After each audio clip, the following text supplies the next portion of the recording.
Garrison Price for Friday, June 26, 2026, presentation of Bet365. At Bet365, boring games a thing of the past. Now there's always a reason to tune in, even if the score isn't one of them. Download the app today. Must be 18 plus. Please play responsibly. Matt Sakaris back with Blake Price, four-time Juno Award winner, two-time basketball champion, world log rolling champion, Mike Rogerson hitting switches. Trying to give him extra championships? And conducting. He's got all the championships. And we are here with you, a little pre-draft NHL talk before the proceedings get going in Buffalo in, well, about 20 minutes or so. There's always a little preamble before the picks get started. And, of course, the Vancouver Canucks with 2 first-round picks for the first time since 2014 when they selected Jake Virtanen and Jared McCann in Philadelphia. First time with a pick in the top 3 since they selected Daniel and Henrik Sedin second and third overall 27 years ago in Boston. We have waited, Canucks fans have waited an awfully long time for this day because, let's face it, in November, I was joking about this with Jeff Merrick today on text. He was like, you guys were so early on Caleb Malhotra, all that Caleb Malhotra talk we were doing at the beginning of the season. I said, Jeff, it's because the team was out of it by Remembrance Day. We had moved on to the NHL draft. Lot of runway. By Remembrance Day, of course, the trade of Quinn Hughes in December, it became clear at that point the rebuild was on. And so here we are on NHL Draft Day, the first round, with the Vancouver Canucks holding pick number 3 and pick number 24, at least for the moment. You do wonder if and when Ryan Johnson feels like it's time to get involved in this red-hot trade market. I know that has been a big point of discussion with Canucks fans over the last 48 hours or so. In fact, JPAT had a tweet from earlier today, and I believe this is still up to date because it came after the final trade of today, and there's been a lot of trades today, actually, when you consider it. But yeah, I guess the last trade today was, what about noon? 21 of the 32 teams in the National Hockey League have been involved in some sort of trade activity over the past week. The Vancouver Canucks, one of 11 teams thus far that have sat out the trade market. And why wouldn't a rebuilding team with infinite moves needed want to get involved in this? Now, I'm of two minds of this because we did say Harman Dial is ringing in my ears from about a month, 6 weeks ago when we had him on the show, and we were talking about the summer ahead. He said, I do have to remind myself, and he's right, that, they do have time here, right? Yep. You were on the front end of a rebuild. Yep. A lot of these players, in fact, pretty much all of these players have either full no trade clauses or no move clauses, which means you've got to work with them, right? They are not going to say, oh, yeah, trade me anywhere and everywhere. So you are limited in your marketplace by that. I guess Drew O'Connor would be the only one that has some degree of a significant mark. He's got a 12-team no-trade list, so conceivably, 20 teams, 19 teams you could send O'Connor to without his permission. But Philip Roenick, Marcus Pettersson, Jake DeBrusk, Brock Besser, Elias Pettersson, all with no move clauses. Now, Thatcher Demko, no trade protection right now, Blake, but, and we have the visuals here as well, Ryan Johnson yesterday saying not being able to commit to Thatcher Demko being ready for training camp. That's the bad news. The good news is that Thatcher Demko reported personally via his social channels that he is back on the ice. Been a long road to this point, he says, but wants to celebrate each and every victory, and absolutely getting back on the ice is a victory for Thatcher Demko. So they have time. They're working with no move and no trade clauses. I get it. at the same time, just did a little quick math here before the show. 8 wingers of consequence have been traded here, Blake. Yeah. Mackie Samoskevich, Brady Tkachuk, William Eklund, Jordan Kyrou, Zachary Leroux, Hendrix Lapierre, although he's played in the middle some, Nichushkin, Burakovsky, not counting Hathaway and Tuck. Tuck, of course, a sign and trade. But that's a significant number of forwards if we're going down the winger route with Jake DeBrusk and, of course, Brock Besser. There have been defensemen and centermen who have moved as well. So I can understand Canucks fans getting a little bit antsy here.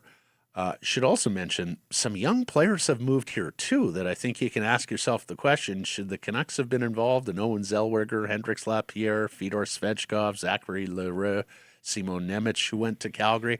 You know, because that's the one thing about a rebuild. It's not just all about accumulating draft picks. You are allowed to take young players back too, right?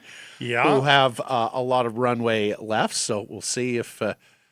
Now, we should mention we played a lot of the RJ press conference yesterday. We played the clip on him asking veterans to waive the no trade clause. He said he wouldn't. He hasn't yet. Hasn't yet. But now there are reports this morning that conversations had. So Jeff and I tackled this. Like a lot of this is semantics as to what a GM might qualify as asking a player to waive his no trade. Formal ask versus exploring the issue with player and agent. Right. And it sounds like the latter has absolutely happened, particularly with DeBrusk. So I don't think they actually formally go to the player and ask to waive a no trade unless there's a formal agreed upon trade on the table. So I still do think that it can happen relatively quickly because I think those conversations have generally been had with all of the relevant agents and they know where and how to make these deals happen.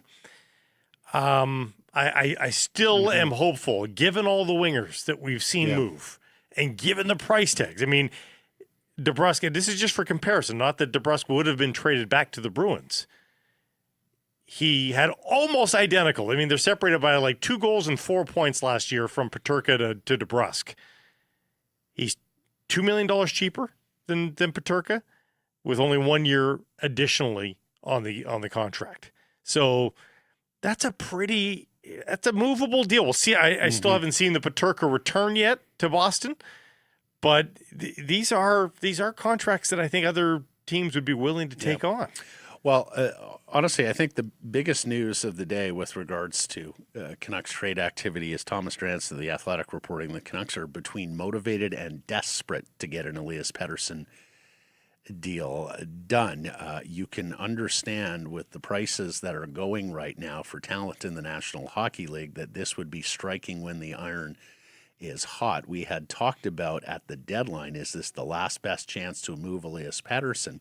And of course the anti-PD crowd, yes, and the pro-PD crowd, no. I think we could almost ask that question again because of how white hot this market is right now. We'll see if it continues into the season, the trade deadline, and next summer. Of course, salary cap space is going up significantly both this year at $8.5 million and projected $9+ next year. So cap space is aplenty. Teams are absolutely using it, and they are willing. The other thing too, Blake, the other story that's shaping up here, it would appear that teams do not value picks in this draft like they typically value picks in this draft. Top 10 picks have been moved. Take a look at how many picks. When you take a look at how many picks have already moved in this first round, it is truly extraordinary. The 4th overall pick has gone from Chicago to Buffalo. The 9th overall pick has gone from Florida via Ottawa to the San Jose Sharks. The 16th overall pick has gone from Washington to St. Louis in the Jordan Kyrou deal. The 20th and 27th selections were flipped in that Kesselring deal with the Sharks and the Sabres. The 25th pick has wound up in the hands of the Ottawa Senators, a Tampa selection that was routed via Seattle and Florida. I'm getting confused. There's been so many picks. Some of the picks have been traded multiple times already. So look, it could be explosive on the draft floor here. And that begs the question, Blake, and let's talk about it here while we can, till the Canucks are on the clock. So everybody wondered about San Jose at second overall being the trade up, trade down spot, right? San Jose, desperate need of a defenseman. For teams that were looking at Ivar Stenberg or even Caleb Malhotra, do you have to get up to number 2 to get ahead of the Vancouver Canucks? And San Jose, of course, was willing at one point to move down, not too far, but to move down some spots in order to get still that defenseman, be it Chase Reed, Keaton Verhoff, or Carson Carrolls from the Prince George Cougars. San Jose has done its maneuvering, right? They have wound up getting the 9th overall pick. It now seems a fait accompli that Ivar Stenberg is going to go second overall to San Jose, presuming the Leafs take Gavin McKenna at first overall, but it's looking very much like the two wingers are going to go 1 and 2. So if you're sitting at number 3, Blake, like Buffalo has been aggressive here. Jarmo Kekalainen loves to move up in drafts. Jeff Merrick told us that, and sure enough, the Rangers have been rumored and interested in moving up from number 5. Calgary at number 6. Seattle at number 7. Like, are the Canucks actually sitting in a catbird seat in terms of being able to move down, pick up additional picks or young assets, and still get one of the players in that tier of Malhotra, Reed, Verhoff, Bjork? It's a big tier. It's a decent sized tier. It's a good tier. And now that San Jose's got the 2 top 10 picks, they can. And they've traded away Eklund. It certainly looks like they'll take Stenberg and know that they can probably still get a very good defensive prospect at number 9. Again, they're probably going to be settling, quote unquote, for the likes of Rudolph or Smits maybe at number 9, but still getting to scratch their itches at both the wing and the defensive side of the puck. So, maybe the first team to really negotiate with, if you do have somebody that you really love, maybe it is the Vancouver Canucks. I think the Canucks are going to fight with that instinct, though, Matt, because after getting a top pick again, getting out of the podium of picks for the first time in a long time, are they going to allow themselves to trade off of it? And I think the answer is yes, if it's a resounding win. Yeah. I don't think they do it for peanuts. Well, and then the other possibility, whether it's Elias Pettersson or additional roster players, there are also a number of teams that are looking to flat get out of their picks for NHL-ready talent. We can name-check Buffalo there at number 4, Seattle at number 7, and maybe even some other teams as you head your way down the draft board. Ottawa at 25. Now, they've already made the big move for Eklund, but they're very much looking to compensate for the Brady Tkachuk being dealt to Florida. You got Buffalo at number 20 as well as number 4. Montreal at number 28, seeking that second-line centerman. And then really, Doug Armstrong and his successor, Alex Steen, sort of controlled the draft here once we get past the top 10, because you've got St. Louis with picks 11, 15, 16, and 29. And people seem convinced that St. Louis is not going to make all of those selections, that they are looking to turn some of those picks into roster players. It's crazy, too, because St. Louis has 3 picks in the 3rd round as well. So all sorts of draft capital, 2 picks in the 4th, all sorts of draft capital for the Blues. Yep, the number of teams that have stacked their first round has increased in the last week. The Canucks have not been able to get that elusive 3rd one. No. Still think it's possible. Still think it should be a goal of theirs, particularly with everybody else seeming to be loose in giving them away. Yeah. But until it's happened, it hasn't. Yeah. Mike, if we can bring up the Eric Macramella tweet. You've been talking about this all week, Blake, but the no-move clauses, the no-trade clauses in the National Hockey League. I mean, goodness gracious, look at the other 3 big leagues. But 2 no-trade clauses in the NBA. One of them is LeBron James. Needless to say, he's earned it. The NFL has 8. Major League Baseball, a league that does a lot of trading and where players have all sorts of leverage, Blake, in contract. It's like 1 per 35. team. Yeah. The National Hockey League, some 245 players have some degree of no trade or no move protection. Typically that gums up the market, but that has not really deterred National Hockey League general managers since the end of the Stanley Cup.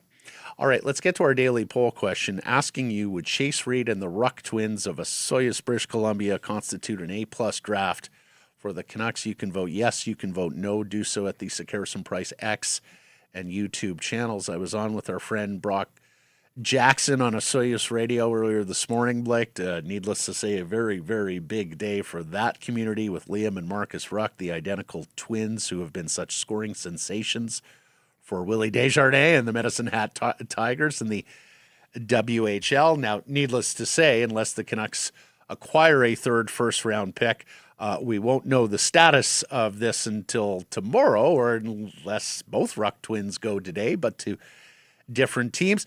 I thought about putting Caleb Malhotra instead of Chase Reed there, but it seems like the current is going against Caleb and towards Chase Reed at this point. Yeah. When Ryan Johnson talks about a patient, steady rebuild, is he talking about Chase Reed, a defenseman who is going to go to university, may take a little bit longer before he matriculates to the Vancouver Canucks? Were they sort of aware that Stenberg was the apple of San Jose's eye at number 2? But talk to me, Chase Reed and the Ruck twins, if the Canucks somehow came out of this draft with those three, A+? No, not for me. It's personal taste. Not predicting doom and gloom for any of the three players, but I don't think any of those three players are going to end up as Vancouver Canucks by the end of the night. Not Reed, huh? Because he is the heavy betting favorite on Bet365 to go third overall. And I think they've just moved it down because everybody just assumed that Reed was going to the San Jose Sharks. And I think for the betting favorites, I think people have just transitioned then to the number 3 spot because of the trade for San Jose. But I don't know that it necessarily works that way. And the Ruck twins, it's a great story, and I would love it for the Canucks if I just thought they were just a smidge better than they are. And I don't love hearing the slow feet report from the multiple sources. You know, it does scare me a little bit, and I think there are other high-end options. I think it's possible it hits. I think somebody could end up being very lucky with the Ruck twins, but it's a gamble. And you also have to engineer it on your side, right? I mean, you're probably gonna have to spend an asset to get them both, probably. And is that worth it? Yeah. As a matter of fact, I was talking with Brock today on Osoyoos Radio that St. Louis 15, 16, and 29. Ottawa at 25 and 32, and could even be some other ones if you got some teams that really like one of the Ruck twins who have an ability to unite the twins, as we saw 27 years ago. St. Louis could do it, but they'd be reaching for Marcus, right? Nobody's got Marcus in that vicinity. In that middle tier. Yeah. The idea would be St. Louis would take Liam at 15 or 16 and would take Marcus at 29 maybe. But yeah, hey, we shall see. You can vote on the poll question at the Sekerson Price X and YouTube channels. The other thing I wanted to get to here today, or at this point before we actually start seeing picks going out, Scott Wheeler of The Athletic. The Canucks have checked in on New York Rangers tough guy Matt Rempe. They are apparently looking for a young tough guy. He is the biggest, maybe toughest guy in the NHL when he's in the NHL. Wheeler's saying the Rangers aren't shopping him but are listening and probably could have him for a 4th or a 5th rounder. This comes as part and parcel of the reports that the current tough guy, is he 6'8" or 6'9", Curtis Douglas, will play for another team next season. Apparently will not re-sign with the Vancouver Canucks. But I do think it speaks volumes that the Canucks are looking for a tough guy. I'm sure they would talk about insulating the young players. It's an argument that Jim Benning once made when they were going younger at the beginning of his tenure, but I also think they like the idea of some degree of fisticuffs and fireworks at Rogers Arena next year to keep the masses entertained. I don't think Ilya Safonov is an enforcer, but he's big. I don't know that Nikita Zadorov wouldn't be referred to as an enforcer either, but he certainly would scrap if he need him to. So maybe Safonov is the same way. We'd have to see Safonov in the way he plays first, but there's a chance that maybe he drops the gloves at his size and can help be a part of that solution. I can understand the Curtis Douglas love, and I wish no ill will upon Curtis Douglas, but I don't know how anybody watched Curtis Douglas play and said, let's re-sign that guy. He's an AHL player. Yeah. Help me. Did you tackle the assistant coach on yesterday's program from the Providence Bruins, the reports? No, just that. Okay, let's do that. Just the fact that RJ said that they would address this in the next few days. Right. Ryan Muganel, I believe. Mm-hmm. This came after the show, yeah. Yeah. The report from Frank Saravelli is that he will join Manny Malhotra's staff. He is the reigning AHL Coach of the Year. Alas, and we tackled this story when Evan Gold was a prime candidate to be Canucks general manager because, of course, he has been the general manager of the Providence Bruins. But there were reports out of Boston and New England that a lot of the prospects with the Providence Bruins were not happy campers, had been changing agents, didn't want to sign back in Providence. This is a tweet from back in, where's the date there? May? From back in May, that there was a problem brewing with Bruins development. There's also a line of thought that when you take a look at Bruins draft picks and how few of them have actually touched Providence and turned into NHL players, that while they may run a good and competitive team in the AHL, they're not exactly getting the job done in terms of pushing prospects to the National Hockey League. But Muganel is known as a guy who, and we heard this a lot about Travis Green when he was in the AHL before he became Canucks head coach. He is very much a offensive player, score, checkers, check, and he will give the offensive players license to explore that offense. Too many turnovers, and he's going to reel it back.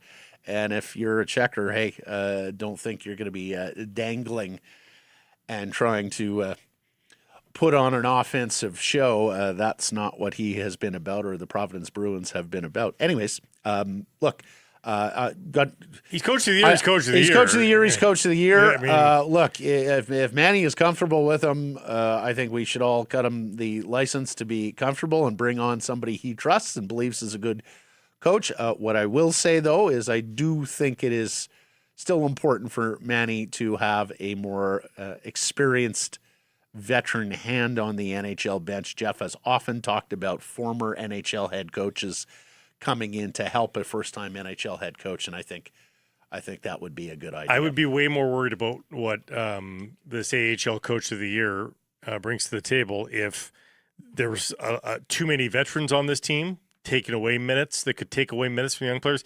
It'll be up to the Twins and Ryan Johnson to make sure that isn't the case. I'm not saying you don't have any veterans, but you make sure that the coaches don't have veterans to lean on that will take away minutes. Now, again, the NHL is not a developmental league, but you do develop while you're in the NHL, if that makes sense. I think both things can be true at the same time. So, the fact that he may not have produced Boston Bruins out of the Providence program, well, if he's at the NHL level now, he's just about coaching the players that are in front of him.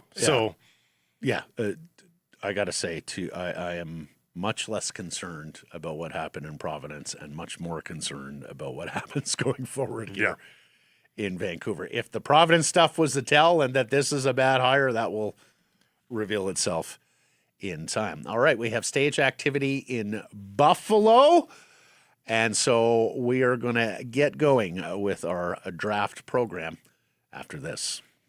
This is going to be so unreal for Vancouver, Blake. I'm picturing the city absolutely packed, the bars packed, jerseys throughout the town, and watching soccer matches all day long. The city is going to have such a cool vibe during the FIFA World Cup 2026. Now, I know both of us have traveled to sporting events before for work and for fun. And I know we agree that it is just a different experience when you're in a part of town, in a home that gives you the real flavor of the city. And that's why we prefer staying in homes on Airbnb. And that's what makes a tournament like this so much fun, though. You are mingling and being surrounded by the energy of a city as opposed to just your friends and the people that you traveled with. And Blake, I want to show Vancouver off to all these visitors. My neck of the woods, Kitts Beach, West 4th, even Greek Town along Broadway. All right. And during something like the FIFA World Cup 2026, where you stay becomes part of the experience. Having a place where everyone can just hang on out after the match, before the match, relive the game, look forward to the game, experience the city together, and make the trip feel more memorable. And honestly, if you're coming to Vancouver for FIFA World Cup 2026, why not stay somewhere that lets you get more deeply connected to the city, create more memories, grab a coffee on Commercial Drive, catch the fan energy downtown or the Fan Fest. And if somebody invites you to have a huge argument over hockey after the soccer match, well, congratulations, you've officially lived like a Vancouver local. Hey, and you may even get invited to some backyard barbecues in the right neighborhoods. You never know. Airbnb, the world is meant to meet. And Sekeres and Price for Friday, June 26, 2026, for a presentation of Bet365. At Bet365, boring games, a thing of the past. Now, there's always a reason to tune in, even if the score isn't one of them. Download the app today. Must be 19 plus. Please play responsibly. Matt Sekeres with Blake Price, Mike Rogerson hitting switches and conducting things as they're about to start the proceedings from Buffalo in the 2026 NHL Entry Draft. This is, of course, a huge evening for the Vancouver Canucks, who hold the 3rd overall pick, as well as the 24th overall selection via the Minnesota Wild in the Quinn Hughes trade. It is the first time in 12 years since Jake Virtanen and Jared McCann selected in the first round in 2014, and the first time they have held a top 3 pick since Brian Burke's masterclass in Boston in 1999, getting Henrik and Daniel Sedin with picks 2 and picks 3. And, of course, there's an identical twins storyline here at this draft with Liam and Marcus Ruck of Soyuz, British Columbia, and the Medicine Hat Tigers. More on that going forward, Blake. But, hey, big day, a day that Canucks fans especially, we used to call them the tankists. Remember that? The draftists, the rebuildists. This is going back 12 years, everybody, when many Canucks fans were saying, okay, we had a run, 2011, it didn't work out. It is time to rebuild. They are finally rebuilding. They finally have more than your allotted amount of picks. They have 10 here in this draft, and they finally have a top 5 pick to be able to get a franchise cornerstone. We have a trade to announce. Not from the Vancouver Canucks. The J.J. Peterka trade has been confirmed. Has it? And, Matt, it's for a pair of first-round picks. My goodness. Mamma mia. So he is 5 years younger than a guy like Jake DeBrusk is. So, you wouldn't have got equal value, obviously, for the two players that had very similar numbers last year. Mm-hmm. But if you get half of that, again, like, can Jake DeBrusk not get the Vancouver Canucks that much needed 3rd first-round pick in this draft? Are we talking about 23 in this draft? That is the Boston Bruins selection. I would have to think that would be a part of these 2 first-round picks, right? Yes, it might be. Because I don't think Utah is taking straight future picks, or at least I wouldn't think they would take straight future picks for J.J. Peterka. Now, let's just look at the J.J. Peterka contract for a second.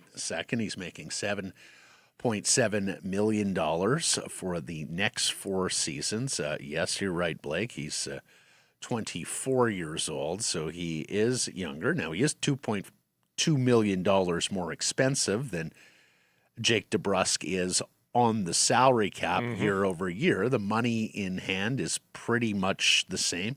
He had a modified no-trade clause, though, a 10-team no-trade list, so he had...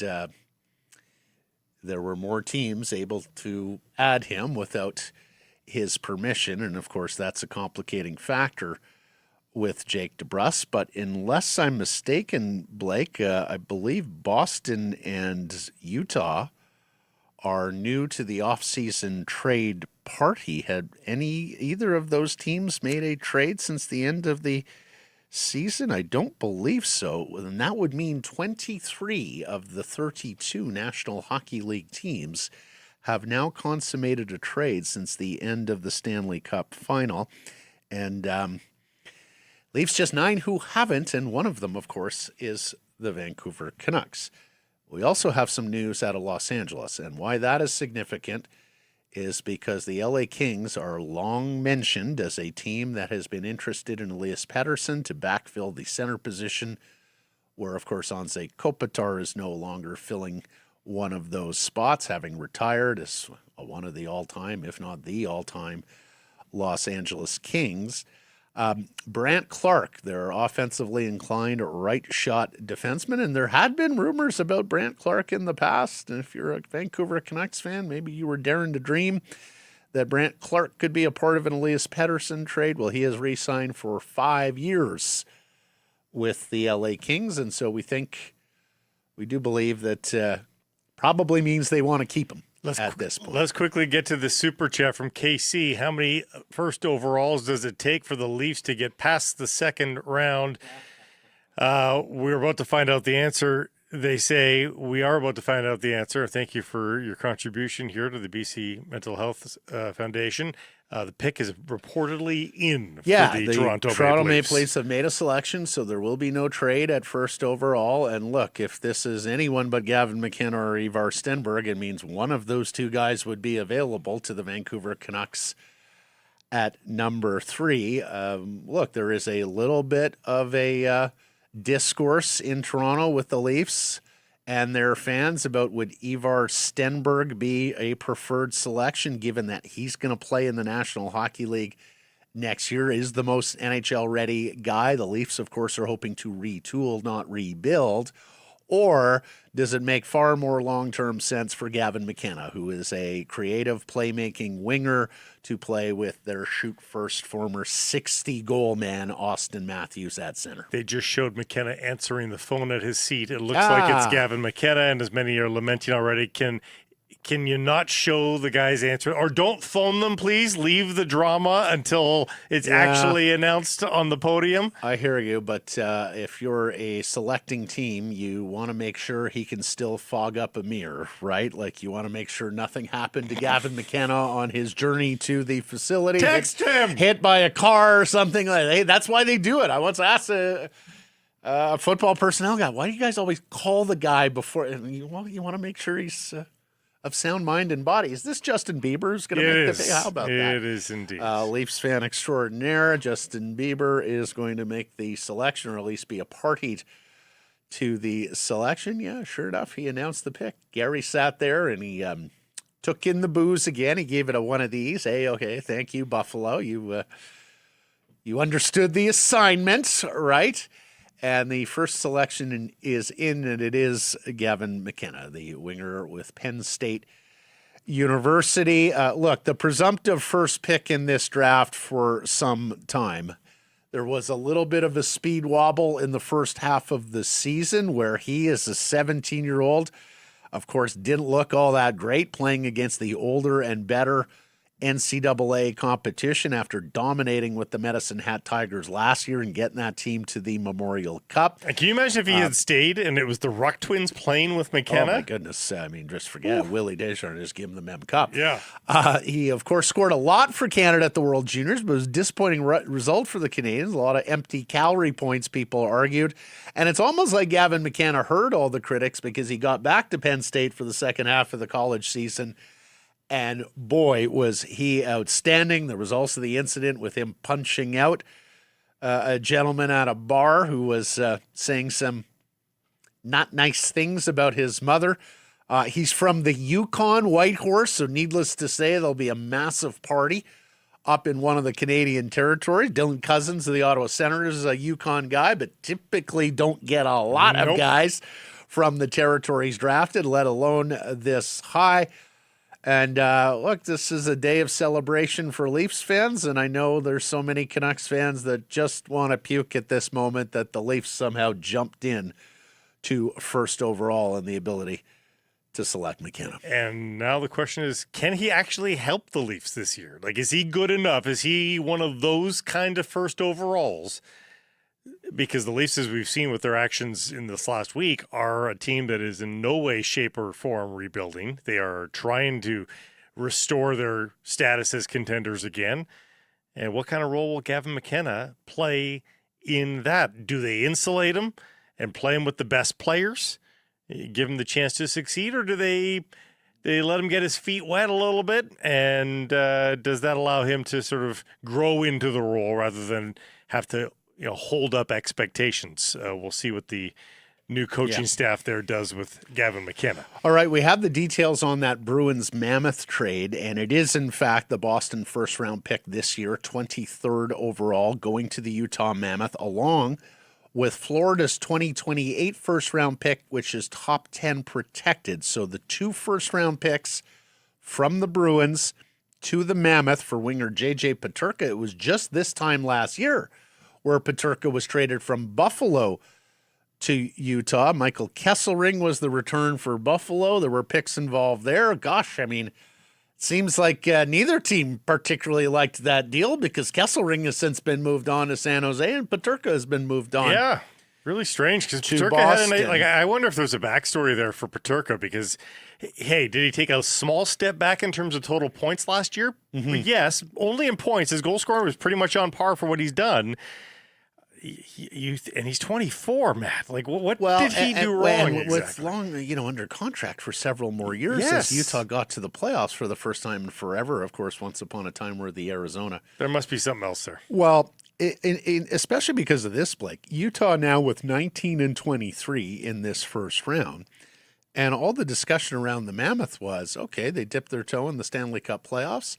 They have some great young prospects that are coming, including T. Jaginla, Jerome's son. Yep. Not to mention Caleb Desnoyers, I believe the 4th overall pick last year.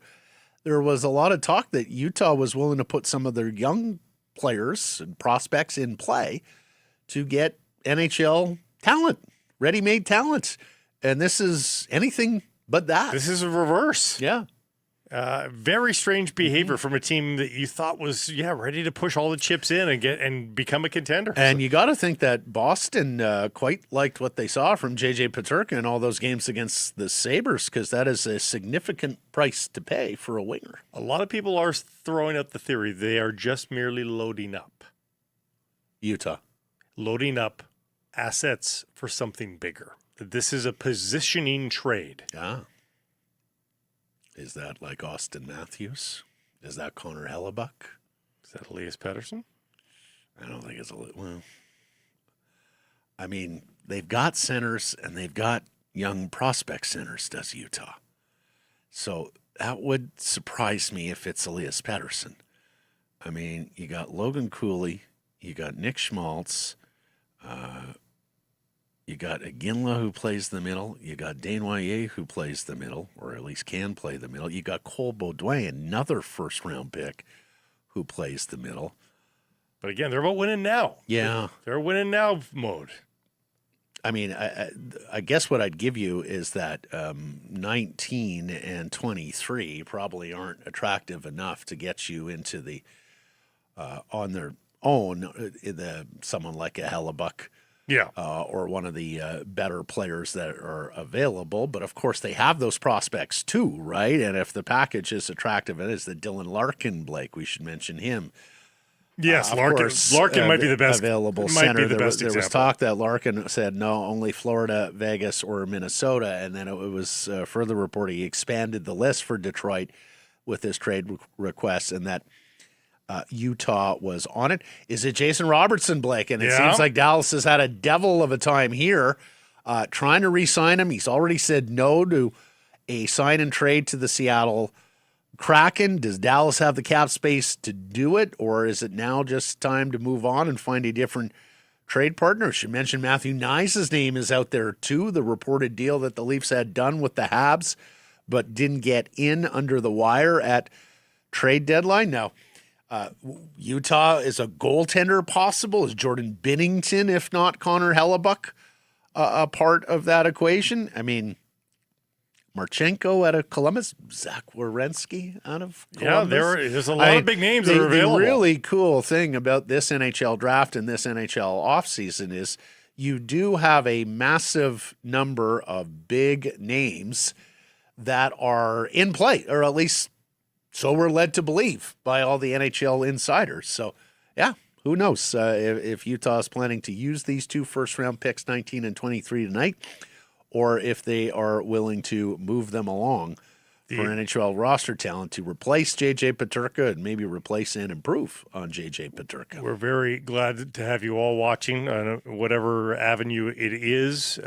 Feel free to chime in on the chat. If you're on YouTube, we'll get to some of your comments. And I think we all should be glad that we aren't watching the draft coverage on the network, because apparently it is super cringy up there on the stage right now from the National Hockey League. Oh, really?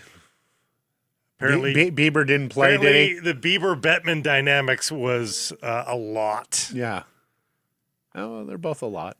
They're both a lot. The NHL has a real trouble with this sort of thing. Yeah. They still do. So San Jose is on the clock, and the pick is not yet in. And this is interesting because, of course, San Jose did very much put this pick in play. Now, that was prior to their dealings with the Ottawa Senators, which landed them the 9th overall pick for the winger William Eklund. It is William, right? Not Victor. And now everyone just believes Ivar Stenberg was so attractive to San Jose that they're going to take him here, the consensus second best player available, and then they're going to go get their defenseman at number 9. That's what all the reporting is. But hey, I mean, Mike Grier has been so busy here. Goodness gracious, he's been one of the most busy general managers in this offseason to date. The Kesselring trade with Buffalo, then he went out and traded for a Boston Bruins draft pick, smaller deal, but nevertheless a deal. Then the Eklund deal that he's made. So Mike Grier has made 3 trades already this offseason, and would absolutely know based on the dangles. I believe he said there was 5 teams that he was talking to and a couple of significant offers on the 2nd overall from earlier this week. It's been rumored that the New York Rangers are desperate to move up to number 2. Buffalo is looking to move up from number 4. Oh, Seattle at number 7. The pick is in. The pick is in here. It will be the commissioner making the second selection. I guess they are one and done with the celebrity. Yes. Or I shouldn't say that. We've got 30 picks to go. I'm sure there are other celebrities. I would have to think Buffalo, with the hometown crowd there, is going to have a special selector here with the 4th overall pick, if in fact they keep the 4th overall pick, because there is some talk, oh no, we thought the commissioner was going to make the pick, but as a matter of fact, it won't be the commissioner making the one pick. other trade coming in here soon. Darren Dreger reporting that Pavel Dorofeyev has been traded to the New York Rangers. Wow. What a week. Put another winger on the list of guys who was traded, right? Just an incredible. That's from Vegas to the New York Rangers. Now, Yes. the Golden Knights had a salary cap issue. There has been a lot of talk that Dorofeyev would be legitimately under offer sheet threat, that Vegas would be in a position where they would not be able to match. Still just 25 years of age. Sheet. How many goals again this year? Is a stupid amount of goals this year. Now, 37 after 35 last year. No. So I think you can take that seriously, that he is a 60-point, 35-goal guy. It's a pretty good player. Now, the Rangers own pick 5 and 26. So we'll see if either of those selections are involved. The San Jose pick is in, and it is winger Ivar Stenberg from Sweden and the Frölunda program. Now, many believed this was the single best player available in the draft. Seemingly those who didn't like Gavin McKenna liked Ivar Stenberg as the number one best available. It was an extraordinary season for Stenberg. You see the 43 games played there, but that doesn't include the international play as well. Played for Sweden at the World Juniors and in some of the pre-tournament games, not to mention the World Hockey Championships, the Senior World Hockey Championships for the Swedish men's team, and that is not something you see a whole lot of, 18-year-olds playing on that on team. The top line, playing 22 minutes a night. That's right. It's why, Matt, I predict this guy's getting 50 points this year. I think Ivar Stenberg is a 50-point player in the NHL this year. Yeah, well, if you watched him play, he certainly didn't play like a shy, deferential 18-year-old. This was a young man who was most comfortable on the puck, most comfortable along the walls, in traffic, initiating contact as much as he survived it. He had good on-ice vision, was one of those calm, cool, collected. The game slows down when he's the puck carrier. Has that gene, that just poise on the puck that you see with a lot of great players. He's got hunger and strength to back it up too, right? It's hard to have the strength to back it up. And he's not a super wide player by any stretch of the imagination, but he's got the hidden strength that allows him to still play with at an adult level. He plays bigger than his size, though. Yes. I will say that. He plays bigger than his size. And that means the Vancouver Canucks are on the clock here, Blake. How about that? It has been an awfully long time, 27 years, since the Vancouver Canucks have been on the clock with the third pick in the National Hockey League draft. And so, talk to me. Who do you think it will be? Who would you want it to be? Wow. I'm supposed to be here giving you confident takes, Matt. I have no idea who they're about to take. I have no idea. I think it's one of three players. I think it's Reed Carls or Caleb Malhotra. I don't think they go off the board beyond that, even though I know many are Viggo Bjork fans and they want him see that helium rise to almost the top. It's one of those three. I don't know who it is. And actually, I'm going to give a dark horse to Verhoff a little bit, but maybe those four guys. But I don't know who it's going to be. I really don't. Do you have an inkling?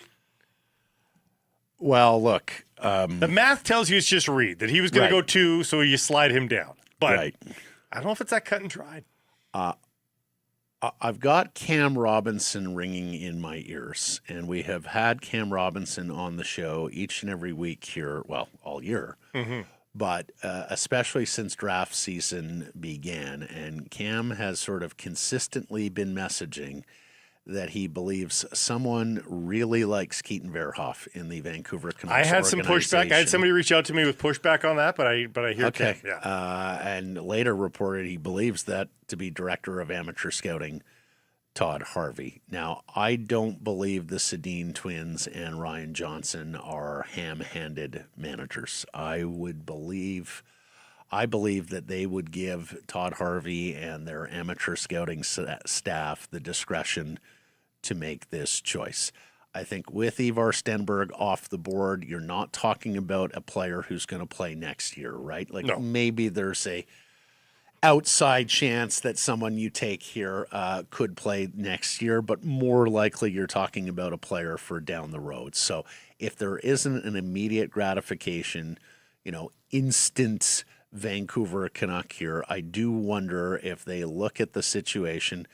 And for those who don't know, Keaton Verhoff was consistently considered the best defenseman in this draft. In fact, you go back a year and people thought Keaton Verhoff could vie with Gavin McKenna to be the first overall here, because you're talking about an extremely big defenseman with offensive skills who had a fantastic season with the Victoria Royals.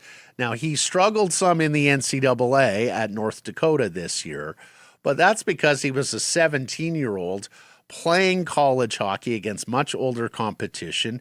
And really, when you consider that, there's like a couple of defensemen in history who were able to put up the points that he put up in the NCAA being this young. So if you subscribe to that, hey, the kid excelled at every age group and was top of class until he started playing against guys much older and better than him, he's the guy.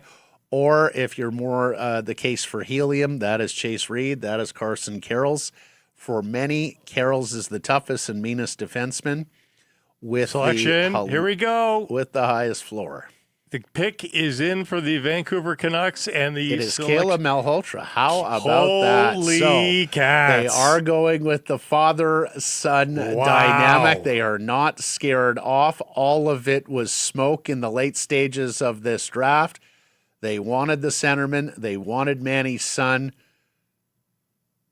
Holy and cow. there was quite a scene going on the draft floor as he is taking turns hugging his uncle, Steve Nash. If you're not familiar, Manny Malhotra married Joanne Nash, the sister of Steve and Martin Nash. Of course, Martin coaching Vancouver FC. Steve, one of the minority partners in Vancouver Whitecaps FC. Yeah, look, I think the Canucks feel like they have a good crop of defensemen going forward. I feel like they felt center ice was still a big need. Now, for some, Caleb Malhotra is very similar to last year's first-round pick, Braden Coots, and that there's redundancy there and perhaps not enough offensive upside. For others, this season, and particularly the second half and the postseason, that Caleb Malhotra showed a player in ascent, a player who is going to get better offensively, has come a long way from last season when really it was a middling season in the BCHL for the Chilliwack. The points that he did have were at the back half of the season. Right. So like his dad has said, he needs to work on his starts. His second halves have been good in both cases. Mm-hmm. But there was a concerted campaign, I think, to throw people off this scent. Dave Hall was reporting from the ground in Buffalo earlier today saying, take everything you hear at this draft with a grain of salt. That said, the longer the day this day goes on, the more confident I am that the Canucks won't be selecting Caleb Malhotra. So people were murmuring there that it's not going to happen, and yet it happens. The Malhotras are a thing here with the Vancouver Canucks. I'm blown away, man. Yeah, well, look, all the talk was that they loved Caleb Malhotra. Jeff Merrick told us, I don't know how many times this year, that the Canucks were once again spotted at a Brantford Bulldogs game, that virtually everybody in the organization had made a specific trip to Brantford to take in Caleb Malhotra firsthand. And look, he's the best center available in this draft. It is a premium position, right? And high character. You know the family well. Yeah. He's going to Boston University next year. For many, it's going to be a couple of years before Caleb Malhotra is ready to be in the NHL. We'll see. I mean, I suppose there's the possibility, if he's one and done, that you could see him in the Canucks lineup soon as you could also go. March. You could go one and AHL as well. He could play a year in college hockey, a year in the AHL. And maybe that's part of the assessment here, is that they'll evaluate Manny Malhotra after a couple of years too. They don't expect to see Caleb in a couple of years. Maybe they thought, you know what, if we happen to have one of the best coaches in the NHL after a couple of years, that we deem Manny that, then we'll deal with it. But it's just not a problem for today, and a lot can happen in the next couple of years before Caleb Malhotra sets foot on NHL ice. We are going to get joined here eventually by a couple of our guests and insiders here. Cam Robinson of Elite Prospects is at the draft in Buffalo. Now, there's apparently internet and connectivity issues in Buffalo. It seems like this is the case at every draft. Well, the internet's new. They just invented it. So, is Cam there? Cam's here, yeah. Okay. Okay. We had Cam, then he dropped out. Okay, let's get to Buffalo, where Cam Robinson, the director of everything for Elite Prospects, joins us. Cam, the selection, Caleb Malhotra, your thoughts? I'm a little surprised, simply because I thought it was going to be Chase Reed, but end of the day, I thought it was like 75-25 going to be Reed, but they went with the local boy. So we're going to have storylines, that's for sure. Well, how do you think they were able to compartmentalize the pick and allow the Malhotra thing to happen? I'm not entirely sure. I think that they probably looked at the center ice position and that they felt like some other teams that he is the best bet at being a number one center. And this is an organization that absolutely needs a long-term fit down the middle and hopefully a number one center. So he ticks a ton of boxes. I guess the issue or non-issue with Manny being there, it's they think that it won't be a problem. And by the time he gets to Vancouver, hopefully it'll kind of be quieted down by then too. You can also make the argument before he's a star, never mind on the ice, but he's probably not a star for 4 or 5 years. And is there any guarantee that Manny's the coach in 4 or 5 years, right? Coaches generally don't last that long. Exactly, right. And that's the thing too, is that by the time he goes to school, you expect at least 1 year at BU, and then he's got to get his feet wet in the league. And so you're right, he's not going to be moving the needle for some time yet. But the upside is just as high as a kid like Chase Reed or Carson Karls. It's just down the middle. And this class has defensemen. They could target a defenseman later with their next first round pick, but they probably couldn't target a center with top 6 upside. That's right, and it's very conceivable they just went best player available, that after the 2 wingers were off the board and really consensus number 1 and 2 best available, McKenna and Stenberg, they went with the next guy on their list. Cam, for those who are just haven't followed draft season or just getting familiar with Caleb Malhotra, give us the player profile. What kind of a player is he? Describe his game. I'd say he's a two-way guy, but he definitely has offense. 6'2", he skates above average, I would say. He's not a speedster, but he definitely have above average skating. I think he, across the board, above average hands, playmaking. I like his shot. I think the big thing that really took his game to a new level, probably right around Christmas this year, was he started to use his speed and try to push outside more to beat, defenders off the rush rather than slowing things down and playing more of a slower pace game. And I think that was a big jump off for him and more translatable. He's a player. He's got leadership abilities. I talked to a GM in the OHL earlier this year, not from Brantford, who said, this kid's going to wear a C in the NHL. He's a leader. He's Manny's son. He has the intangibles. He's one of these guys that you want on the ice when you're down a goal, when you're defending a lead. Like he should be able to play a lot of different roles for this team, even if the offensive upside isn't going to match in all likelihood what Stenberg and McKenna are going to be able to bring. Worst case scenario, he's a third line center in the NHL. Is that the floor here for this player too? Would you be that bold? Yeah, I'd say he has one of the higher floors in the draft. Absolutely. So if things didn't work out, maybe he's a third line winger. Maybe is kind of like the worst case scenario if he doesn't end up sticking. He played the majority of his season down the middle, but he did play some wing as well too, and that is always a difficult transition going to the big league. So that'll be something to watch for us too. But I don't really have too much hesitation that he'll be a center, and I think that it's very, very likely that he's like a number 2 center, and then you hope that he has a little more juice and get up to number 1.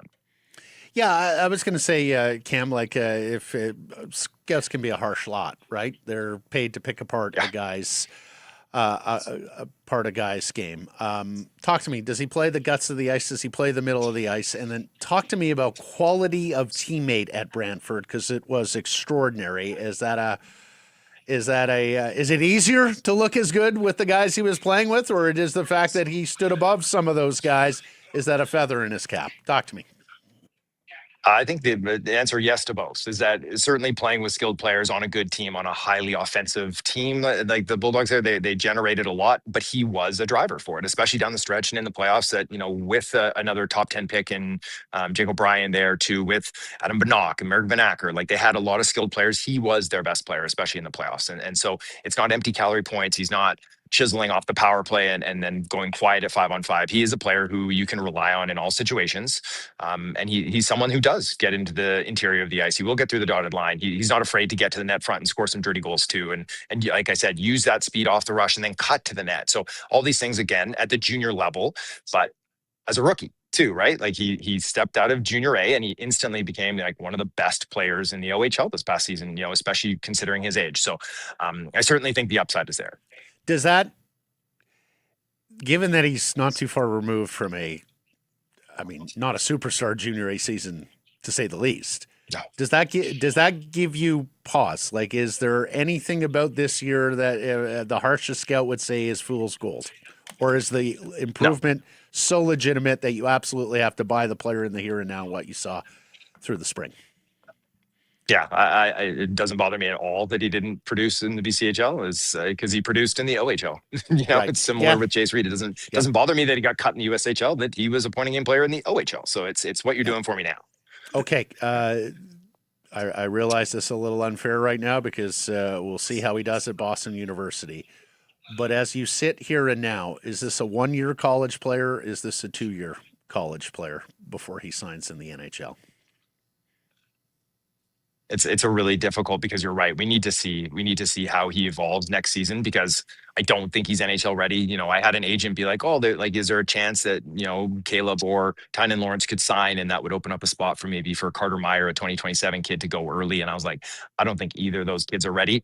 I think that they're, both young for this crop. And I think it's going to be really interesting to see how they manage them there too, as they're both kind of going to be looked at to be number one centers for them, and they're going to have to split them up and give them different wings. So, if Vancouver's patient with him, I think 2 years is probably for the best. You look at a guy like Michael Hage is going back. Cole Reshny goes back. It's Max Plante just won the Hobie. Like, it doesn't hurt to go back and then dominate for a year, because I don't expect him to dominate next season. He'll be a good player at college, but he'll still have to get his feet wet. And college hockey is a big jump up from the OHL now.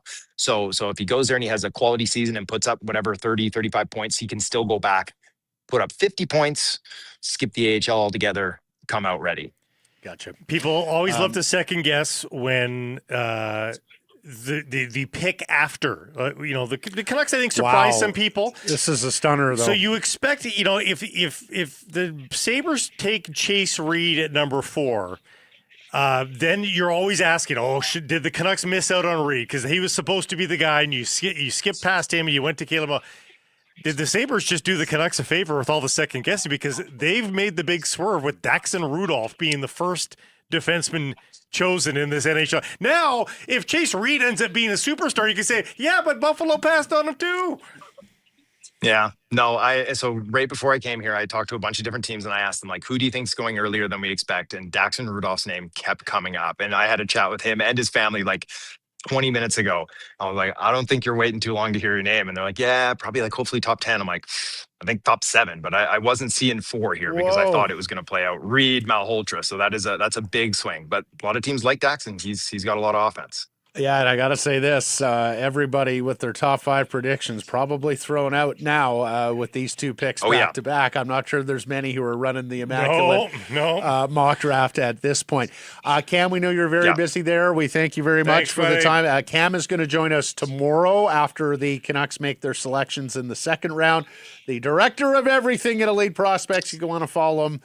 This is his weekend to shine. Thank you, sir. Thanks, Cam. Appreciate it. Thanks, boys. That is, sorry. And we're going to have Jeff Merrick coming up here in a moment. Daxon Rudolph, by the way, Braden Coots' teammate. That's right. At the Prince Albert Raiders, so you can sort of track again. And Blake, for those who had trouble with Chase Reed's defensive play, who didn't believe in Keaton Verhoff's boots, and just thought that Carson Carroll's was not quite dynamic enough as an offensive player on the puck, Daxon Rudolph sort of was the trump card on all 3 of those guys, because he had an extraordinary offensive season for a very, very good Prince Albert team. Remember, they played for the Western Hockey League title, lost to Everett, a very good Everett team, but they represented the Eastern Conference in the WHL and played for the league title. And so Rudolph had the longer season, the more viewings, right? We were down to very few CHL teams at that point. And quite frankly, in the Western League, at the very least, he was the belle of the ball in terms of draft prospects to be evaluated for this year. And it seems like he turned on Jarmo Kekalainen and the Buffalo Sabres, who, Blake, let's remember, they traded Bowen Byram, Cranbrook's Bowen Byram, for this selection. Now, there were other pieces involved in that deal, but that was a huge swing from Kekalainen to trade an established player like that, not to mention a huge swing from the Chicago Blackhawks to move a 4th overall pick. We talk about it all the time. You barely even see trade downs out of top 5 picks in the NHL, let alone moving the pick out in its entirety. So this is a plums move from Jarmo Kekalainen. I said you could track him. He's Denver bound, actually, University of Denver bound. So he will be leaving the Raiders organization, making the next step in his journey. And then ultimately, you're right, we'll get the chance to take over on a blue line that is stacked. They've got, they've made some changes on the blue. I don't know that the Sabres blue line got any worse here. Really nice pickups at the back end with Crevier. Kessler. Oh, no, they moved out Kessler. Yeah, Crevier and somebody else they just added as well. It's still a really nice blue line for the Buffalo Sabres. But well, they were dealing from a position of strength on that. They blue were. Line. Many thought it was the best blue line in the National Hockey League by the end of last season when they were, of course, winning all those games and offsetting another terrible start and marching towards Olin Zellweger from Anaheim. That's it, Zellweger, yes, another one today. Let's just get to the final details of this Rangers Golden Knights trade before we bring Jeff Merrick in. So the Vegas Golden Knights are acquiring pick 26 from the New York Rangers tonight. That is the Dallas Stars Indigenous selection that the Rangers owned. They are acquiring pick 92 in the third round tomorrow, and they are getting a 2028 top 10 protected first-round pick from the New York Rangers for Pavel Dorofoyev. And those New York Rangers have just selected Albert Smeets with the 5th pick. The main defensemen have yet to be selected. It's Rudolph Smeets. If you would give me 1,000 to 1 that Chase Reed, Carson Carrolls, and Keaton Verhoff would all be on the board past the 5th overall selection, and that 2 defensemen would go ahead of them, I'm not sure I would have taken. That is astonishing. Will Scouts joined us yesterday. I don't know if you got his top 15 handy there, Mike, but those who like Schmeets loved him. And really, his stats lie to the masses because it makes you think he's just a defensive defenseman. We were talking to Will Scout yesterday. He told us that this guy is an offensive defenseman. Like he's been playing with men way above his age, challenging himself in that regard, and it makes you think he's not an offensive defenseman. They seem to think that there's offense there to give for Albert Smeets, and the blue shirts are gambling on it because that is a high pick. Are they ever? All right, let's bring him in from the Sheet daily here on the Nation Network, and later you can catch him, the Sheet post-draft show, Jeff Merrick, Pierre Maguire in their Toronto studios. Are we having fun yet, Jeff? Jeff Look Merrick at these picks. So first of all, before we go any further, and I think we may have an issue with Jeff's microphone there, Mike. Can you give us a test there, Jeff? Yeah, we can't hear you. Mike will get you. You got me? There we go. There he we is. go. I will give this guy credit because it was November when he said to us, early November, guys, Manny Malhotra's son Caleb is a player. Manny Malhotra's son is going first round, and Manny Malhotra's son has a chance to go top 10, if not top 5. My goodness, Jeff, what's the 649 number this weekend? Because that was an extraordinary bit of prognostication on your part. Do I get excused now for saying Dag over Pronger? Look, like this guy is special. This is a really special player. And the one thing that's interesting, Pierre Maguire brought up a great point in our pregame because we're having the discussion, the situation where the father is the coach and what's the dynamic like and what's it like with the other players. And we know how players like to blow off steam and complain about the coach. Does that put Caleb in a difficult situation? How does that dynamic work? And I thought Pierre brought up a really, really great point. When you look at who's running the Vancouver Canucks right now, it's the Sedins and it's Ryan Johnson. So the premium is being placed on bringing in good people. Like that's the one thing that I think we're losing in all of this here too. You can always go out and get a talented player like that. That's fine. There are plenty of talented players in every single draft. Managers always look for, give me someone that I can take pride in when he puts on our jersey. Like there's going to be a pride of, I guess for lack of a better term, pride of ownership that the Vancouver Canucks and their fans are going to have with Caleb Malhotra. As everybody in Vancouver gets to know, and they already know the dad, but as everybody in Vancouver gets to know Caleb Malhotra, like it's going to be one of those players like, I'm really proud that Caleb Malhotra plays on my team, the way he conducts himself, the way he plays, the way he's a professional, the way he interacts with fans, with media, with officials. I've told you guys the story about him and Jay McKee. The beginning of the season, he goes up to Jay McKee as head coach with the Bulldogs and says, "Coach, can you do me a favor?" And Jay says, "Sure, Caleb, what do you want?" He says, "Can you make me a list of the first names of all the linesmen in the OHL? I want to have a first name relationship with all the linesmen in the league. Maybe they drop the puck a little closer to my feet, but nonetheless, at least I have a relationship with them." Like these tiny little things you only get when you're a second generation player. And Caleb Malhotra has all that. And we haven't even talked about the skill yet. Well, and that stuff's been lost on this Canucks team in the last few years here. You know, this used to be a team when the Sedins were on the ice with this team, Jeff. You know, the pride of ownership was there for Canucks fans going back to the Linden era. Pride of 100%. Ownership in the crest, and that has been lost here, despite some spectacular players wearing the crest recently. That pride of ownership has not really been there. The knowledge of skill, but not the pride of ownership. Yeah. We all know what's happened in the Vancouver locker room over the past few seasons, right? And it's been ugly and it's been distracting, and it's going to be, you know, it's kind of like an ugly chapter in Vancouver history. It seems as if like this is the mouthwash for that. Yeah. You know, this is the beginning of sort of that type of cleanse. Like, look, there are really good people that are running this organization. There are also talented people that like they didn't just get the roles because they're nice guys. Okay, like these are good hockey people, and they're really good hockey men, right? To use that old cliche. But they are, like, everyone in Vancouver already knows Manny. And I think fans are going to fall in love with Caleb as well. Like this guy he's naturally charming. He's not going to be there for at least another year. He's going to go to Boston University, and I cannot think of a better college coach. And there are some great ones, Narado in Michigan and Pat Ferschweiler and David Carl, et cetera. But he gets to be coached now by Jay Pandolfo. You know, already he's a wonderful two-way player, and now he's going to essentially his finishing school at BU with Jay Pandolfo, one of the best two-way forwards the game saw in his generation.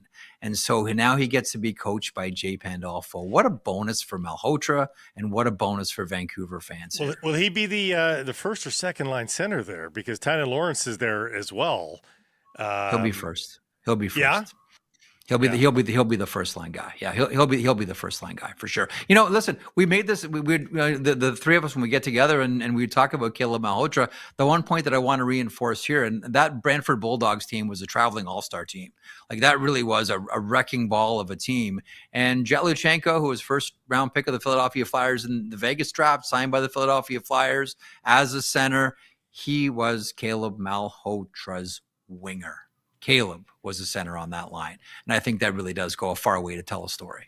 Blake, explain the visual those of them on visual platforms are seeing right now. Puckpedia ranking, the various attributes of Caleb Malhotra, and you can see he is pretty high end. And the physicality, I think, will tick every box there. Basically. I think the physicality will bump up. It's a young player, and his genetics, like Manny's no lightweight guy. If he gets his dad's genetics there, I think the physicality will pick up just a little bit as well. He's not going to be Tom Wilson, but you know what I mean. Yeah, no. He's got room to grow. Certainly, get this young man some sandwiches ASAP. Yes. Get him on the high carb diet. But no, he's tall, he's lean. You can see it in his skating stride. Has a wonderful skating stride. He's a really exceptional skater here. And just having a look at the boxes to check here, like this is a high end guy. And he is the best center in this draft. I know some will talk about Viggo Bjork. Certainly, you guys mentioned Tynan Lawrence. But when it comes to the premium positions in this draft, in any draft, the center and across the blue line, he is the top center in this draft. Now, the question is he a first-line center? Is he a second-line center? We still have a lot of hockey to play, and this kid has a lot of development to make. But make no mistake about it, the Vancouver Canucks just drafted a high-end guy at a premium position for their team. Right now, he's a second-line center for me. But if this year was a launching point, if this year was the launching point, because we saw the page turned. Yes. Look at his curve. Look where he was playing in the BCHL to right now. And Blake, I think it was you that on the program here not too long ago talked about, I don't want to hear about what he did 2 years ago. Tell me what he is now. right? Let's not judge a player on what he was 2 years ago playing the BCHL. Tell me the trajectory that this guy is on. And in the second half specifically, this kid had a rocket attached to his back. Every night you check it out, 2 goals, 1 assist, 4 points, 3 points. And that went right into the playoffs. So he said, okay, how's it going to be for this kid when the playoffs start and the screws start to tighten a little bit? He got better. Same.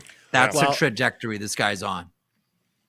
Okay, I guess I'm going to have to play bad guy here, but Sure. No, but the devil's advocate position is that Keaton Verhoff and some of these other prospects that they Vigo Bjork that they bypassed, have been the best of their peer group each and every year along the way. Yep. That is their fool's gold to a guy who pops up in 1 year after having a middling season in the BCHL, particularly when he's surrounded by such great talent. So this would be the difference to me. And this is a comment on Spencer Hyman's team. We mentioned the Bulldogs. Like, Spencer went all in and exhausted a lot of capital to fill this Bulldogs roster with high-end talent. Normally when you see someone pop, he's the star on the team and everything is focused around that one player. You look at all the players that Caleb Malhotra had to jump over. Like, it'd be pretty easy just to say, like, you know what, we're going to default all of our 19-year-olds. If we're going to get to the Memorial Cup, it's got to be 19-year-olds that we play. And Caleb Malhotra, like I just mentioned Jet Luchenko, he beat him out for that spot. Like, there were hurdles that were placed in front of Caleb Malhotra all season long. Yeah, I know you got to go. I got one more question for you because you talked about the father-son dynamic. Yeah, we have to deal with that. Yes. He talked about, look, we all know the character and integrity of Manny. We sure hope that Caleb is a chip off the old block.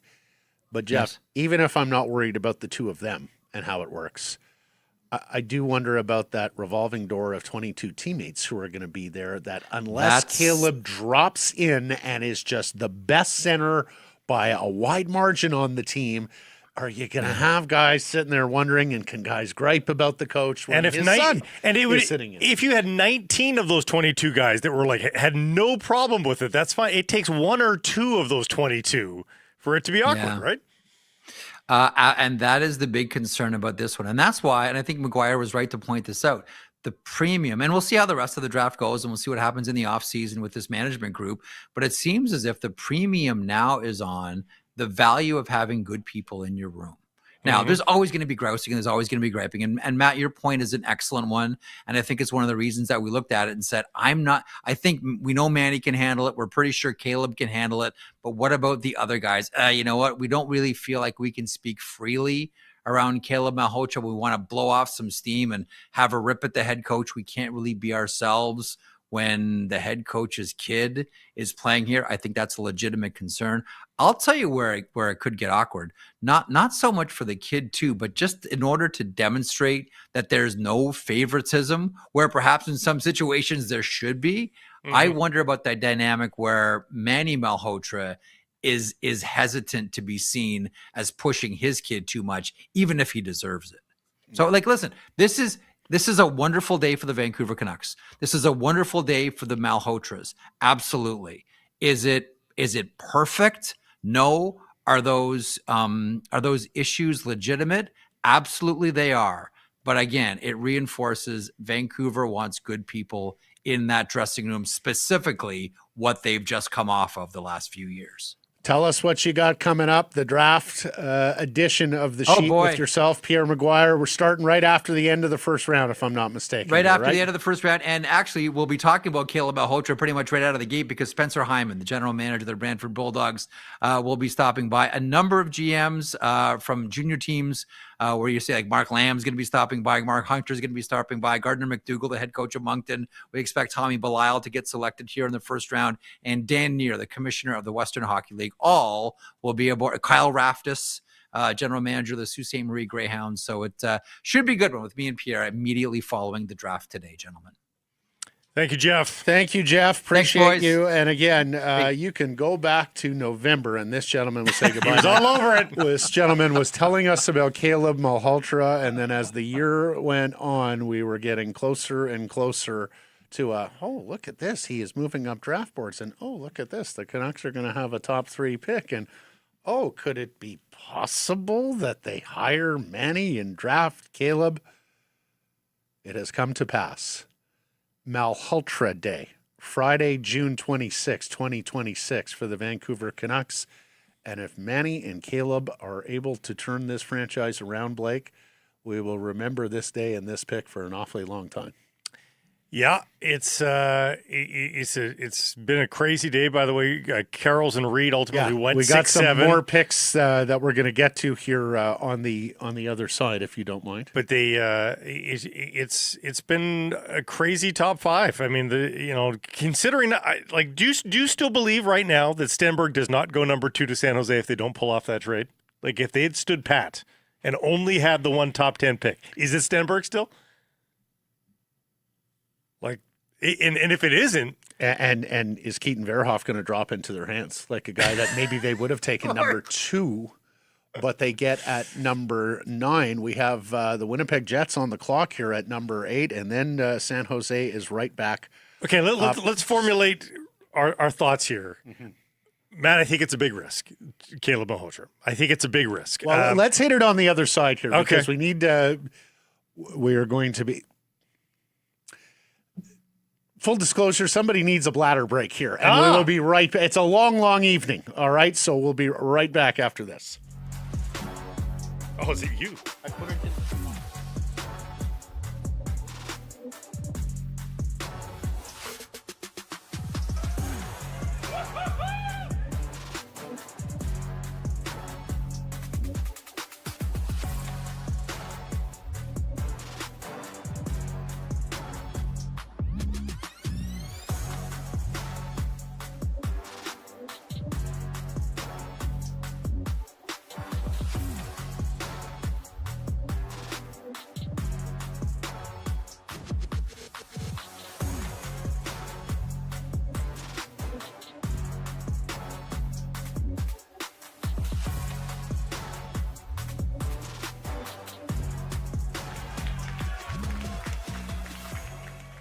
This is going to be so unreal for Vancouver, Blake. I'm picturing the city absolutely packed, the bars packed, jerseys throughout the town, and watching soccer matches all day long. The city is going to have such a cool vibe during the FIFA World Cup 2026. Now, I know both of us have traveled to sporting events before for work and for fun, and I know we agree that it is just a different experience when you're in a part of town, in a home that gives you the real flavor of the city. And that's why we prefer staying in homes on Airbnb.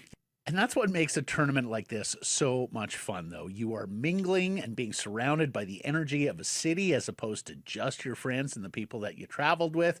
And Blake, I want to show Vancouver off to all these visitors. My neck of the woods, Kitts Beach, West 4th, even Greek Town along Broadway. All right. And during something like the FIFA World Cup 2026, where you stay becomes part of the experience. Having a place where everyone can just hang on out after the match, before the match, relive the game, look forward to the game, experience the city together, and make the trip feel more memorable. And honestly, if you're coming to Vancouver for FIFA World Cup 2026, why not stay somewhere that lets you get more deeply connected to the city, create more memories, grab a coffee on Commercial Drive, catch the fan energy downtown or the Fan Fest. And if somebody invites you to have a huge argument over hockey after the soccer match, well, congratulations, you've officially lived like a Vancouver local. Hey, and you may even get invited to some backyard barbecues in the right neighborhoods. You never know. Airbnb, the world is meant to meet. All right, so Garrison Price, a special draft night edition here from the Nation Network studio and a presentation of Bet365. You were asking me about Caleb Malhotra, and we're going to unpack that in a second. But first, let's get to the news, because the Winnipeg Jets have selected Viggo Bjork, forward from Sweden, with the 8th overall selection. So we are at number 9 now for San Jose. And they can have their cake and eat it too. They could go Stenberg, Verhoff in the first round. And look, if Mike Greer knew Oh my God. if Mike Greer knew that Masterful. It's Buffalo masterful. was going to take Jackson Rudolph, the Rangers were going to take Albert Schmeitz,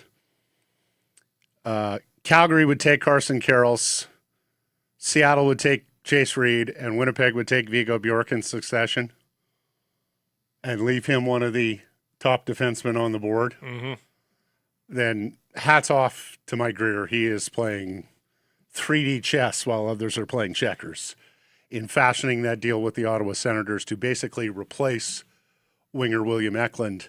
Based on his history, I think he is playing that 3D chess. Honestly, I think Mike Greer's doing a fabulous job. And probably ends this tier, I think, right? This 9th pick probably ends this tier. I think we kind of move on to the next group after this pick. And that's why getting this choice, the 9th choice, was probably masterstroke again. So you had asked me before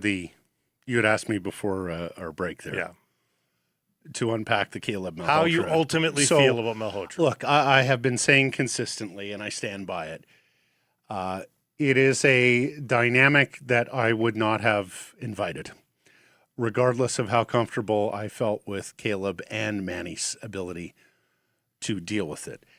And that's because I just can't trust the sort of maturity, professionalism, everything that it would take for those other 22 teammates. And remember, it's 22 the first year, plus however many get called up, plus however many get traded in, and so on the next year. So you're asking like 20 to 30 other professional hockey players annually to buy into this and to basically tailor themselves, their behavior in the room, at dinner, on the road, on the plane, everywhere they move, to account for the father-son dynamic that would not be there with another team. That basically, I think this has made the job more difficult for Ryan Johnson and the Sedin twins going forward, because now you're going to have to be, I think, even more selective and even more precise in your curating of this roster around these two individuals to make sure you're bringing in people who won't upset that dynamic, who won't, who won't put their finger on that dynamic and make it odd and make it difficult for the head coach and for the young center iceman. Yeah, I think they're kicking the can a little bit. They know they don't have to deal with it now, and they'll cross the bridge when they get to it. It's at minimum 1 year. It could be 2 to 3 because, remember, he could stay at college for 2 years. He could go to the AHL after that. He could go to the AHL after 1 year. There are steps in between, and that all buys time for Manny Malhotra to be either A, fired, or so unequivocally have the confidence of everybody in the room that nobody would dare say that he's being out of line. Like, if Manny Malhotra wins everybody over here in the next 2-3 seasons, and that doesn't mean bringing them to the playoffs. I don't necessarily mean wins by wins, but just in clear development of the younger players on the team, and, brings goals against down and all that. Like, if all of that is tracking, it's going to be hard to doubt this Malhotra group, right? It's going to be hard to doubt that he's not going to just play it objectively. And if ultimately there's a player down the road that has a problem with it, maybe that the player will just have to leave. Yeah. Although ultimately I think you're right. I would not have invited it myself, but I'm just trying to put myself in their head. And Blake, here's the problem with the player that has to leave. You would once again be dealing that player from a point of weakness without the if you let it get out. Yeah. We saw that with JT Miller, right? We knew that a JT Miller trade was going to have to be consummated. We knew that the Canucks were playing with a short deck in that trade. And sure enough, made a bad trade. Let's face it. Hedl, Mancini, and a first-round pick that they've already flipped to Pittsburgh was not great return on what JT Miller was. Super chat here. I have, okay, let me just say, I have two individuals that we talked to about this matter ringing in my ears.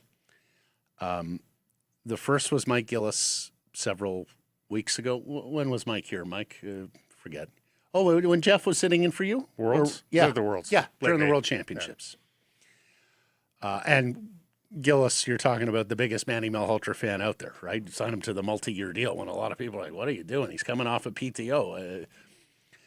And Mike said you would have to have a plan for it, that he was completely comfortable with Manny in that situation, and Caleb if it is chip off the old block, but that you would have to at some point understand you are going to be dealing with a player in your room who can't handle that as easily as the Malhotras are or as others in the organization are. And it is official. The Sharks take Keaton Verhoff. Sasha with the super chat. The donation to the BC Mental Health Foundation. The number 3 pick shows you can't always trust what's on Polymarket. I trust the process. I believe in our team. Congrats to the Malhotras, Canucks, and the fans. And that was sort of my feeling too when it was Stenberg, not Reed. That's why I said I don't know that you just slide down the tile. Like it just didn't feel like the Canucks were that interested in Reed. It just didn't feel like that to me. Yeah, it seemed more that people wanted to connect them to Reed as opposed to they actually liked Reed more. In fact, I'm not sure Reed would have been the first defenseman they took. And needless to say, others in the league felt the same way, as Carson Carroll's, Albert Smeets, and Daxon Rudolph all went before Chase Reed did. Although we should say, Seattle's looking to add star power. If Chase Reed hits, that is a star, right? Because that is a big, mobile, offensively inclined right shot defenseman. The other person I have ringing in my ears about this father-son dynamic, we had Frank Corrado on about 3 weeks ago or so. And he said, if you do that, you have to have exit strategies. And what he meant was there very well could come a time where you have to fire head coach Manny Malhotra and deal with the fact that his son continues to be one of your future building blocks. And that's why, with the draft sliced this thinly, that's why I was of the mind, just don't invite it. And then, head coaching tenures in the National Hockey League are not long. They are particularly short for head coaches that take over on the front end of a rebuild. Yes, you're right. Now, we always say they're not around for the playoffs generally. I think you are hoping to go long haul, long term here with Manny Malhotra, but you got a long way to the finish line, right?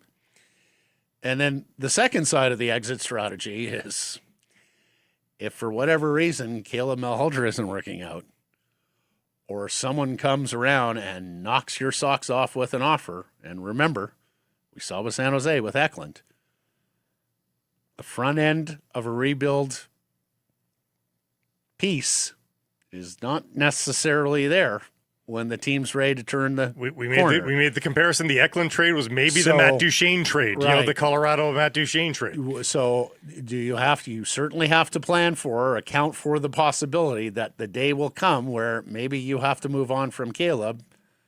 I'm sure Manny is, as a father, would be disappointed, but as a head coach has to be fine.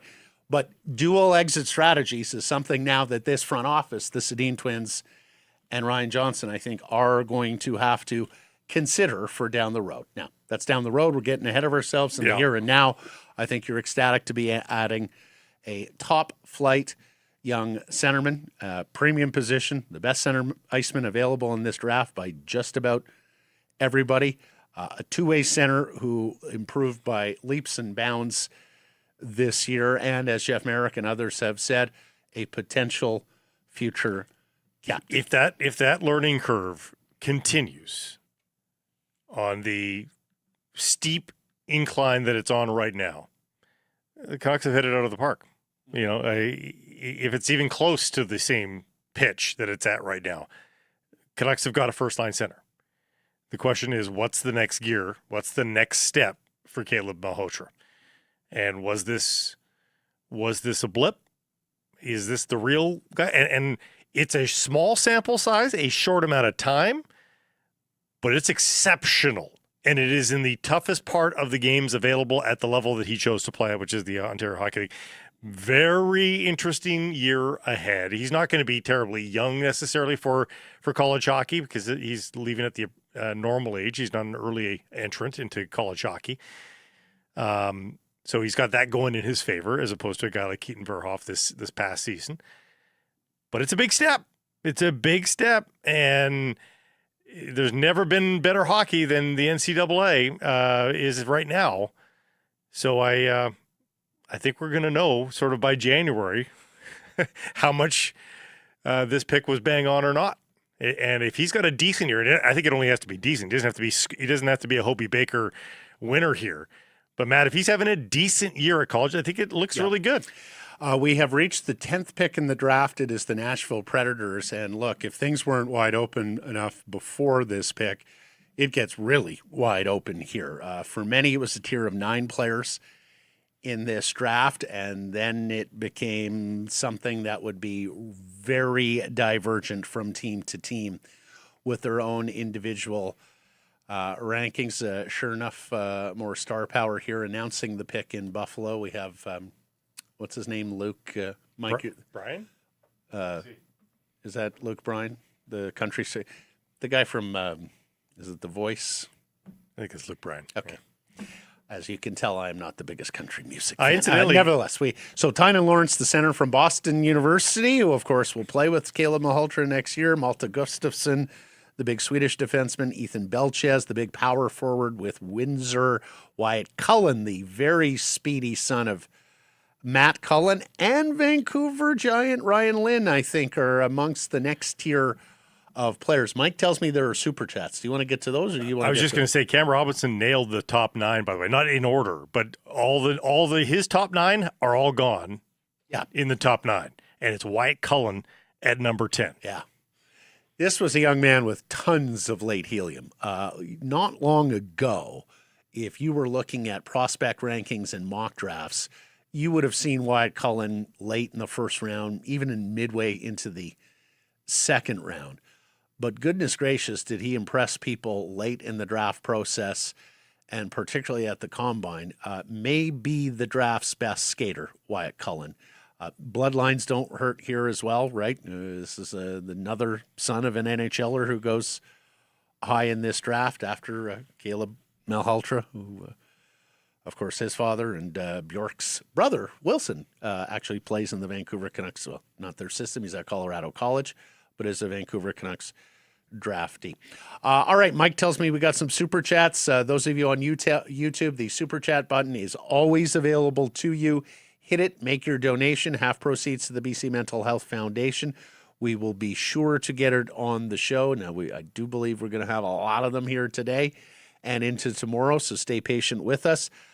Mike, let's bring up the next super chat you want to get to. KC says Vancouver is never beating San Jose in the playoffs now. Robbery. Yeah, I mean, you got to absolutely love what Mike Greer and the Sharks have done here. They had issues on their defense. They knew they needed to basically build a defense from the ground up outside of Sam Dickinson, who was a first-round pick a couple of years back. They make the trade with Buffalo, moving down just the 7 spots from 20 to 27. They pick up Michael Kesselring. It seems like they're going to be able to pay Kesselring where Buffalo did not. Then they make the trade with Ottawa to secure the 9th overall selection. And again, if Mike Greer was familiar that Keaton Verhoff or one of those big defensemen was going to be available at 9th overall, hats off to him and his staff. That is an absolutely brilliant job of forecasting and understanding your competition and the draft board. So San Jose walks away with Ivar Stenberg and Keaton Verhoff, as well as Kesselring. And they've got a 3rd pick coming up as well. Yeah, they do. They have a pick later in this round also. So thank you to Casey, for that super chat. Mike, next one? No, we do have another one. Okay. You got a basketball. Oh, Phil basketball special. Phil wants in. If I didn't know better, I would say Bedman is trying to sabotage this draft process because he is pissed that it's decentralized and he didn't get his way. Hard for us to tell, Phil. We are not hearing the commissioner as we are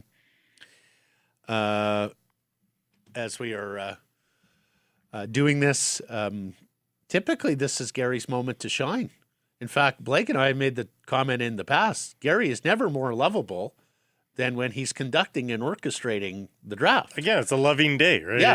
Everybody's a winner undefeated tonight. Yeah. Everybody wins today. Everybody's adding a player and getting better, at least those with first-round picks. So we've seen the commissioner very loose, not the stiff Gary head-shaking Bettman that you're accustomed to.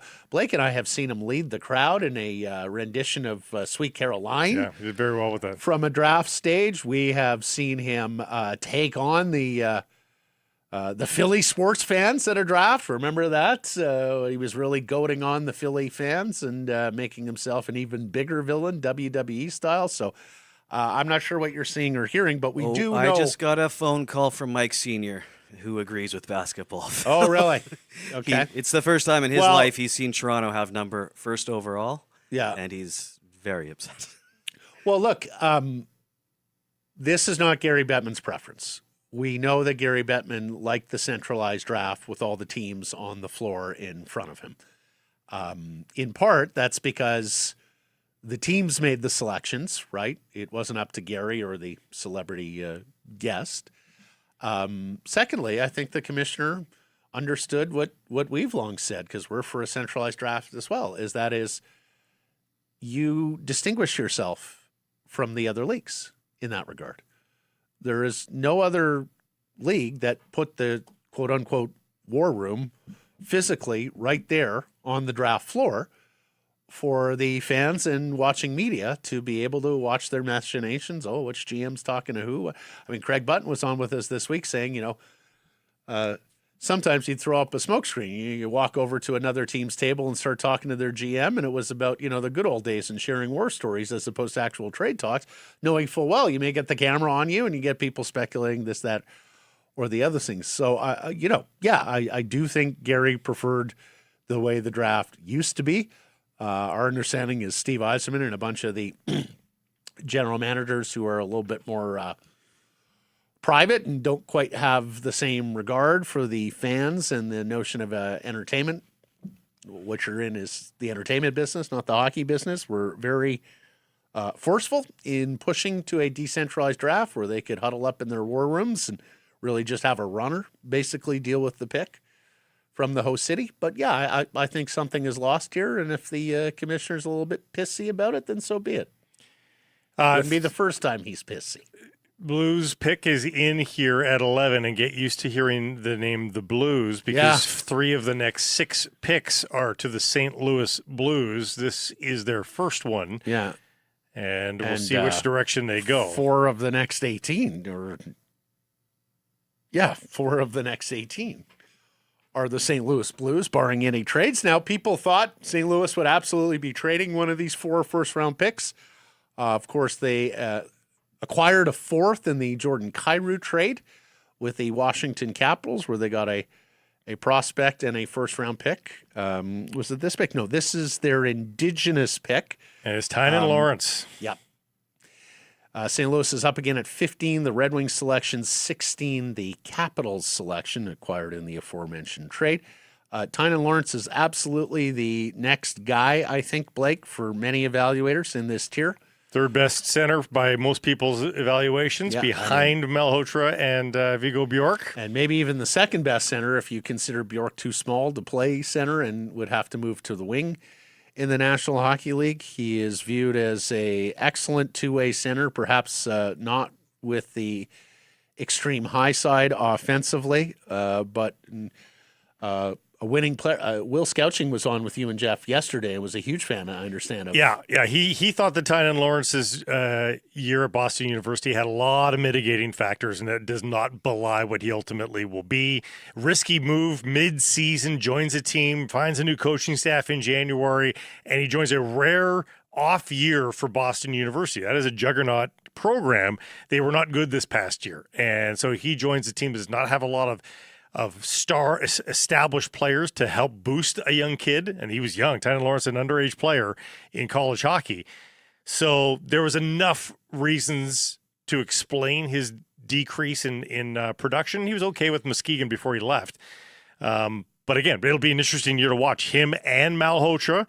Does one of them get moved to the wing, Matt? to make way for the other one, or do they just play them as the 1-2 centers? I don't know. I don't know the roster well enough, but I would certainly hope from a Vancouver Canucks perspective, you want Caleb Malhotra playing center ice all the way, baby. You don't want him having to move over to the wing and lose that important development time of playing down center ice. But yeah, it's typically a good program that has a lot of good players in it. So look, internal competition I don't think is the worst thing. I mean, Caleb Malhotra had that with Brantford. There was plenty of great players on that Brantford team. Jake O'Brien, last year's first-round pick from the Seattle Kraken, was a part of that team. Jet Luchenko, as Jeff Merrick mentioned, a one-time first-round pick of the Philadelphia Flyers, who actually played NHL games, was on that team this year. So Caleb Malhotra was able to rise above very credentialed teammates and hold down that first-line center spot, and I would suspect that he'll rise to the challenge as well with the Terriers under Jay Pandolfo and get his fair share of ice time going forward. Okay, we're at the point of the draft here, Blake, where we're not too far out from the Vancouver Canucks' next selection. We have number 12 on the clock here. It's the New Jersey Devils. And this is interesting because, of course, Jersey made the big trade with Calgary. Simone Nemec, they got future first-round picks. They're trying to move out the Dougie Hamilton contract. Jersey could be quite interesting to watch here, of course, because they missed the playoffs. They fired their general manager. You've got a new data-driven general manager in Sonny Mehta. This is his first opportunity to put his stamp on the club. So we'll see. He's going to make the pick here at 12. Could there be a deal? So the Canucks are up at 24. So we're halfway there. And here's where I think if you're in the Canucks war room, you're starting to look at the board and you say, okay, who's going to be available for us there at 24? Which one of these guys that is still left? Because I would argue, Blake, that this has been a very chalky first 11. Yeah, so for that reason, there's been no I don't think there's fallers any yet. real surprises. No faller. I think you're surprised that Rudolph went 4th. I think you're surprised that Schmitz went 5th. But I don't think you're necessarily surprised that it was these 11 guys who were the first 11 picks. Yeah. Now, I would think that Belches, the big power forward out of Windsor, and Gustafsson, because he's 6'4", 200 pounds, with some puck skills, are probably going to be within the next few picks. It is very hard to teach size. Both of these players have it. I mean, Belches is 230 pounds. You just don't see a lot of 18-year-old junior hockey players. But so I would think that they will come off the board relatively quickly here. But I think you're asking yourself in the Canucks room, okay, beyond the handful of guys that we feel like are almost certainly going to be gone in the next 12 picks, who could be one of those guys who falls? And you start to think about position. I mean, I think many of us had wrapped our heads around Carls or Reed going to the Canucks at number 3. That didn't happen. They went back to Malhotra. Does that open them up? Do they start hoping that Tommy Blyle is still there at 24? Widely regarded as the best defenseman in the queue this year and a right shot defenseman as well. Great skater, tremendous puck mover. There's questions about his defensive acumen, but yes, he had an awesome season with Moncton.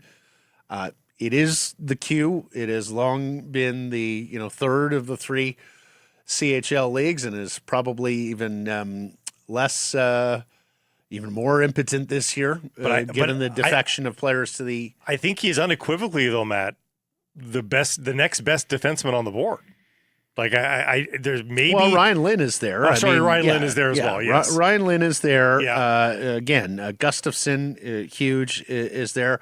Some teams might really like Xavier Villeneuve, who's a great. I mean, there's Lane Hudson comparisons there, but there's a lot of worry about his defensive ability and size. But Gustafsson and Lynn will be gone by 24. Yeah, we know that. And Hankinson, the other big Swedish defenseman, although he's apparently less puck inclined than Gustafsson. Alexander Command has gone now to the New Jersey Devils with this pick. He's also a player who had helium. And look, a center iceman, so I don't think there's any surprise there that if someone was going to go a little higher than some people thought, it would be a guy who plays a premium position. And what people loved about Command is this is a defensively responsible player with decent size and decent hands and skill that you feel like he is absolutely going to be an NHL player. You're hoping for a second-line center here. He may well just be a third-line center, but very high floor, a player who I think a lot of scouts looked at and said, that's going to be an NHL guy, even if he doesn't reach his ceiling. That's a guy who, when his A game isn't there, he is still able to help you out there. Cam had him at 20. Craig Button has him at 13. Yep. And he sort of oscillated back and forth between those two spots, I think, for a lot of people. Yep. As the draft came a little bit closer. So he goes on the high end of things at number 12. And he's a little bit like the same way I described Albert Smith. People have been depressing what he could do offensively. Those who believe in Command think there's way more offense to give there. We'll find out from the New Jersey Devils in the next few years, I suppose. Yeah, and look, it is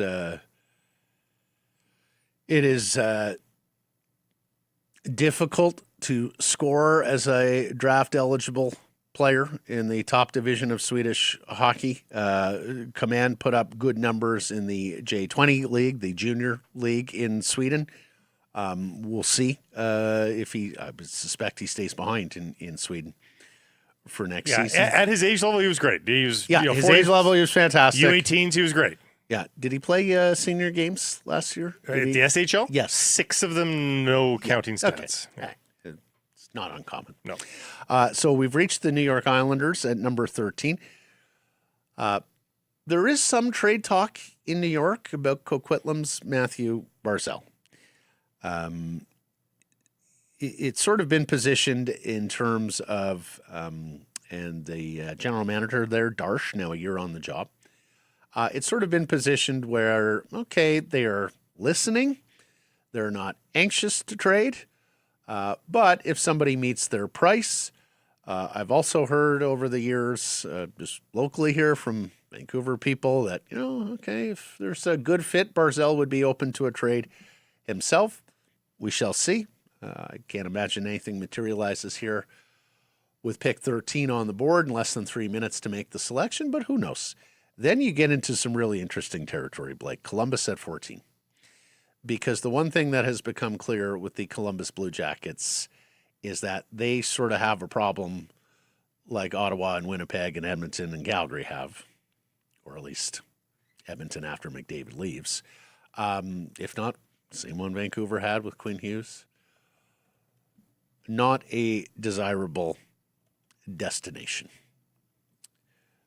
There's reports today that Zach Werenski is available, that there was a meeting with Don Waddell and Club Brass, and that, Werenski, the Norris Trophy winner, has made it be known that he would just as soon be happy playing somewhere else. Columbus knows full well that it's going to be difficult for them to attract free agents, and that they may have to make some of these hold your nose trades going forward with their own players who are looking for what they believe is greener grass destinations. There's been a lot of talk that the 14th overall pick from Columbus is in play. There has been connection to Jake DeBrusk with the Vancouver Canucks and the Columbus Blue Jackets. In fact, Aaron Portzline, who has been the fine beat writer on the Blue Jackets beat for some time, has made that connection. Matt, for as many trades as we have seen today and for the past week, I'm a little surprised there's been nothing on the trade floor just yet. They officially announced the Dorofeyev trade when the Rangers were picking at number 5, but it was already well known at that point. Nothing has happened since the draft began, and I'm a little bit surprised by that. Yeah. So the Utah, the Boston 23rd overall going to Utah just before the draft began in the J.J. Peterka deal. And then the 26th overall going from the Rangers to Vegas are the 2 deals that have involved first-round picks today. Am I missing any? I don't think I'm missing any. No. There have been other trades of first-round picks, just not today. Yeah. If I'm not mistaken. And Blake, given all the chatter and given all the evidence we have of trades here since the end of the Stanley Cup final, I think it's completely fair to say, hey, I would suspect there's another trade coming here, right? I would be surprised if there's no more trades here for the rest of the day. Speaking of trades, one more super chat. Nucks for the Cup. Do San Jose's moves for the draft today rival Burke's draft in '99 when he made a moves to grab the Steens? The answer is no, and that doesn't mean what they've done hasn't been spectacular today. They have absolutely nailed it. No notes on them getting Stenberg and Verhoff. But getting 2 in the top 3. Well, it also involves 3 trades, right? Yeah. On the draft floor. Yeah. To get the 2 identical twins who, for many, were far and away the best players in that draft. No, it doesn't rival that because that's one of the all-timers. No. But Mike Greer is winning this draft today. Yes, he is winning the draft. Yeah. That was Brian Burke hitting the royal flush, okay? Yeah. This is a straight flush. Would you rather be the Leafs with Gavin McKenna or the Sharks with their 2 players? I would rather be the Sharks. Yes. You know I prefer Stenberg over 1,000%. McKenna. And, look, I think McKenna's a great fit for Austin Matthews in Toronto. I also think it would have taken some stones to bypass McKenna as a new general manager. Yes, it would have. In Toronto. And in part because McKenna's game seemingly is going to blend so well with Austin Matthews, given how good a goal scorer Austin Matthews is and how good a playmaker Gavin McKenna is. But I just preferred Stenberg when I watched him. I think there is a possibility where McKenna doesn't turn out to be all that he's chalked up to be. And I don't know if that's Alex Daig or Alexei Lafreniere or Nael Yakupov, somewhere on that spectrum. Because for the most part, when I watched him play, he was a perimeter player who wasn't too involved in the guts of the ice and didn't even particularly have the best shot. Whereas Stenberg was in the middle of everything. Now, it's not a race. McKenna can get better, and people say McKenna's tools are better and that the offensive upside is the highest, and I don't dispute that for a second. But no, if I'm San Jose, I've got Macklin Celebrini, a good young team that was on the cusp of the playoffs. I'm adding a winger, or I guess I'm replacing Eklund in my top 6 group, but with a higher potential, I think, than Eklund. Not to mention getting a building block right shot defenseman to go with Sam Dickinson. Probably not this year. I'm feeling a whole lot better about my team in the here and now and my future. We should mention this little factoid from today. Carson Karls went to the Calgary Flames, of course. Mm-hmm. It's now 2 straight drafts that in the top 6 a player has been unavailable for the draft proceedings because they've been working the farm. Brady Martin last year. Yeah. Karls this year. Well, they showed video of the Karls draft party, and it looked pretty clear that he was on a farm. And I knew he was from Saskatchewan, Manitoba. Yeah. So there, for those of you on visual, Cypress River, Manitoba. Okay, Winnipeg guy, tell me where Cypress River, Manitoba is. You got no chance. Do you know how many small towns there are in Manitoba? Yeah. Like infinite small towns. More than 500 cows on the farm. Also some goats there.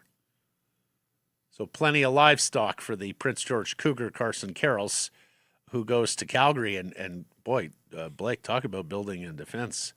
Zane Parekh, Carson Karls, and now Simon Nemec for the Calgary Flames, one province over. And the rebuild that is a little further ahead than the Vancouver Canucks rebuild, as we know. And the Islanders just get Malte Gustafsson, so their blue line is starting to look pretty good for years to come as well, of course, with Schaefer on the job as well. Now they've got Gustafsson coming down the pipeline, so we'll see. The Islanders still need some work. You know, everybody's talking about the San Jose Sharks right now. Oh, how could you not? Like, people are like, they will be terrifying going forward. My goodness. Well, yeah, because here's the other thing. Macklin Celebrini's getting better. Oh, yeah. Yeah. I think he finished 5th in Hart Trophy voting. He's getting better. Like, I bumped into a trio of local hockey players here on Wednesday after the Canada-Switzerland match. Guys who are a little bit older, but certainly are familiar with both Connor Bedard and Macklin Celebrini and summer work on ice, roller hockey and things like that. And I mean, the things they were saying about Macklin and Bedard, like just talking about how like Macklin was like 16, 17 years old. And like, these are young guys playing pro hockey, in some cases touching the NHL. And they're like, he's better than me now. Like it's 16. Yeah. Imagine how disheartening that is. Remember Stamkos once said about McDavid as he was coming in, like, oh, do you think he can have success out of the gate? And Stamkos sort of looked at the interviewer and went, no, you don't understand. Like, he's better than me now. These are the sorts of things that local guys here in Lower Mainland hockey have been saying about Bedard and been saying about Celebrini for some time. So, and it should be said that if Keaton Verhoff hits, and it still remains to be seen, but if Keaton Verhoff gets to where people dream that he can get to, yes, that's going to be a hell of a player as well. Like, oh my God. Yeah. Okay. So Gustafsson is off the board. So that's the big Swedish defenseman that we said very unlikely to last to the Vancouver Canucks. He's 6'4", he's 200 pounds.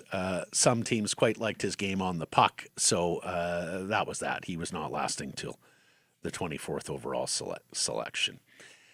Now, again, I think the power forward Belchess will be gone because I just can't see another, 10 teams passing on 6'5", 230. Columbus pick is in. Cam Robinson thinking it's Oscar Hemming. We'll see if that comes who is to another pass. power forward, not quite as big as Belchess. Hemming has been selected here. There you go. A Finn who is playing college hockey at Boston College. He's also 6'4".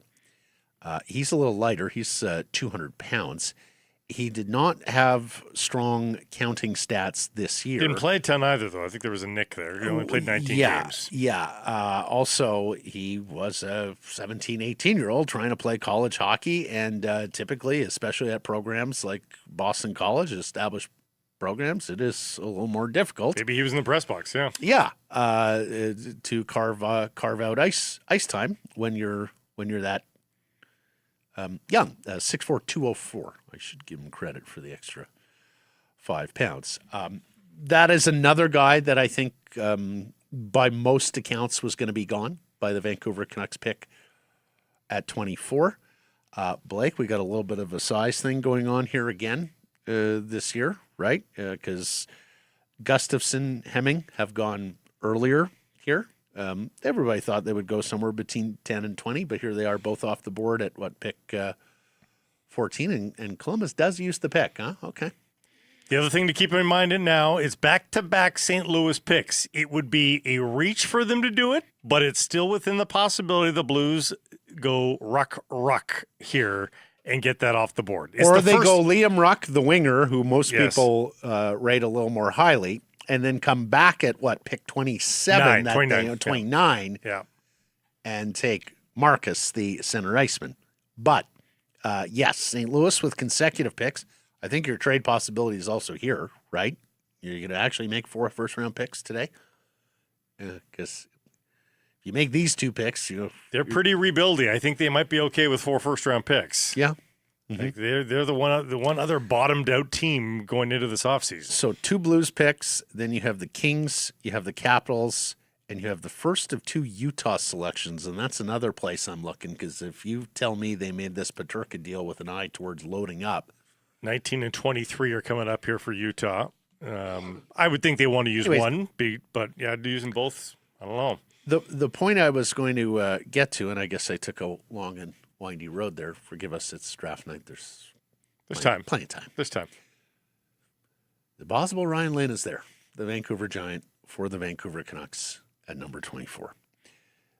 Some draft observers thought this scenario was possible because while Ryan Lynn checks a lot of boxes, he is not the biggest lad.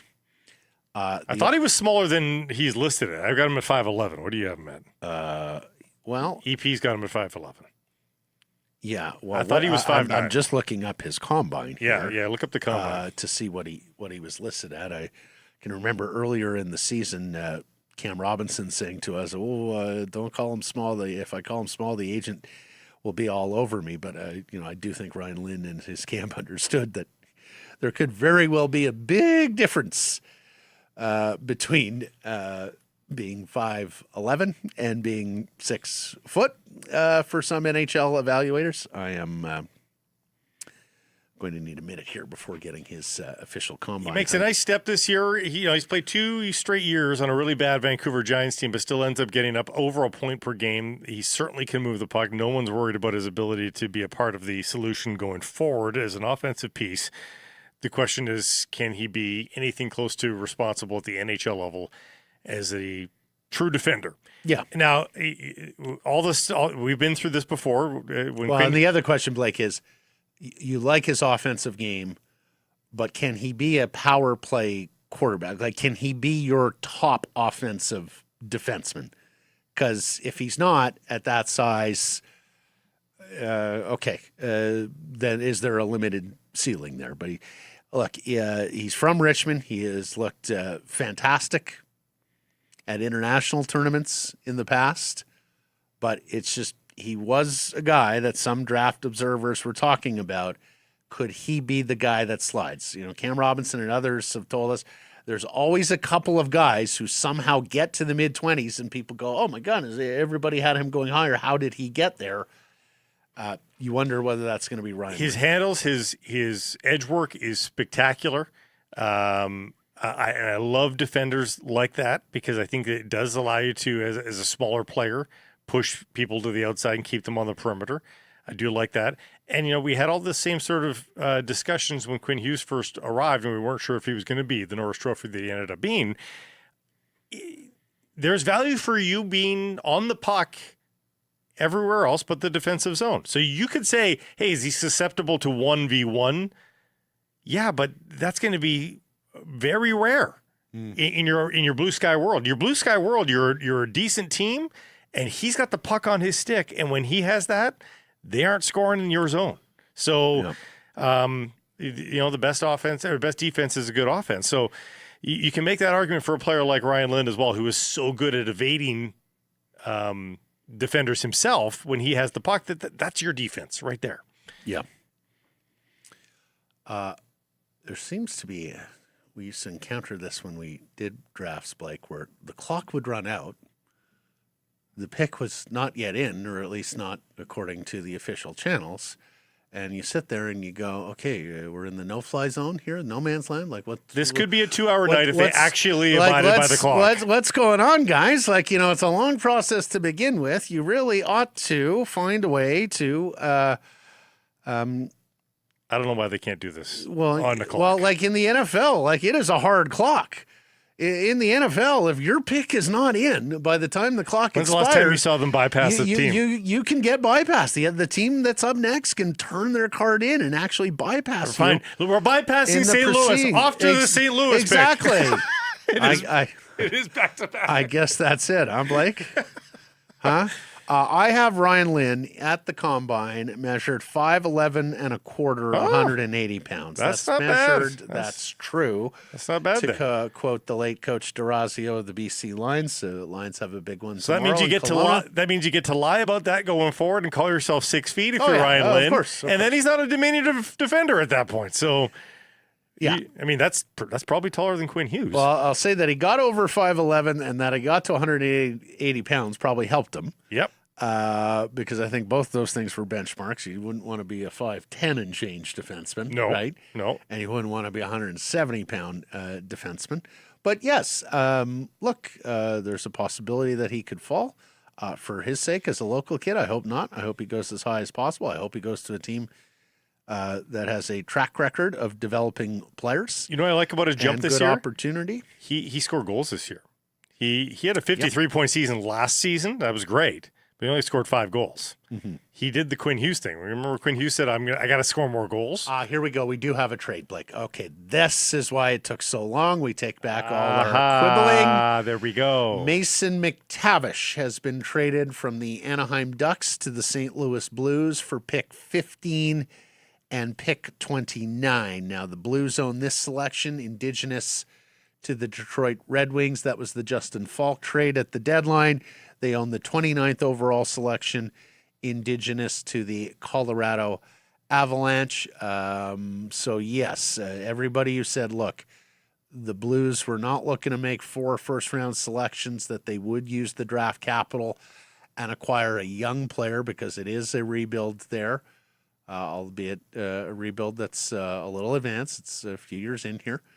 And Mason McTavish was connected to them quite a bit over the last couple of days. McTavish, of course, being shopped by the Anaheim Ducks in part because he fell out of favor with head coach Joel Quenneville. He did not have as good a year this year as he had had previously. In fact, they weren't using him all that much in the Stanley Cup playoffs. Now, at one point, this is a top 5 pick that people thought the world of. I mean, we were sitting there talking about Mason McTavish last summer when the Canucks and many other teams were looking to fill the second-line center hole. And the only reason we were is because Anaheim went out and signed Michael Granlund and basically said, you're going to be our second-line center. And we're like, what about your young second-line center you took in the top 5? He's not the greatest of skaters, but he is a decent two-way centerman. There was talk the Ottawa Senators were very interested in him. He's from that community. And, of course, they're a team that's looking to add players who will actually stay. And look, interesting from an Anaheim perspective I was as going well. to say, first of all, Anaheim did not have a pick in the first round. They did not. So they're going to make one of these choices, Matt. I'm very skeptical they make both of them. Yeah. Like, this is not what they need to, like, everybody wants to have at least one first-round pick. So I think they probably make one of them. But do they need both of these picks? Probably not. Like, they're a playoff team now. They're big boys. The narrative around the Anaheim Ducks is that they were going to have to do some pretty significant surgery on their defense core. They allowed a lot of goals, a lot of chances this past year. They were awfully fun. I mean, you remember the games, Ducks and Canucks. I mean, it was just highly entertaining 2.5 hours of NHL hockey, to be sure, time and time again, when the Canucks weren't exactly an entertaining team last year. So I think that tells you everything you need to know about Anaheim and the patching of the dam or rebuilding of the dam they have to do on their blue line. Olin Zellweger apparently was never exactly a favorite of the management group or coaching staff there. He was sent to Buffalo today for pick number 45 and a young prospect forward. So they moved one defenseman out. They have now moved a young center iceman out.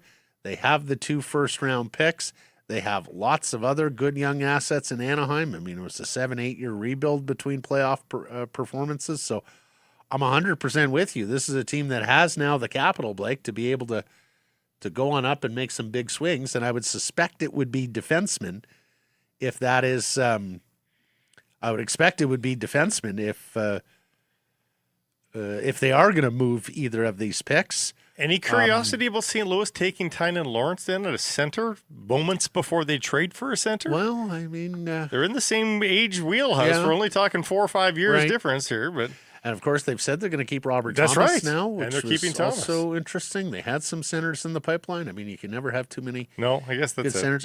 In terms of the defensemen that are available, okay, so look, if Zach Werenski wants out of Columbus, I mean, there's Zach Werenski, there's everybody else. There has been some talk about Adam Fox with the Rangers.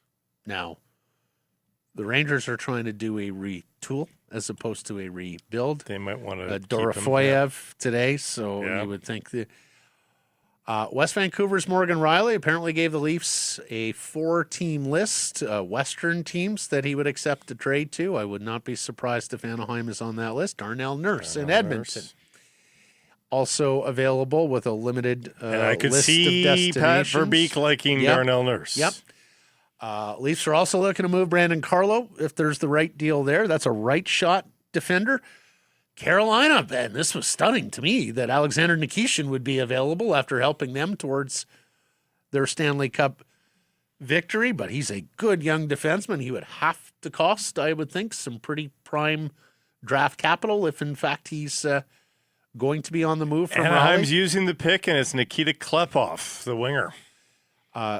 Those who like Klepov thought he could be one of, if not the best offensive player in this draft. He had a sensational season with Saginaw. When you consider 17-18, he was a rookie in the OHL and put up 97 points in pretty impressive. 67 games. And it's not like he was with Brantford and all the stars Right. who had already been first-round picks. No, that's a really tidy rookie season. 37 goals. Not that they need more goal scoring on the wing, Blake. Jesus. I mean, they already had a ton of goal scoring, but hey, going back to a well to add more high-end offense for the Anaheim Ducks. Goodness gracious, are they going to be scary? Now, I think that this is, I'm not saying I think they'll do this, but on the 30-year anniversary of Kobe Bryant's selection by the Charlotte Hornets, only to be traded, for teams like this, for like Anaheim, that, again, they're not desperate to fill the cupboard right now. They do want to continue to make strides in the playoffs. Like, I would bet that he probably ends up remaining in the cupboard, but maybe there's a point where, a team like Anaheim, a team like San Jose, I mean, trades away a first-round pick. I hear you. I mean, because Seneca and Gauthier, I mean, you're young scoring wingers, and now you add Klepoff to that. That's outstanding. Of course, you don't often see a player go through the rigmarole of walking up on the stage, putting on the jersey and the hat, and then the trade thereafter. So I think we have to work on the premise that Nikita Klepoff is going to be an Anaheim Duck, and that if there is a trade to be made here, that second for pick. it's going to be that next selection, 29th overall now in the entry draft. Okay, so Blake Klepoff is off the board now. Belchess, the big power forward, still there. Interesting. Ryan Lynn is still there. I think those would be the two guys that I would be very surprised if they're there at 24. While I could see some other players go here, I would be stunned if Belchets is there at 24. Belchets is a little less on Lynn, but still quite surprised. I would say Belchets and Lynn are almost earning faller category here. They're almost, Belchets in particular, because he has some late helium. Well, he was a top 10, top 5 guy at one point earlier in the year. And then disappeared and then started to make a comeback again recently. Yeah. But he was more in the 10 to 15 range. Okay, we're through 15. So, I can hear your mouth. Just cresting into faller category, you know? If they're not there, then I think we're in a tier where we're talking about Oliver Savanto, the big defensively oriented Finnish center. I think we're talking about Adam Noatne, who's a big and good skating winger out of Peterborough. Elton Hermanson. We had a good chat with Cam Robinson about Hermanson, who's a very comfortable on the puck scorer and distributor in Sweden. Then we're talking about some of those big centers: Morozov, Dagenet, Rogowski, Hextall. Shiloff isn't as big, but he would be in that mix. Your boy Tommy Blyle, the smooth skating right shot defenseman out of Moncton. JP Hurlburt of the Kamloops Blazers, I think, is on that list. A guy named Matt in the YouTube chat is saying we need some oddball picks here, and that's how you create. Yeah, followers. Really, you do. You need some reachers. You need somebody to go off the board a little bit here. You need a couple of teams to do that. I think you need a couple of those. Yeah. I think you're hoping somebody loves William Hackinson's size here, the big Swedish defenseman. I think you're hoping somebody loves the shutdown ability of Juha Pipparainen, the right shot Swedish defenseman, also a sizable the raw data player. of JP Hurlburt, maybe? Right. The offensive upside of Marcus Nordmark, who's a Swedish winger who apparently the attitude isn't great, but the skills are there. Casey Mutrin, who's a really big power forward, would-be power forward. He's had some... Well, Hurlburt is interesting because same points as Klepoff. Klepoff just went to the Columbus Blue Jackets. Yeah. Hurlburt had 97 points as well, and also just 68 games. 42 goals, though, a few more goals. But now, Cam Robinson and other evaluators told us Hurlburt is scoring in sort of a junior hockey way. Yes. Less so the sort of goals you see in the National Hockey League. So his game is going to have to undergo a transition going forward, and you wonder if the offense will hold up. But his fans love him a lot. Like, I've seen him in top 10s, Blake, from certain evaluators. So I saw like him a lot. In the chat, somebody's already made the comparison of Hurlburt is the same as Cole Lind. And that's sort of what the evaluators are saying is like Cole Lind could score at the junior level. But people wondered if it would translate, and ultimately it did not. Yeah. So St. Louis is now making this selection, and it is, where are they picking? This is the 16th overall pick. So we are now halfway through the first round, Blake. It's taken 2 hours and 4 Michael minutes. Russo reporting that there is wild news happening. Oh, wow. Maddox Dejanay is the selection here. There's a little bit of a Reachy. wild card for you, Reachy. Blake. Yeah. Those who like Dejanay see a 6'4", 200-pound guy who's got a very high floor and the potential for offense.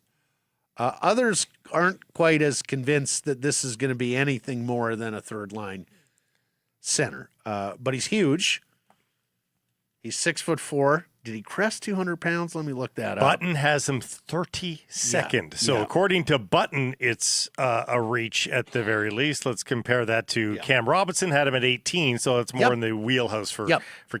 6'3" 3/4", 198 pounds. And he was a guy that I know a lot of Canucks fans were looking at pick 24. So, yeah, I think you're right, Blake. This is a little higher than a lot of people would have suspected he goes. And Blake St. Louis is taking another center here. I mean, my goodness. Yeah, it's true. I hadn't thought of that. Yeah, They've taken 2 centers here today. traded for one. Yeah. And are keeping one in Robert Thomas. Although maybe this changes the news for them. Now that this haul, maybe they start to think about Robert Thomas now.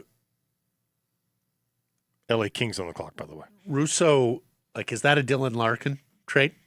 Because, of course, Minnesota's on the Dylan Larkin. Yeah, because they can't extend Hughes yet, so it's not that news. No. That's July 1st. So, maybe it is Dylan Larkin. And then are there picks involved there? Because now we're into the Minnesota doesn't picks. have a first-round pick, right? So whatever Mike is talking about does not involve a selection from the Minnesota Wild here tonight. Are we going to see more trades here? Because now we're officially into.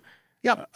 This is typically where you see more trades. We're in tier 3, tier 4 category here. Yeah. So, and the other thing here, Blake, is this is typically where you see trade downs and trade ups. Teams go, I can't believe he's still there. We were hoping so-and-so's there. We'll get out of here. Does that apply to the Vancouver Canucks? Are they now in territory where they're looking at what is the price to move up to 17, 18, 19, one of these picks from 24, because they so covet a player that they thought would be long gone at this stage? Am I silly to be wanting Mathis Preston for the Canucks at 24? Well, he's not what they should be prioritizing. Preston has a bit of Lekramaki to me in terms of there's some boom or bust. He's a young man's from Penticton. This season was difficult. Injuries played a part. Some think he's got incredible athletic tools, yeah, and skating and whatnot. Now, I think what was said about Hurlburt applies to Preston as well. Okay, you're going to have to score in certain ways in the NHL that is dissimilar from junior, but he had a tremendous year last year. I think there were some people at the beginning of the year thinking this guy could be a top 10 pick. I think he's that much more electric than Hurlburt, that much more electric than Lekramaki, that people might be thinking he can do it alone, whereas a lot of guys, the doing it alone won't translate from the junior level to the NHL level. But I'm more worried about the positional thing. Really, the last thing the Canucks should be doing is drafting a winger here at 24, I think.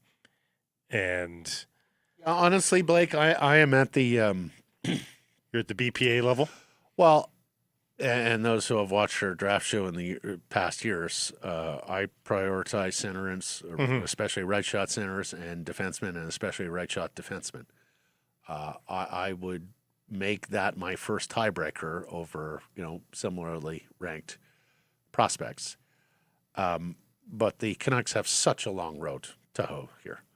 They need everything. Mm-hmm. So I am more inclined to the traditional best player available, regardless of position, axiom this year. Yeah. By the way, Caleb Malhotra has spoken to Canucks.com, quote, of growing up rooting for the Canucks and being a fan.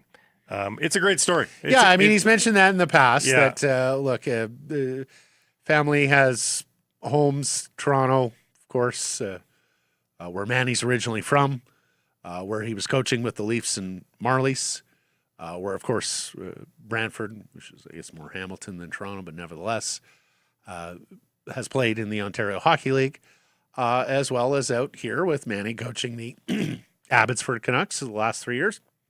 And, of course, Caleb playing in Chilliwack. And, of course, Manny and Joanne once living here in Vancouver when they were when Manny was a member of the Vancouver Canucks. And, of course, Joanne Nash Malhotra is from Vancouver Island, Victoria, growing up with her brother Steve and Martin. You may have heard of them. So McTavish off the board here. Dylan Larkin, Connor Hellebuck. There was rumors earlier today that there would be a Dylan Larkin trade to Minnesota, that he would go with Sebastian Casa, the one-time first-round pick of Detroit, who is asked out, goaltender prospect. Detroit has another goaltending prospect that they may like better at this point, Trey Augustine, who's played the last couple of years for the U.S. World Junior team, and that Jesper Wallstedt would be heading to the Detroit Red Wings. The wild news is in. It's less exciting than we hoped it would be. Bill Guerin has won GM of the Year. Is that what he was talking about? Yeah, I'm kidding guessing. me. Yeah, come on. That's small potatoes. That's not big news on a draft day. On a draft day, come on. You can't dupe us with that sort of thing. Yeah. If he's so GM-y of the year-y, pull off a deal here, Bill. What do you got up your sleeve? Yeah. Kings on the clock, still no pick in just yet. But down to 7 picks until the Canucks are up. Dave Hall is going to join us from Canucks Army, who is there at the draft in Buffalo as soon as the Canucks are made their next pick, provided he can find a quieter spot there in Buffalo. Cam Robinson did just fine. Dave told me Cam beat the media rush to that spot. It's a little bit noisier in that spot than it was when Cam joined us earlier. Kevin Weeks reporting, by the way, that Kirill Marchenko's camp is saying they're not re-signing with the Blue Jackets right now. So, oh boy, I mean, what a kick in the teeth day for Columbus, where you come to the realization that you're probably going to have to trade Zach Werenski, who is the best player in franchise history, right? And may have to trade a good young winger in Marchenko as well. The Montreal Canadiens are apparently a team to watch on Marchenko. They took a big leap of faith on Nichushkin too, that he's got much left to give. They paid 3 fucking picks for him. Yes. I mean, I just couldn't believe that one. Yeah. Given the problems he's had. But I mean, that's the sort of player they have to consider, he right? had a renaissance year, but it was that. Yeah. Like, it could easily dip right back down to where it was 2 years ago. Well, and there's character red flags. Yes. But nevertheless, Blake, you have to wonder with Seattle and their desperate need for star power. They have been looking for star power forever. They changed general managers because they didn't have star power. They're playing before empty seats in what should be still a honeymoon period in their expansion era. Mike, can you bring him? They got Chase Reed, 7th overall. That is a big, mobile, right-shot defenseman who drew Zach Werenski comparisons. Yeah. Does Seattle have to load up a deal with Chase Reed, plus, and go out and see if Zach Werenski will come to Seattle, where there is no state income tax, but there is a millionaire's tax coming in. So a little bit of to and fro on the tax advantages of Washington State. Let's take a look at this Big Head Hockey graphic here. Every center with a similar rise in rankings to Caleb Malhotra since 2010. And there's a couple of busts here. Cody Glass, Jesperi Kotkaniemi. But there's some good names in there too. There's some stars in there. Tyler Seguin was a star for a bit. Ryan Johansson was a star for a bit. Cutter Gauthier, Beckett Seneca. We'll see. See if Caleb Malhotra can rise to some of those levels. Okay, we wondered if Utah would be active given the deal they made sending out J.J. Peterka. Well, in fact, they have. The Utah Mammoth have moved into this number 17 overall draft spot of the LA Kings. This is after Maddox Dagenet went 16 to St. Louis, by the way. That's correct. So they are moving up from 19 to 17. It is not a big jump in the least. And the Kings are getting pick 83 in the third round. So there you go. There's your cost of moving up a couple of spots right now. 83rd. Like 83rd. The Canucks have a pick right around there, as a matter of fact. It is pick 78. So we'll see who Utah third fancied round. so much Right. that they needed to move up these 2 spots. I mean, they're chock-a-block with center icemen, NHL and prospects. Is it Belchet's got to move some weight around? Well, that would be an interesting addition, and you would have to love the value at this point of Yes. 6'5", 230. Is it the right shot defenseman Ryan Lind? They went out and made the trade for Mikhail Sergachev last year. I would argue that defense is still the need on the once Utah Hockey Club. But is it more a now need than it is for the 3 years down the road that it'll take Ryan Lind to get there? Yeah, that's a good. It is definitely a now need, more so than a. And down the Belchet's road. could step in a year's time, maybe. But I look at their prospects too, Blake, and it seems to be more loaded towards the forward side. I mean, they have big Simashev, the Russian defenseman, and Lamoureux, a couple of first-round picks percolating there. But they seem more equipped at forward, both the NHL level and in the prospect, on the prospect side of things. You know, moving Peterka out, okay, that's a little less. They're apparently trying to find a taker for Brandon Tanev as well. They regret that contract, and he's got a modified no trade.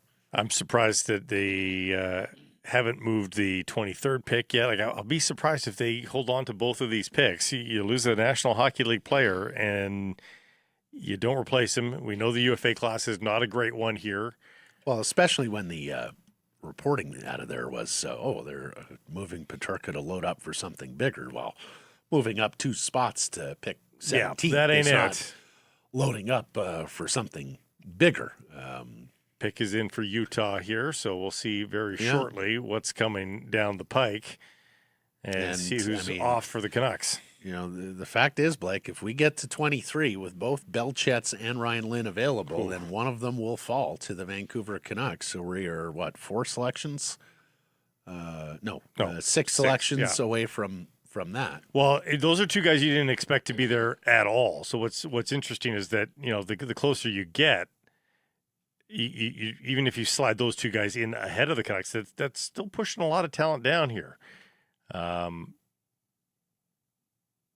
And are they ready to make their pick? This is taking some time. We have thrown to a taped segment somehow. Oh my gosh! With the pick in. What are we doing here, fellas? It's a disaster, this show. They just had another segment where they brought Bill Guerin up on screen at the draft. His mic didn't work. He didn't say anything. Oh my God! And this was after last year with the have the prospects stare into the barrel of the war room and take questions from the war room, which was cringe and awkward. And you can tell why the commissioner wants a centralized draft. But this is Buffalo. Like Buffalo's held the draft how many times in the last 10 years? Well, Blake, what I don't get here is we have Utah on the clock with a pick acquired from LA in Buffalo. And we're throwing to a tape segment with Patrice Bergeron bringing the Stanley Cup somewhere in Massachusetts, in New England. The pick is in. The pick is in. Oh, we're introducing all of these young people who were in the video, and they're wearing Golden Knights jerseys.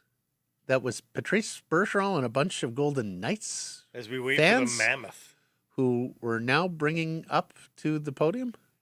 This is so bizarre. Honestly, we're on the West Coast. It's thankfully only 6:18. If you're doing this show in the Eastern time zone right now. Yeah, it's like a high school hockey team in Nevada. My goodness. Perfect timing. Just what we needed. I mean, the NHL, honestly, it tries so hard to be minor league sometimes. Come on. Okay. I'm like David Byrne, qu'est-ce que c'est here? Goodness gracious. LA Kings have traded. Yeah, this is the trade we just saw. Yeah. Okay. So, anyways, the Canucks took Caleb Malhotra, third overall. They did. The son of That still Manny. remains Let's true. get you to answer our. We have a new poll question out at the Sekerson Price X and YouTube channels. Mike, perhaps we can bring that sucker up because, it would appear that we have some time here in the proceedings as high school hockey coach from Nevada with the full national television audience is drinking in his 15 minutes. Are you happy with the selection of Caleb Malhotra? You can vote yes. You can vote no. Do so at the Sekerson Price X and YouTube channels. Blake, are you surprised it's only 76% saying happy right now on 1,600 votes? And I would have thought it was higher than that because most people just love whatever the first round pick is. They feel the desire to have to get behind it. That's gone up because it was 65-35 last time we looked at it, and that certainly surprised me at 35%. I think people are. I've seen a lot of comments, and it seems a little bit harsh sometimes, but I also get it. That the team that is trying to erase locker room discord, the team that is trying to erase the country club lifestyle, that the country club attitude of some players in that room, inviting this possible drama, not between the Malhotras. Again, we're all clear how great of people Manny and Caleb are. The worry is not the Malhotras. The worry is everybody else not named Malhotra. Here in the comments, Nick, I think he'll be a great player, but the father-son dynamic is questionable. Bun says, voted no only because I'm worried about the locker room dynamics. Aaron says Seattle gets the best player in the draft at number 7. Chase Reed, those who liked him, loved him.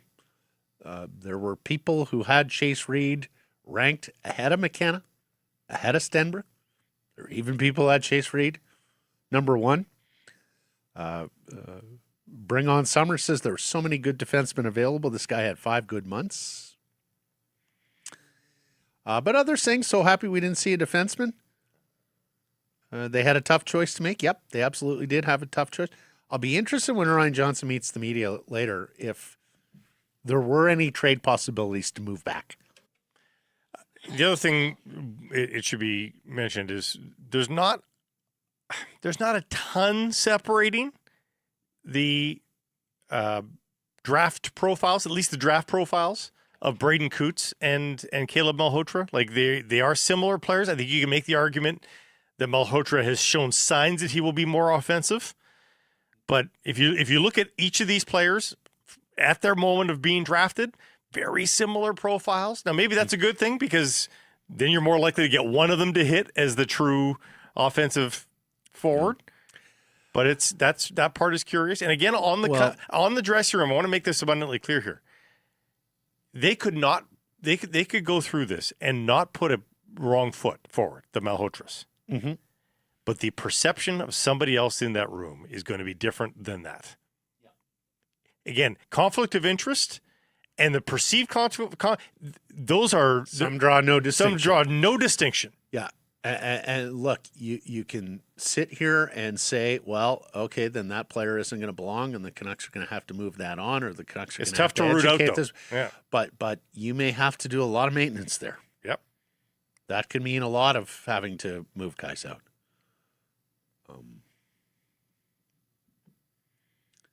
And if not all hockey players are Mensa members, like some are just gonna look at it and think this is minor hockey-esque.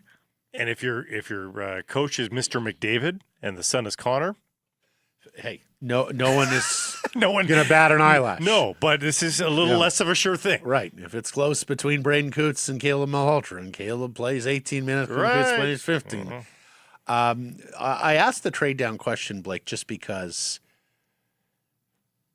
We saw 4 defensemen go in succession after the Canucks selection, and we saw 5 defensemen go in the next 6 picks. You had the Sabres at number 4 with the a surprise pick of Daxon Rudolph, the first defenseman off the board.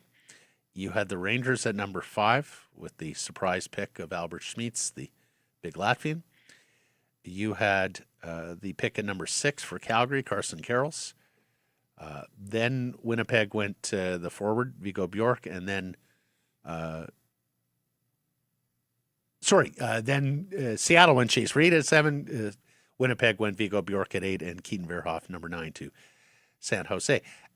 Just as I'm speaking it out, maybe the trade down wasn't there because people went, oh, well, Buffalo's going to take Rudolph, then we don't need to move up. Our guy could fall. Oh, Rangers are going to take Smith, then we don't need to move up. Like, if the intel was out there that Buffalo was on Rudolph and that the Rangers were on Smiths, that probably handcuffed the Canucks' ability to trade back, with teams just sitting there going, no. Carrolls, Reed, Verhoff, Bjork, they're all going to fall to us. Belchets to the Mammoth at 17. Matt? Yeah, and that makes sense. 8 of the 17 picks are 6'3" or bigger. Yeah. Size matters. Yeah, a couple of years ago, it was a parade of pterodactyls to the stage in the last centralized draft, and they're still actually going to the stage.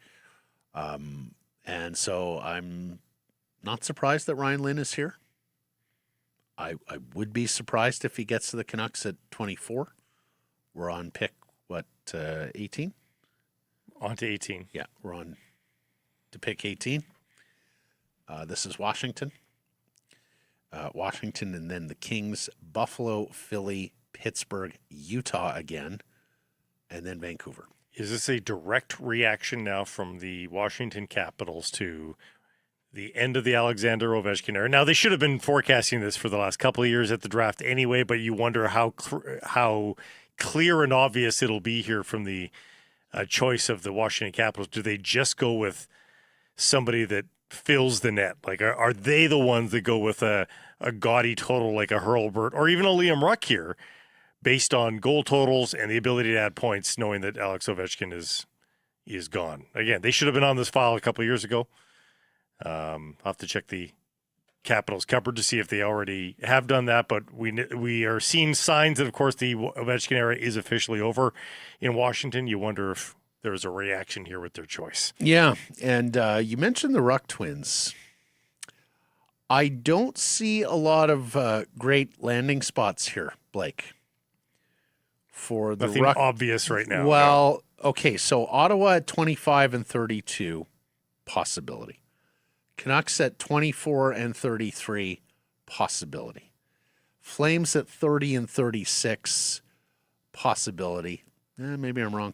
Chicago at 34 and 37, possibility. That's getting pretty deep, though. Yeah. Pittsburgh at 22 and 39, possibility. I wonder if Ottawa, though, 25-32, that's a nice spread for Ottawa. And of course, 32, they are not allowed to trade 32. This was a pick reinstated by the National Hockey League and Commissioner Gary Bettman, which was originally taken away as punishment for misreading the no trade clause of Evgeny Dadonov. The Senators lobbied to have it reinstated. They had the precedent of New Jersey getting a pick reinstated, right, on the Ilya Kovalchuk contract. Devils were punished for the Kovalchuk contract. And then their owner was running out of money and didn't want to own the team anymore. And these new billionaires came in and saved the Devils. And guess what? They got the pick back. Wow.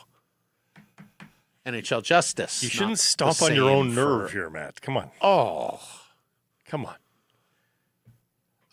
Washington made their selection, and they were quick. They took the big Finnish centerman, Oliver Suvanto. For many, there is a very limited offensive upside here. Look at the size of this. He's another big dude. Goodness gracious. But everybody loves the defensive game here in Suvanto. Some believe there will be some offense that comes, or at least for him to hold down a very good third-line center in the National Hockey League. This young man is 213 pounds at 6'3", and he looked every bit of that at the World Juniors. One of the things Blake and I used to always look for when we covered the draft in person is, okay, who's listed at 200 pounds and who walks up on that stage looking like they could be in an NHL dressing room today. This son of a gun looks like he could be in an NHL dressing room today. I'm not surprised that the Washington Capitals, who have had a lot of big boys on their team over the years and still do with the likes of Tom Wilson and the Protest brothers and some others, are taking a 6'3", 213-pound center iceman. Some Lars Eller to him. And I wonder how much of that is Washington seeing a lot of the Florida Panthers and seeing, good, responsible two-way play and thinking, okay, we need some of that down the road. But if you're the Vancouver Canucks, that's not the profile of the player that you want right now. No, I don't think so. I mean, you love that he's gone. Well, pushing everybody down. Unless you were one of the teams that thought, no, there's offensive ceiling there. Just wait, it will come in. Yeah. Time. But no, if you were in the Canucks room thinking this is a future third-line NHL center, I think you're looking to hopefully strike a little higher than that. That's too big a risk at 24. Because if Ryan Lynn is a top four defenseman, that is especially a right side top four defenseman, that is a superior commodity than a third line center, right? If you believe Adam Noatne is a top six winger, then that is a superior, or Hermanson or Hurlburt, that is a superior commodity. Most of the centers at this stage are viewed as limited ceiling centers offensively. Yes. Now, in the later rounds, you may want to pop on a guy who, if he makes the NHL, is a scorer, like someone whose offense is going to take off from here, and there are late bloomers where this happens from time to time.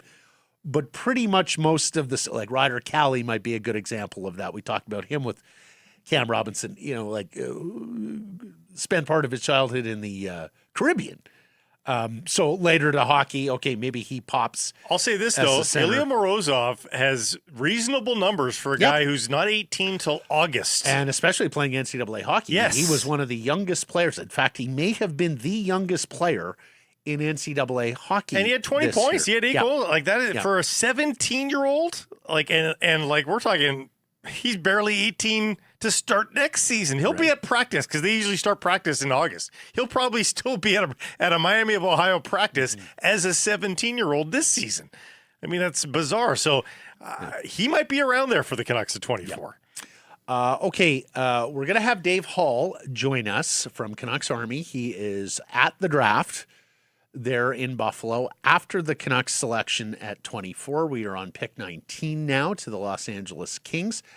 We also have Jeff Patterson down at Rogers Arena. He will be there to take in Ryan Johnson and join us after the conclusion of the first round. Almost two-thirds of the way there, partner. This seems an appropriate time. Let's pause here, and we're going to be back into the 20s and counting down and very much looking at these player cards of guys who are available to the Vancouver Canucks.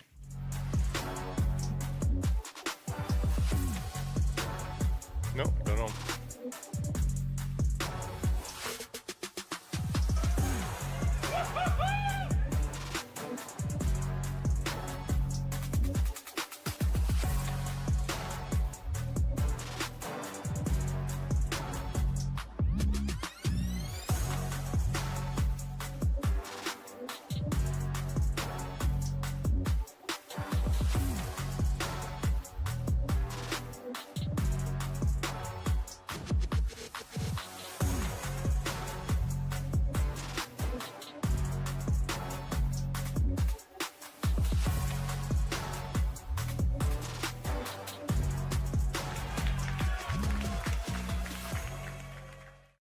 This is going to be so unreal for Vancouver, Blake. I'm picturing the city absolutely packed, the bars packed, jerseys throughout the town, and watching soccer matches all day long. The city is going to have such a cool vibe during the FIFA World Cup 2026. Now, I know both of us have traveled to sporting events before for work and for fun, and I know we agree that it is just a different experience when you're in a part of town, in a home that gives you the real flavor of the city. And that's why we prefer staying in homes on Airbnb. And that's what makes a tournament like this so much fun, though. You are mingling and being surrounded by the energy of a city as opposed to just your friends and the people that you traveled with. And Blake, I want to show Vancouver off to all these visitors. My neck of the woods, Kitts Beach, West 4th, even Greek Town along Broadway. All right. And during something like the FIFA World Cup 2026, where you stay becomes part of the experience. Having a place where everyone can just hang on out after the match, before the match, relive the game, look forward to the game, experience the city together, and make the trip feel more memorable. And honestly, if you're coming to Vancouver for FIFA World Cup 2026, why not stay somewhere that lets you get more deeply connected to the city, create more memories, grab a coffee on Commercial Drive, catch the fan energy downtown or the Fan Fest. And if somebody invites you to have a huge argument over hockey after the soccer match, well, congratulations, you've officially lived like a Vancouver local. Hey, and you may even get invited to some backyard barbecues in the right neighborhoods. You never know. Airbnb, the world is meant to meet. Sick Harrison Price from the historic Wall Center in the Nation Network studio. Here are special edition NHL Draft 2026. In a moment, we're going to hear from Caleb Malhotra, the Vancouver Canucks first selection.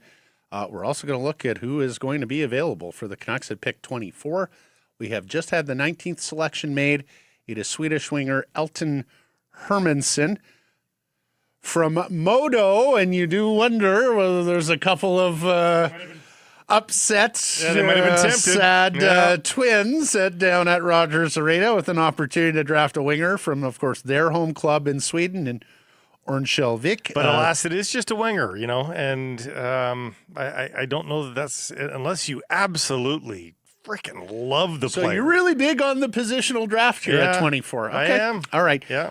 Look, something I think we should need to discuss now that we're at pick number 20, and this is the Buffalo Sabres selection. And the Buffalo Sabres did make a pick at number 4, the pick they acquired from Chicago for Cranbrooks, Bowen Byram. There was talk that Buffalo, who, of course, has said goodbye to Alex Tuck, said goodbye to Bowen Byram. Look, that is not as good a team right now as the one that finished tops in their division and as a second-round loser to the Montreal Canadiens. It would be a crying shame for Jarmo Kekalainen and his crew to take a step back after the forever rebuild finally produced a playoff spot this season. So I do think we have to take a look, Blake, here at the Canucks and trading roster players.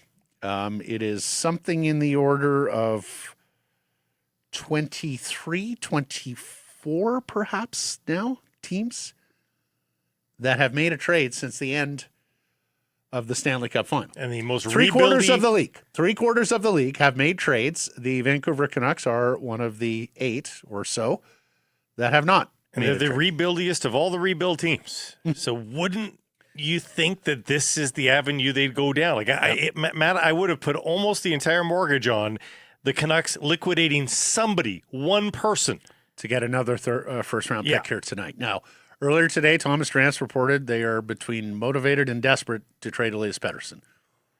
Yesterday, Ryan Johnson said they had not talked to any players about waiving trade protection. But the reports this morning were that ball is now starting to move a little bit for the Vancouver Canucks. I always thought that Jake DeBrusk for Columbus's 14th overall was pretty rich. Good player, but I'm not sure I would have moved 14th overall for him. David Pagnotta joined us earlier this week from the DFO Insider in the fourth period saying he thought DeBrusk could be worth a first-round pick and a second asset. Are we now in the territory of guys who could be worth a first-round pick from the Canucks roster? If you're daunted by the Elias salary, is it a pick in this range? Jake DeBrusk, good contract, power play scorer. We just looked at the Peterka price. Peterka was 2 first-round picks with the same stats as Jake DeBrusk. No one's saying because of the age, no one's saying that Jake DeBrusk should get what Peterka gets, but getting half of what Peterka got, that seems reasonable. And that means it's one of these first-round picks that is about to be announced. Peterka younger, but more expensive. Not the same trade protection, so theoretically a larger market. It's not an apple to apple, but I hear what you're saying. Philadelphia, 21. Rick Tocchet certainly knows Canucks players. Not going to be Pettersson, but No. DeBrusk, Utah, 23. They made a selection, so are they looking to now replace J.J. Peterka with a roster player? Ottawa, another team. They made the playoffs last year, had to say goodbye to arguably their best winger in Brady Tkachuk. Are they going to use pick 25, knowing that they are locked into pick 32, can't trade it by NHL rules? And then some of the other teams that are still left. Vegas now has a first-round pick at 26 after the trade today with the Rangers. Vegas doesn't draft in the first round. Exactly. San Jose is looking for defenseman. Pick 27. Is that in play? Montreal looking for a second-line center. Is pick 28 in play? Anaheim, which just traded a player for picks and Mason McTavish. Again, went back to the playoffs last year after a forever rebuild. Are you going to take a step back, or are you going to use that pick as capital? Ilya Morozov off the board as he goes to the Buffalo Sabres. Yeah, so Buffalo winds up making the two selections, Daxton Rudolph and Ilya Morozov. I would argue that Morozov is a little more chalky at this selection, Blake, than Rudolph was where they took him. Morozov, 6'2 3/4, 205 pounds. So the size argument continues here. Morozov also only 18 in August, one of the youngest players in this draft. We had talked about this, and with Cam Robinson from time to time as well, Stephen Ellis too.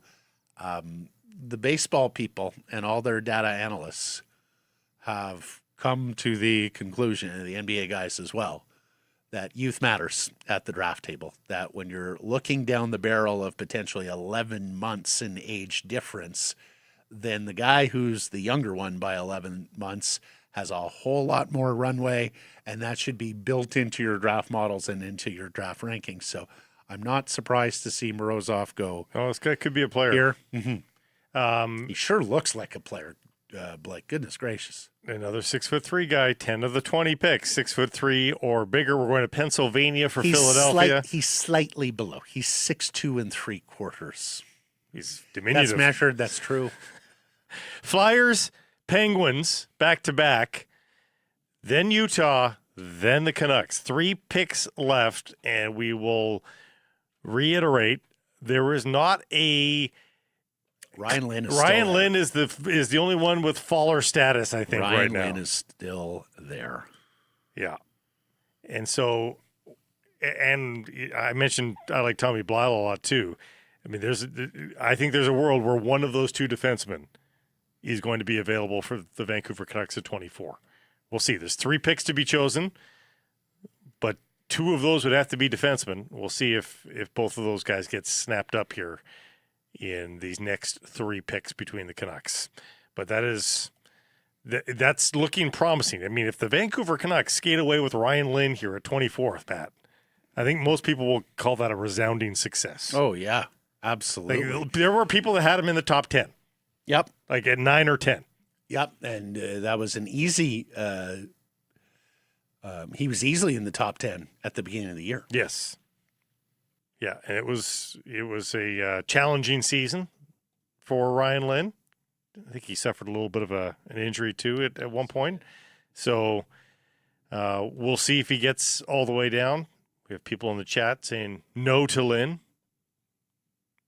Maybe you've been to Langley Event Center and seen him with your own 2 eyes and don't love the choice, but the people that see him a lot certainly have liked him, although he is being avoided right now. So differing news here. Again, Philadelphia on the clock here with the 21st choice in this NHL Entry Draft, and still no smoke, Matt, on any further trades here on the draft floor. So all quiet as we head into the 20s here in the first round as the Flyers are on the clock. Yeah. Quite interesting. Let's hear from Caleb, shall we? Yeah. Here's Caleb. Haven't been able to see this clip yet. Hot off the press. JPAT file in here. Here's Caleb Malhotra. Yeah, to be honest, I couldn't even remember the song I picked. Hugging all my family, I was so happy and so relieved to hear my name, and walking up on stage and shaking hands with Gary is like it's kind of a dream come true. And that feeling kind of nervousness and uneasiness just immediately went away. It's like it's the best I've ever felt in my life. This is the greatest feeling. How about that? I love that. The best I've ever felt in my life. Yeah, all 17, 18 years. Small sample size. Small sample. Yeah, the other thing, he called him Gary, too. He didn't call him Commissioner, Mr. Bettman. Gary, hey, we're on first-name basis now. Soon they're going to be hugging Gary like they hug Roger Goodell on the NFL draft stage, where he just gets enveloped by these behemoths. And you're like, where's the Commissioner? He disappeared in all that body mass. Let's hear the next one. I had no clue or no hints from anybody, so I was just as blind as everybody else was. So, just to hear my name get called at all, and then especially to this organization, it's got a personal connection and a big emotional meaning for me. So, I'm just so grateful, and this couldn't have been more perfect for me. It was such a roller coaster ride watching this story unfold, because there was a time where it seemed certain that they had gone down Caleb Malhotra Boulevard. Yep. And then there was about a 3 or 4 week span there up until yesterday where I thought, oh, no, it's not going to happen. I don't think it's going to happen anymore. And then there's the curveball, and he's back to being chosen. And it sounded like he was being kept in the dark. If that's an honest response from him, it sounded like he was a little bit shocked as well. Or at least unknowing. Maybe. Well, let me just say this. There is a most interesting situation playing out here now as we await pick 21 in the Philadelphia Flyers, because it is quite clear that the Vancouver Canucks are going to have an opportunity to draft a player with local roots here. Whether that's Richmond's Ryan Lynn of the Vancouver Giants remains to be seen. He's probably highest rated available on most public boards or on consensus boards right now. So we'll see if he makes it 3 more picks. JP Hurlburt is an American player, but he has played his junior hockey with the Kamloops Blazers. Needless to say, the Kamloops Blazers have a illustrious history of producing National Hockey League players. That Stankoven kid turned out okay in the second round, Stanley Cup champion. There is Liam Ruck and Marcus Ruck, the Ruck twins, identical, from Osoyoos, British Columbia, who were the top scorers in the WHL this year. There's Penticton's Mathis Preston, another Vancouver Giant, who could very well be available. Blake, that is what? The 2 Rucks, Preston, Hurlburt, Lynn. That's 5. There's only 3 picks left here. Even if 3 of those 5 go, the Canucks are going to have the ability to pick a player with Western Hockey League or British Columbia or even lower mainland roots. And for years and years and years and years, if you're old enough, you can remember the criticisms of Canucks fans about the Canucks, and certainly through the Gillis era where there was not a lot of draft success.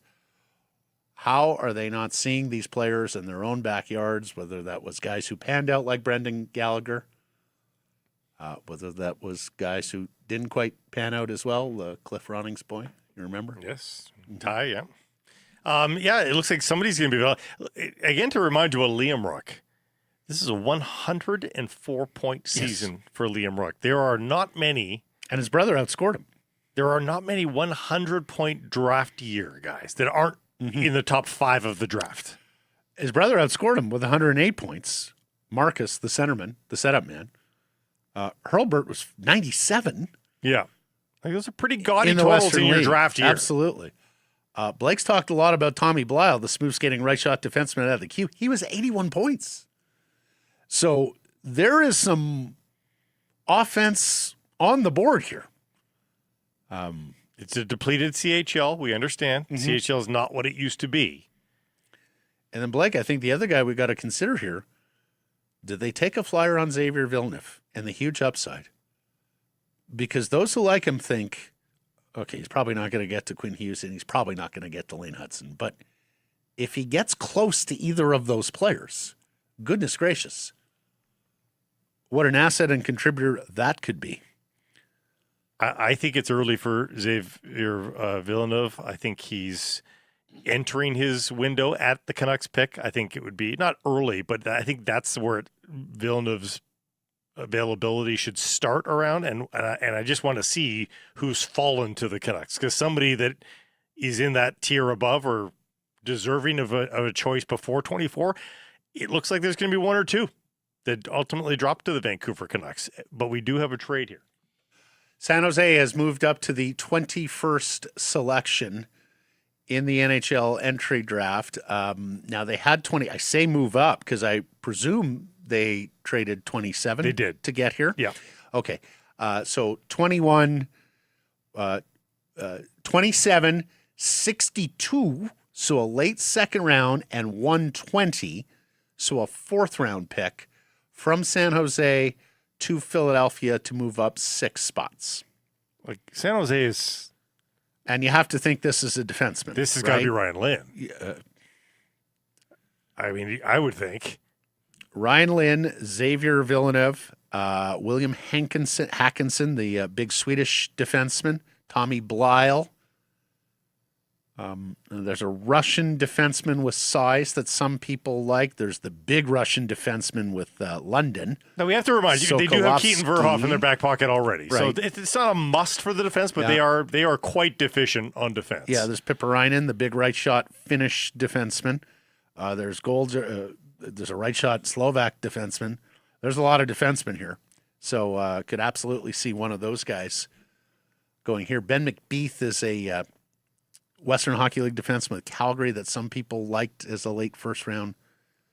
So who have we seen move up with conviction here? BCHL, Utah, actually. San Jose, and Anaheim? Is that who we've seen? Well, yeah, Anaheim traded out McTavish, so yes. That was not moving up.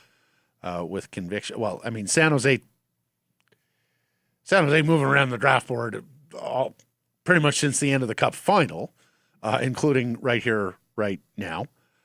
But two teams have Anaheim trading into the first round. Yeah, so Utah and San Jose, the two teams though that said, okay, so and so's available, we got to go. We're moving. Yep. And the selection is in. Paying the price. Yeah. Utah paid just a third rounder to move up the 2 spots to select. And it is Ryan Ethan Lynn. Belchins. Ryan Lynn is going to San Jose. Yeah. And Macklin Celebrini and Ryan Lynn probably have crossed paths. I'm going to guess. Yeah. Yeah.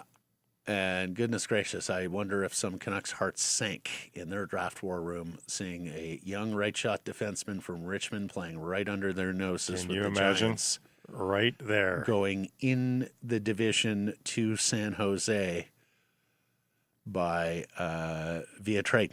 That San Jose was willing to pay the price. 2 draft picks, including a late second rounder, to move up into that spot. We got another super chat here, Mike. We'll get to it. For those of you on YouTube, that super chat button is always available to it. Hit it, make your donation. Half proceeds to the BC Mental Health Foundation. We promise we'll get it in on air. Could be a little trickier as we move along in today's show, but for those of you who don't know, we'll be back tomorrow, 7:45 a.m. Pacific time for the second round, and we will do a show, certainly through the Canucks pick in the third round. We'll see how far it goes after that, but wanted to, with the Canucks having 2 picks early in the second round, we wanted to get off the air before Sunday's Canada game at the very least, and we know how the NHL goes. RJ with the super chat. What does it matter if the players from BC take BPA, period, go And it Nucks. doesn't. And it doesn't. It doesn't. I mean, it was Brian Burke who had the line that the champagne would taste no sweeter if it's 20 British Columbians on the Stanley Cup champion as opposed to 20. And everybody would be celebrating regardless. And yet, RJ, we see it in our inbox all the frickin' time. Yeah, I saw it tonight. Go scroll up, RJ. You'll see somebody saying this team would win more if we had more Canadians. Yep. Or more, how do we miss these guys right in our backyard? How do we miss these British Columbians? How do we miss these kids with the Giants, the Royals, and the Blazers, and the V's, and the Rockets and the Cougars and those Hey, who are every playing year their junior hockey here. Every year Canadians win the Stanley Cup, but the Canadians are everywhere. So that that's going to be the case. But the best players win you the Stanley Cup. By the way, Ryan Lynn's mom, there was some. One of the things you love about today is just the raw emotion, and more often Was she a than crier? not, it's mom or dad. Like I will never forget Tyson Jost's mom and his grandpa just blubbering in the stands there in Buffalo when we saw him selected from the Penticton V's. I mean, she gave him the hug of all hugs. Like Grandpa, we had Grandpa on the show a couple of weeks later. He's like, oh yeah, I'm a cry. I was crying like the second tie came out, Grandpa lost it. And Mrs. Lynn was having her moment there. So proud watching her son walk up onto that stage. So yeah, Ryan Lynn is gone now, Blake. So give me a pick here, bro. We still got a couple more to get to. Yeah, it's right now. If I'm the Vancouver Canucks, I'm thinking about Tommy Blal. I'm thinking about Mathis Preston, and I'm taking a long look at Liam Ruck and JP Hurlburt too. Yeah. Now Ruck, Preston, Hurlburt, likely all wingers. You do want your centerman or your defense. I'm going to hold you to that. Yeah, which is why the best. I mean, again, Villeneuve's got his proponents as well, but the most productive, most spectacular defenseman out of the queue was Tommy Blal. Yeah, you mentioned it, 81 points. Like, it's an 81-point right-shot defenseman. Who skates beautifully. I mean, to watch this kid skate, he sort of reminds me of Brett Hedican and just how effortlessly he moves along the ice, Blal. I was hoping Moncton won the Q final so we could see him here in Kelowna at the Memorial Cup. They fell just short, sadly. Because Blal was a kid with tons of heel in him. Like, if you look before the year mid-season, I mean, Blal was second-round pick, if that, for a lot of people. The more people watched him and the more they watched him transport the puck just naturally, like he was born to skate with the puck. It is the Pittsburgh Penguins. They've been known to look at the queue. Yeah, they have, actually. And the previous regime, this regime. So they come by it honestly. With that kid out of Rimouski turned out, huh? Yeah. And 66. Well, the Latang kid turned out too. Yeah. So it's. Let's pin down on. Let's pin down on center iceman here. Jack Hextall, out of the Youngstown USHL program, heading to Michigan State. We've had a couple of evaluators, Frank Corrado actually, say they really liked Hextall and thought he had a well-rounded game that was suitable to the NHL. Brooks Rogowski is an absolute man-child. 6'7", 236 pounds. Now, there are those who think Rogowski will not be anything more than a third-line center, might even just be a fourth-line center. But if you see any kind of upside beyond that, he's also going to Michigan State. He was in Oshawa this year, where he was nearly a point-per-game player. 6'7", 235, I mean, says it all. Igor Shilov out of Victoriaville in the Q. Nifty player, playmaker. Ryder Cali, we talked about him out of North Bay. Seemingly has some late healing. Big boy. 6'2", 200-pounder. And we talked about how most of the centers at this stage of the game are lower ceiling centers. Cali may be the exception because he came to hockey so late, spent some time growing up in the Caribbean. So those are your centers that you're looking at. If you're on defenseman at this point, we talked about Blal, we talked about Villeneuve, the left shot itty bitty Quebec League defenseman. William Hackinson has some fans at 6'4", 215, I think, for him. Not great with the puck. 217, 6'4.5", 217. And then Juho Piiparainen, the right shot defenseman with Tappara in the Finnish league, also 200-plus pounds. Okay, so we have the play. It is Pittsburgh going with Liam Ruck at 22.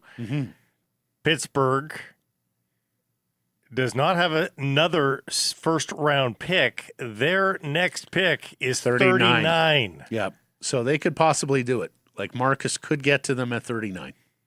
Or they get held for ransom by somebody. Yeah, or they move up. They feel the need to move up into something like the 33 spot of the Vancouver Canucks or thereabouts. Now, Kyle Dubas, their general manager, is very much analytics driven, data driven front office. I would suggest there's a small sample size on identical twins in the National Hockey League, but the sample size you have before he's pretty darn good. It's 100% success. A couple thousand points, 2 Hall of Famers. And that's where I would say with Marcus, like you can say that, he's projected to be 35th. Like they are genetically identical. What are they? Are they actually identical twins? Because like the Olsen twins look identical. They are not identical. So Liam measured at the combine 5'11 and a half, 174 pounds. Marcus measured at the combine 5'11 and 3/4, 164 pounds. So Marcus is a 1/4 inch taller and 10 pounds lighter. But they certainly look the same facially. Like, yeah. So even identical twins, like those of us who are around them enough, at one point knew instantly who was Daniel and who was Henrik. You could tell from body language, mannerisms, kind of the shape of the jaw was a little. Daniel was a little somebody square. had a little scar too at one point. Yeah, exactly. Henrik was more of a bulbous head than Daniel. But my point is, what are the chances that one of them is an AHL player and one of them is an NHL player? Like, I don't think it's possible. I don't think you could drop off that much. You could have different strengths, shooter versus passer, Daniel Henrik, that sort of thing. But I wonder if Pittsburgh tries to make a trade here to get this story wrapped up here tonight in the first round. They don't make trades for PR reasons, but I wonder if they try to make this happen tonight. Well, then if you're the Canucks, do you break off a call to them and say, hey, Kyle Dubas, hey, Pittsburgh, we will move from 24 to 39, but we want... Yep. Yeah, and these are the kind of moves that you have to make in the moment, and it's a good call to break off. Yep. I mean, it is conceivable that we have now entered a tier where you could have like 15 to 20 players that you feel just about equal about. And that you believe that moving down 15 spots will still get you one of those players.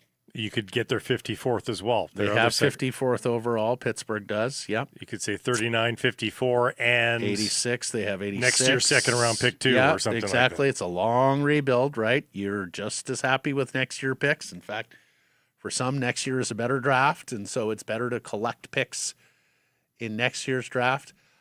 Just a couple of things I wanted to say. First of all, boy, the stands are really clearing out there in Buffalo. It's late. It's 10 o'clock.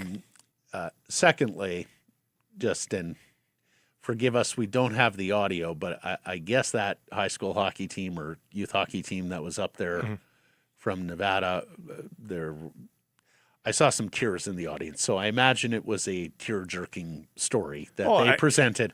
We were I'm sorry if I came off a little harshly saying, let's move the proceedings along. I didn't realize we were having a moment there. No, but there are the right times for those stories, right? That point still stands. Yes. You had the pick in with the team that isn't Vegas. Yeah, it was strange. You threw to a tape segment.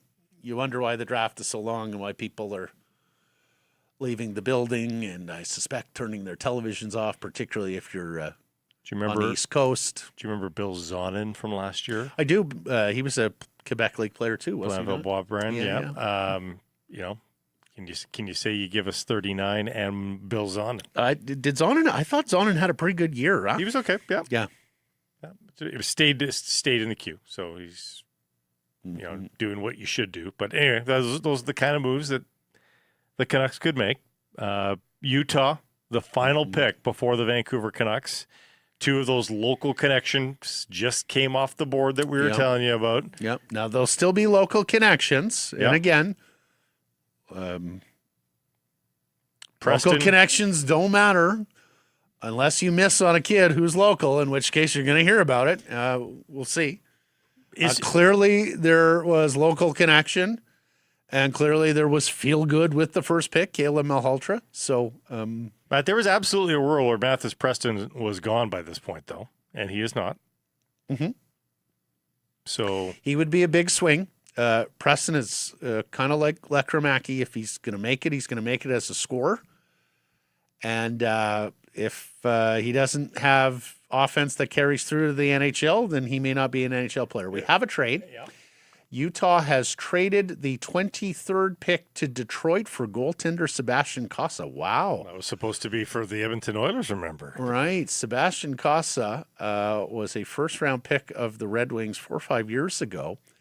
What happened there is he sort of got bypassed in the organizational depth chart by Trey Augustine, an American goaltender who has played at the World Junior level. Requested a trade this past offseason. One of 2 Red Wings to request a trade with Dylan Larkin. It's almost like Stevie Yzerman doesn't have a happy environment there, Blake. I know you're shocked. But we doubted Mr. whether or not Sunshine. Utah would use both of these picks, and they only end up using one. I will say this, though. That is a great price to reap if you're Yzerman for a distressed asset. I mean, Utah obviously clearly believes that Casa is going to be an NHL starting goaltender. I mean, you don't make that trade unless you're convinced of. So it's now Detroit, who was without a first-round pick because they sent theirs stupidly to St. Louis only to miss the playoffs again. Well, no, honestly, like Yzerman, it's hasn't gone great there. So now you have Detroit picking ahead of Vancouver. Detroit's taken some BC kids in the past. Series Michael Rasmussen. More trading. More trading. Yeah, that's a player out for a late first-round pick, Blake. Can somebody, again, please test the Vancouver Canuck phones, make sure they work, make sure there's both functions, calling out and calling in. Yeah. Like, everybody in the league is involved except the Vancouver Canucks. Yeah. Is that Detroit's first trade of the offseason? Or have they made another one?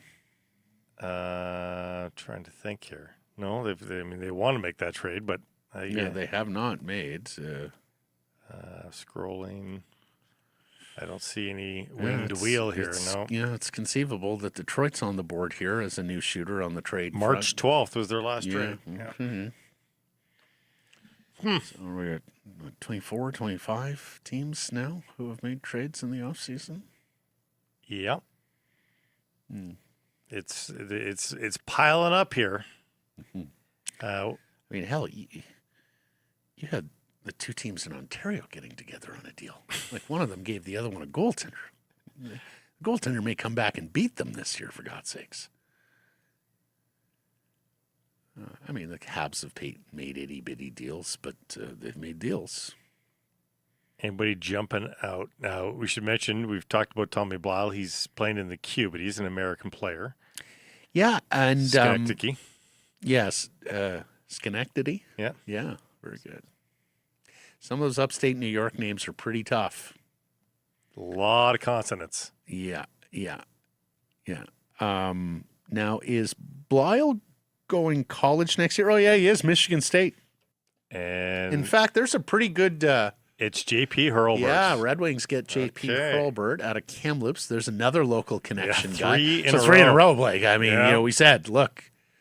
Okay, so the Canucks are on the clock at 24. Here we go. Here we go. There's Hurlburt, the Kamloops Blazer, off the board. All right. To the Motor City. So, Mike, let's get some player cards going here. Let's start. Do we have Tommy Blyle? We must have Tommy Blyle. I would think we have Tommy Blyle, the right shot defenseman from Moncton. There he is. Thank you. I mean, the offensive totals are just astonishing. There's no 2 ways about it. 63 games played. He was more than an assist per game. He was 81 points as a defenseman. That's just extraordinary. And again, he is a beautiful skater and looks just so comfortable with the puck on his stick. I would bet best available for some people right now is Adam Noatne, who is a sizable winger, Czech winger from the Peterborough Petes in the Ontario Hockey League. More goal scorer than playmaker here. It's 65 points, 34 goals in 58 games. Mike, do we have Adam Noatne here? Just trying to track it down. This was a player that I think it's fair to say fell down draftless in his draft year. 6'1", 200 pounds, so it's not a lack of size here on Novotny. But the more and more you dug in and read reports and looked at mock drafts and rankings, the more and more you saw Novotny falling a little bit. I'm not sure there is massive NHL ceiling here, but I do think there's an NHL player there. At least reading the scouting reports, most people think, look, this guy's going to play in at least a bottom six, if not a middle six. Can you dare to dream that he's a second-line winger with some snarl and some physicality who can score you 30 goals?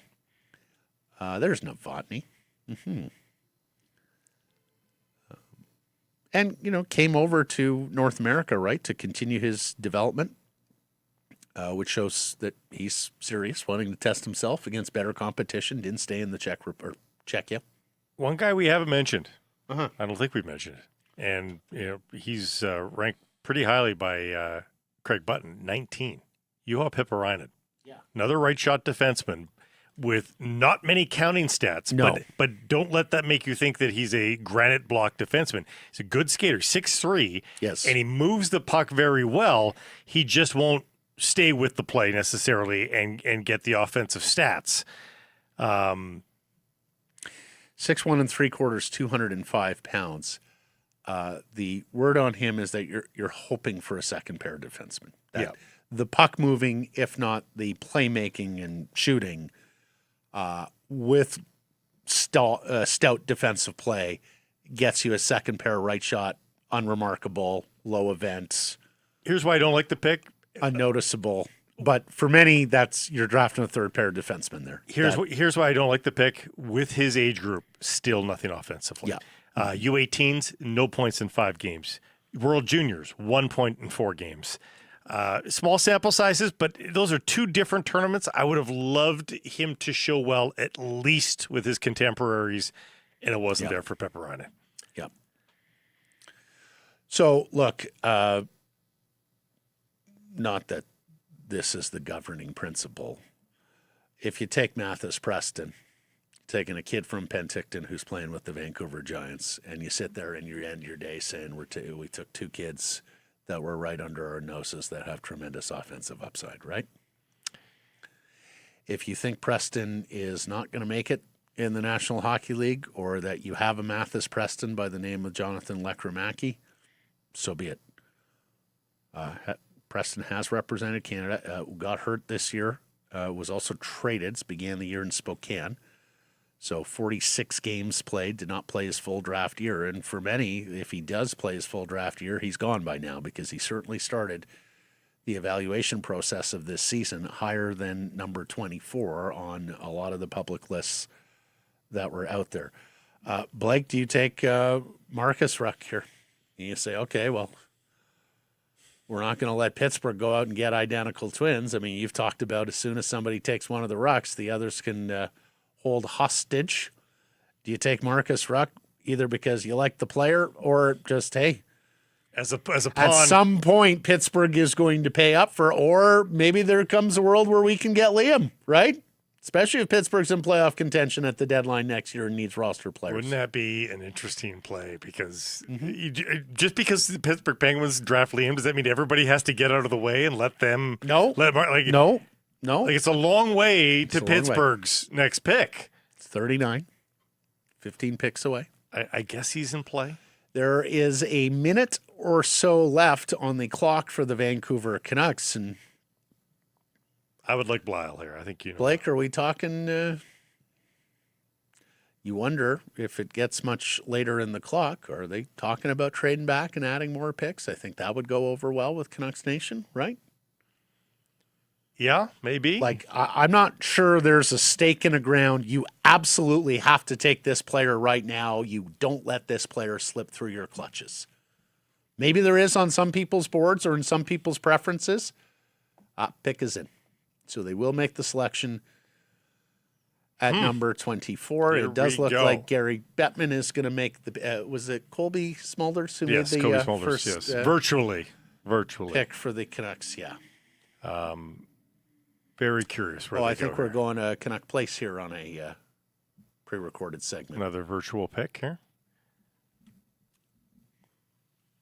It's another full community video, I think, before we find out what's happening for the Canucks. Yeah, although at least this one is about a Vancouver kid in Canucks gear. Makes a little more sense. Well, yeah. And look, I got all the time in the world for these. They're touching and heart-wrenching. And look, the Canucks certainly have gotten the message from the community that you used to do more. It's time to pick up those efforts. Henrik, Daniel, Ryan Johnson all spoke about that in the introductory press conference. And you've seen the evidence on social media since they took over. So that's fantastic, and it's great. I mean, we used to do shows at Canuck Place all the time, right? Like Canuck Place messaging used to be front and center in what the team did, and had certainly fallen off in recent years. Novotny, by most people's estimation, is a faller. I'm looking at Oh, for sure. I think even in a world where you saw Novotny fall, I think you saw him fall. Ryan Kennedy 13, Get Ferrari picked before 14, this, yeah. Chris Peters 17, Cam Robinson 19, Elite Prospects as a whole 14. Yeah. So he's a consensus, I think, 15 to 20 player. Yeah. Somewhere in that range. to get to 24 is a step in the right direction for the Canucks if they want to go to And again, Novotny. like it's a player with size. I don't think he's playing in the NHL next year, but I wouldn't be surprised to see him at 19 in the NHL. The selection is in, and the Vancouver Canucks have taken Adam Noatne, winger with the Peterborough Petes of the Ontario Hockey League. And look, Blake, I think you have to say there's value here. The other thing I would suggest is I think Todd Harvey, the director of scouting, I think has probably been pretty instrumental. I mean, he's the director of amateur scouting, so of course he holds down the big chair in this department for the Vancouver Canucks, but he's based there in Ontario, and they have taken two kids out of the Ontario Hockey League. Novotny, 6'1", 200 pounds, measured at the combine. Again, this is a Czech player who came on over to the Ontario Hockey League to test himself, and what people will say, even if it's neutered or watered down a little bit, the single best junior hockey league and NHL pipeline league in the world. 34 goals in 58 games. He had a great regular season, above a point per game. Went to the playoffs of the Petes. He had 1 point in the series. 1 point. 1 assist in 6 games. Don't love that. Went to the World Juniors with Czechia. 3 points, no goals in 7 games. Don't love that either. Those are two small sample sizes, a 6 and a 7 game sample versus the 58 of the regular season. But one could say those are the elevated, bigger stage games. Mm-hmm. And he didn't rise to the occasion there. Not going to write him off.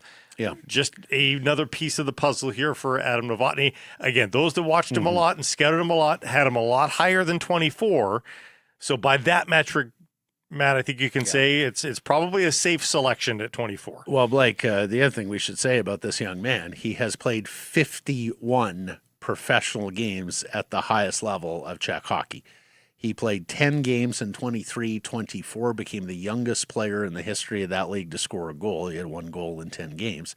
He came back the next year and put up 3 points in 41 games. Again, this is at 16 years old, 15, 16 years old in the absolute top division of Czech hockey. Cam Robinson's been tweet. a world junior the last 2 years. He was Yes. a under 18 for 2 years as well. In fact, he has made every single Czech national team from U16 onward every season. And you'll remember him. Go watch those games and be like, oh, he's that guy. He works hard. Cam Robinson tweeting out immediately. Top-ranked player remaining on my board and Elite Prospects ambassador Adam Noatne heads to Vancouver. That's a great pick. Kid is an absolute horse, and that's what everybody is saying about this guy is he's big, he works hard, he's tenacious. All good attributes. And I think you're hoping. I think you're hoping you found a middle six winger here, Blake. Yeah. I think you're hoping he's a second line winger, who, like I said earlier, Bangs, scores some crashes. goals, bangs, crashes, is effective off the puck.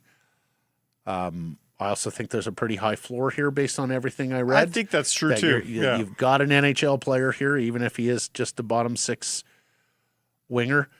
For those of you who believe, and I was one of them, our friend Shane Malloy, Hockey Prospect Radio was certainly one of them on Sirius.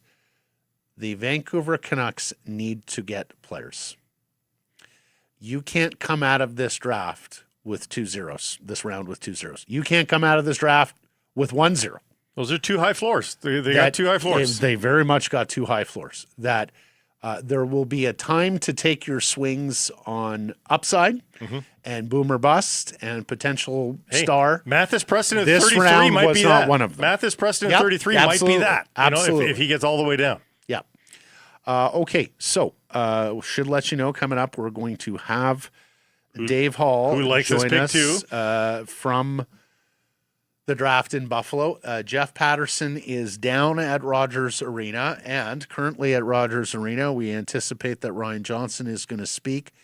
We're told at the end of the first round, they always leave the possibility that someone calls and there's a trade possibility. So I suspect that Ryan Johnson will be true to that, and we'll wait until the 32nd selection is made tonight before he comes out and speaks to the media. My understanding is Todd Harvey is going to speak at the conclusion of the draft tomorrow, so you will hear from the chief decision maker. At least we think he is the chief decision maker, and based on these picks, that would suggest that Todd Harvey, based in Ontario, the Canucks director of amateur scouting, was central to this process, and will explain not just the 2 young men selected tonight, but needless to say, could be up to 10, it could be more if the Canucks add picks at the end of this draft. But for the moment, the Vancouver Canucks are done in this round. And they've got 2 forwards, a center in Caleb Malhotra, 3rd overall, and a winger in Adam Noatne, taken 24th. Yeah, and as overall. we said, these look like players that will play games. And, Matt, I think you can make the argument, too, that Novotny, with his size, that as long as he shows development next year, I think he'll have a shot to win a roster spot in a year's time, in 14 months. With his size, though, again, he has to show it next year. Yeah, but so is he committed somewhere next year? I don't see a commitment on the elite prospects page. And maybe this a young man from Czechia, right, who just doesn't have the command of English, that he's going to go off to school, quote unquote. Right? Yeah. He turns 19 in November. He could go back and play in the Czech Extra Liga for a year. Yeah, he turns 19 in November. So he's a little older. Yeah. That's what I'm saying. One more. He's 19 in November, so he won't be eligible for the AHL. Oh no, the AHL rule changes this year. Are you allowed to put an 18-year-old in? You're allowed to put a 19-year-old in the American Hockey League this coming year. The year after is when you can do the 18-year-old thing. They're going to go to that. Oh, yeah, really? Yeah. And it's just the one, right? Do I have that right? I believe so. Yes. Yeah. We have talked about that for Braden Coots next year if he doesn't make the Vancouver Canucks. How much more does he have to learn in the WHL after being excellent again this year for both Seattle and Prince Albert after the trade? Oh, my goodness, Blake. So we said that this draft might have some surprises to it. I think the Ottawa Senators have just pulled off the biggest surprise. This is Alex Edler-like almost. Almost. They have taken a winger out of Sweden, Jonas Lagerberg-Hohen, who people had as like a 3rd rounder or even lower, and they took him at 25 overall. It's that kind of draft this year where you were going to have divergent opinions once you started getting to this area of the draft, where teams, needless to say, are going to be courage of their conviction and take flyers on guys they have rated. 77 elite as opposed prospects. to what the consensus list would have him. 89 McKeans, 75 daily faceoffs. So that is a courage of conviction. Yeah. Shane Malloy, 71. Yeah. So I'm glad we're not dealing with that with the Vancouver Canucks. This should be a happy day. Something like that would have really put a damper on the proceedings. That's 1 pick removed. So we have to give credit to the Canucks for taking a guy that was a faller. That you've and been, look, not going to mean squat in a few years once there's pro data, but in the here and now, I think as a fan, you're much more comforted seeing the Canucks take a guy that people had in the 15 to 20 range, as opposed to in the 70 to 89 I'm range. just being selfish only. He could be this could be a banging pick for the Senators. Selfishly speaking, I'm glad we don't have to put up with your rage about this pick right now. Yes. Right. Thinking about number 1 right here. And where's the chat on Novotny? What's the chat saying? People are pretty about? happy. Yeah, exactly. People are pretty happy. It should be happy. Yes, absolutely. Because again, like this is a young man who's answered just about every question of him most of the way to this point, right? Okay, you would have liked to seen a little more scoring internationally. That's really the only nit to pick. I mean, his domestic stats there are pretty decent. 65 points, 34 goals in 50 a game. Yeah. I think you like that from Novotny. Okay, so we're standing by for Dave Hall. He's at the draft in Buffalo of Canucks Army, and you say he is thumbs up on the pick, so that's great to hear. So we'll know more about Novotny when Dave Hall joins us in a moment. Okay, Ottawa made the pick. Is Vegas actually going to make a pick here at 26? They don't usually participate in the draft, so this would be shocking. Certainly not in the first round. No, exactly. Yeah. No red band of a trade showing just yet, so... Is Cody Glass available? Yes. We'll see. Yeah. And now you start to get a little bit protective if you're a Canucks fan about, remember, the Canucks are first up to start the day tomorrow. Right. So you've got 7 more picks. 7 picks. And so you may be looking at that list and including some of the guys we were talking about as potentially available for sure at 24 and saying to yourself, okay, are any of those guys going to get to 23? Might live. Yeah. They might live. Yep. All right, here he is. One of our favorite conversations on prospects from Canucks Army covering the draft in Buffalo. It is our pleasure to welcome Dave Hall to the Hello, young man. You look splendid. Thank you for the time. How you doing? Oh, I'm doing great. Can you hear me well? We can hear you loud and clear. Oh. Dave, thanks for making time. Great to get your perspective. Before we get on to Novotny, let's go Caleb Malhotra. What did you make of him at number 3? Yeah, like it's an easy pick. Like there was, I've said a couple times, I think even on the show, that there was a couple other avenues I would have taken. But once you make the pick, you have to look at the positives, and the positives are, when you got a middle 6 core of Braden Coots and Caleb Malhotra down the middle, you're doing pretty good. Nothing but character there, and the kind of centers that not only push for to be a captain, but also make you better in the playoffs. So. At the end of the day, I think, it's a good pick, and, they're going to get themselves a whether it's a 2 or a 3C. Did you, not a first C, huh, Dave? You don't think he's got number 1 center potential? Well, I don't want to, be the first thing is to knock him and say that he won't be a 1C, but no, I don't personally see him as a 1C. I see him as a solid 2C, 3C. Let's just say 2C. I think he can be a 2C. On a playoff, kind of like a Bo Horvat. Like on a championship team, he's that kind of middle of the pack center that you want on your championship team. So I don't think that's a bad thing. That's not a knock, to be honest. No. That's a really good thing. But no, I don't personally see a 1C. I do know they had a really awesome explosive season, but maybe I want to eat crow about this. I'd love for him to go to BU and rip it up, and here I am at the draft, and I'm eating crow next year. But no, Dave, they serve chicken. If my experience with the National Hockey League is the other thing I'll say is Dave's not the only one to think this. There's many who had Caleb Malhotra rated somewhere between 5 and 10, in some cases even a little lower, not believing the offensive upside. So don't get in his mentions. Dave, did you take in Caleb's media availability?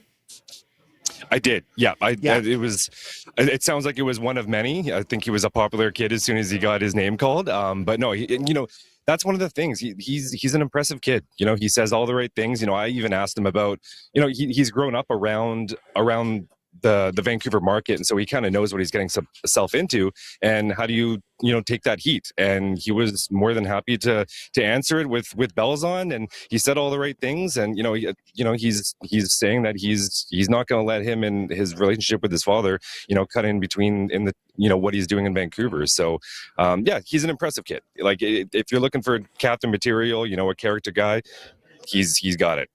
Is the Canucks pick of Malhotra redeemed in the short term at the very least by the fact that Carls and Reed don't go until 6 and 7? I couldn't believe it, to be honest. I had a bit of a feeling, because as soon as we heard that Vancouver was on the clock, I'm obviously in the draft floor, and all of a sudden I look to the left of me and I see Chase Reed walking by me, going the opposite way. So I look over to who I'm sitting with, and I'm like, okay, I guess we're not getting Chase Reed. He's not getting closer. He's not going any closer. But yeah, to be honest, I was obviously in every draft, there's always something that's going to throw a wrench in it, and Daxon Rudolph going forward was definitely high on my spicy meter, and that just kind of gets guys like Chase Reed to go down. I did not anticipate Chase Reed to go 7, but here we are. Your tweet before 24 was, if the Canucks exit this draft with Adam Noatne, I'm going to be a happy man. So that explains the smile on your face. Great call, Dave. Great call. Hey, how big a steal is it? For me, I think I just think the value is terrific. Like, we're talking Mathis Preston, JP Holbert, who goes right before him. There was a lot of, value on the table. But when you're getting a player like Novotny, you might be leaving a little bit of offensive upside on the table, but what you're gaining in the two-way, just relentless work ethic, plus a goal scorer's shot. I think the value is just incredible. And I mean, you're leaving upside on the table with, a guy like Mathis Preston, who knows, where he goes, but he obviously is one of the more dynamically skilled players in this draft, where Novotny is not so much dynamically skilled, but he has a pro release and a goal scorer's shot. And he mixes that with a relentless work ethic that is probably going to cement him kind of in that Liam Ogren middle 6 kind of territory. He kind of reminds me of Liam Ogren a little bit, if I'm being honest. Right. I was going to ask you for the player profile, but it sounds like we have it. How physical is he, Novotny? Yeah, he's physical. He's a mean body, and no matter what, I feel like he's a player that's going to play NHL games because he's willing. He's a relentless forward checker. He's not the biggest guy, but he's willing to throw his body around and work for all of his pucks. And so I'm hoping there's a little more than a Liam Ogren, but I think that's, he's a solid skater as well. So I just think that profile is pretty similar. If it hits 20-20 guy sort of thing, 20 goals, 20 assists sort of thing, is that a profound success for Novotny? Or do you have even higher expectations? I'd like to think even 30 goals. This guy's release is he's one of the better shooters. He's got a pro release, ready to score goals. So, maybe that's me being a little optimistic, but I definitely see, a 50-point, 60-point winger at least, right? So if it hits, do you think he's the top of the circle power play guy? Dave, do you think the shot is that good that we're looking top of the circles on the power play? Yeah, I think he's got that kind of release. I think he could, we'll see where it goes. I mean, he does play that in Peterborough. Obviously, that's the OHL, so we'll see how it goes. Maybe you want him working down low a little more, but, first glance, I mean, at the end of the day, it's 24th overall. So to get a guy like that, I actually just retweeted a tweet that I had back in whatever month it was. That was, I was kind of hoping that he was a guy that they were going to trade up to get in the teens. So, for them to get him at 24, I'm sitting here pretty happy. I'm going home with something in my bag here. Hey, is this on Novotny or are you moving on? No, moving on to 33. Okay. Before we move on to 33, let me just backtrack to Caleb for a second. Okay. Dave, we are Marco Rossi, Caleb Malhotra, Braden Coots down the middle right now. How do you feel about the Canucks collection of centers? I think it's in good hands. I do wonder where your high-end offense is coming from. I still think there's a lot of work to be done to, be that high pedigree offensive scoring. But I mean, the one nice thing is you're set to go, in the depth. You got a lot of workhorses there. You've got some secondary scoring. Now it's just a matter of, can PD, Elias Pettersson get to that spot, or can they find someone else to do that? I think that's the only thing. So I think it's in good hands, but I still think there's a lot of work to do. Errors and omissions. I forgot a center. He wears number 40. Yeah, well, that's if he is a Vancouver Canuck going forward. You'd be forgiven. Sorry, go ahead. Handful of spots before we turn the page to tomorrow in the second round. And with every passing pick here, Dave, there's going to be a faller at 33 because the last two picks have been Jonas Lagermark-Hohen from the junior Swedish leagues and Gleb Pugachev to the Montreal Canadiens. That's a great pick. Some people really liked him. You like him, huh? He had some late he's a good pick. But consensus-wise, that's pushing down other guys like Preston and others. So, I mean, it's getting more realistic for the Canucks to have somebody on the board at 33 that was supposed to go tonight. Absolutely. Absolutely. And, Mathis Preston was kind of a player that we did wonder if he would kind of push down, maybe not so much to 33, but there was always a chance, but definitely to 24. So man, if you can go Caleb Malhotra, Novotny, and then, a high upside winger winger, I'd say, in Mathis Preston. Although now they do need some defense. So they still got, the guys like Tommy Blau, right shot defenseman. Obviously Xavier Villeneuve. Do you need him on the left side? Who knows? There's even, Nikita Sherbakov. There's some spicy defenders that are still remaining in this draft class. So I think now that, the draft is where it is, I think the Canucks can, rest assured that they're going to get some pretty good value at 33, just as much as they did at 24. Maxim Sokolovsky just won a defenseman from the London Knights. Oh, that was a name I was thinking too. Yeah. This is the 6'8" defenseman. I mean, 6'8", 240 really shouldn't get through the first round. I mean, if he can stand and chew gum, he should have the ability. The last two Kazakhstanis, by the way. Dude, 2 guys from Kazakhstan. That's amazing. Oh, okay. Well, and there's also William Hawkins. Yeah, he's still there, huh? Hawkinson. Yeah, he's still. Yeah, thank you, Hawkinson. Like he's, we've heard, the Matthias Olin reference come out quite a few times. So, nothing wrong with that. Yeah. Okay, Dave, we're going to let you go. We know you're really busy there. You got something coming up on Canucks Army tonight, is that right? I'm sure I will. Yeah, I'm just trying to get to the 24, but we'll get something out for sure before I'm out of here. Excellent. You want to read Dave Hall? You want to hear? Thank you, Dave. Much obliged, thank you, guys. sir. Both Dave and Cam Robinson going out of their way to find quiet nooks and crannies there at the rink in Buffalo to be able to execute. William Hawkinson has a lot of top 30 love, and we're close to getting out of the top 30 here. So William Hawkinson, for some, has top 15 love, Blake. I mean, there were some who didn't draw much of a difference between Malte Gustafsson and William Hawkinson, other than Gustafsson better with the puck. Malloy had him 19. That's the highest one I've seen. Yeah. Maxim Sokolovsky, we gave him too much credit, Blake. He was merely 6'7.25" at the combine. Why does he always lie to get to 6'8"? 240 pounds. So hey, he's shorter than you think. I'm not sure he can play center, but I think he can play power forward against most clubs. That was a trade down, by the way. Montreal traded up to get Gleb. Oh, did they? Vegas is now on the clock. Oh, so Vegas didn't make their pick, they did not, you said. Yeah. But they're alive still here in the 28th slot, so they're on the clock right now. Actually, Vegas is on the clock, so we'll see. Okay. Believe it when I see it, sort of thing. Yeah, exactly. And, of course, Philadelphia with that pick at 27, that was after they dropped down from 21. That was San Jose moving up to take Richmond's Ryan Lynn, the right shot defenseman from the Vancouver Giants, just 3 picks ahead of the Vancouver Canucks. Then Pittsburgh entered the chat, and they also, who did they take again? Pittsburgh with Liam Ruck. Yes, they also took a British Columbia kid in Soyuz's Liam Ruck. Which brings me to each of these next 2 picks. Vegas could trade this away to Pittsburgh to give them the Rucks. Anaheim, who've already got a first-round pick in their back pocket, so they've done that bit of business. And again, they would rather get pieces for the now. Does Anaheim fleece Pittsburgh for this one? Well, you say fleece, you mean just trade. Yeah, but maybe for a roster player that helps them currently. We'll see. Is Pittsburgh not trying to win in what's left of Crosby and Malkin? I know the talk last year was that Pittsburgh was, they're so terrible. They're a pure rebuild team. And then they were great. Sidney and company said, well, we'll have a thing or two to say about that. So, yeah. And look, the other thing that at this stage, we're on pick, 28? Mm-hmm. At this stage, if the Canucks want to move up from 33, Blake, it's not costing you that other second-round pick. At most, it's costing you that third pick. If not, it's costing you a later pick, right?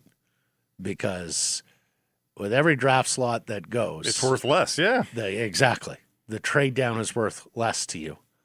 And the closer the trade up becomes, and with every slot now, it's an even smaller... dip down the draft board for the trade partner, the prospective trade partner. Yeah. You're taking less and less currency because you're sitting there going, okay, well, we don't draw a distinction between 29 and 33. We got like 7 players that we'd be happy with at this stage of the game. So let's just pick up whatever nominal fee we can. The Canucks have pick 78 in the 3rd round. They have pick 97, the first pick in the 4th round. They have pick 129 in the 5th round. And then they get into all their 6-rounders, 161, 176, 184. No picks in the 7th round. And, of course, a couple of those 6th-round picks were acquired at this past trade deadline. David Kampf returned a 6th-round pick, Blake, you may recall. The Vegas Golden Knights have not chosen in the 1st and 2nd rounds, both of them, in a single draft year since 2021. Oh, my. It has been 5 years, 3 straight years, where the Vegas Golden Knights' entire draft class has been 4 picks. Right. And 5 of those picks, Right. 5 of those 12 picks are in the 6th and 7th round. So if they make this pick right now, they are not going to make this pick. No, they're trading again. This is unbelievable. You go, Kelly McCrimmon. This is where I was going. I was like, Yeah. I'll believe it when I see it, and there is a trade. So Ryan Johnson is going to talk at the end of the round. Jeff Patterson is going to join us. 1 spot, Anaheim is moving up. Yeah. Who does Anaheim love? Anaheim trades pick, 117 to move up 1 spot. So there you go. That's the price right now. As we were just talking about, the cost of moving up right now, if you're the Canucks from 33, if you really like a guy, and then we added that extra 1st-round pick that everyone was talking about. We came out of this draft with the 3 first-round picks. Jeff Patterson going to join us after we are done hearing from Ryan Johnson. A reminder, we are back at this again tomorrow, early, 7:45 a.m. as the Canucks on the clock with the first pick in the 2nd round. Although if they wanted to trade up, maybe we would just go at 8 and get 15 more minutes of sleep. I would appreciate that. As we wait for pick I would appreciate that. 41 in the 2nd round.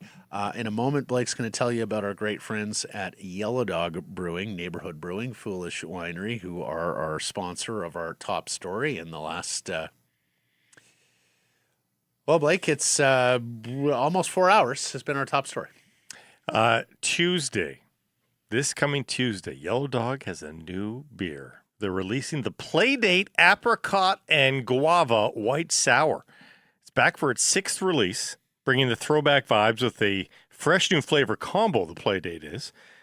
It's juicy, it's bright, just the right amount of trouble, blending smooth apricot sweetness with tropical guava and a crisp, tart finish. I love a sour in the summer.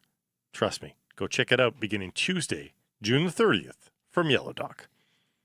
So we have seen the continuation of some significant trades at the draft today, which has really been the story of the NHL offseason. I say that because we saw a trade of Mason McTavish this afternoon, or during the draft, tonight, if you will. Mason McTavish went from the Anaheim Ducks to the St. Louis Blues for 2 first-round picks.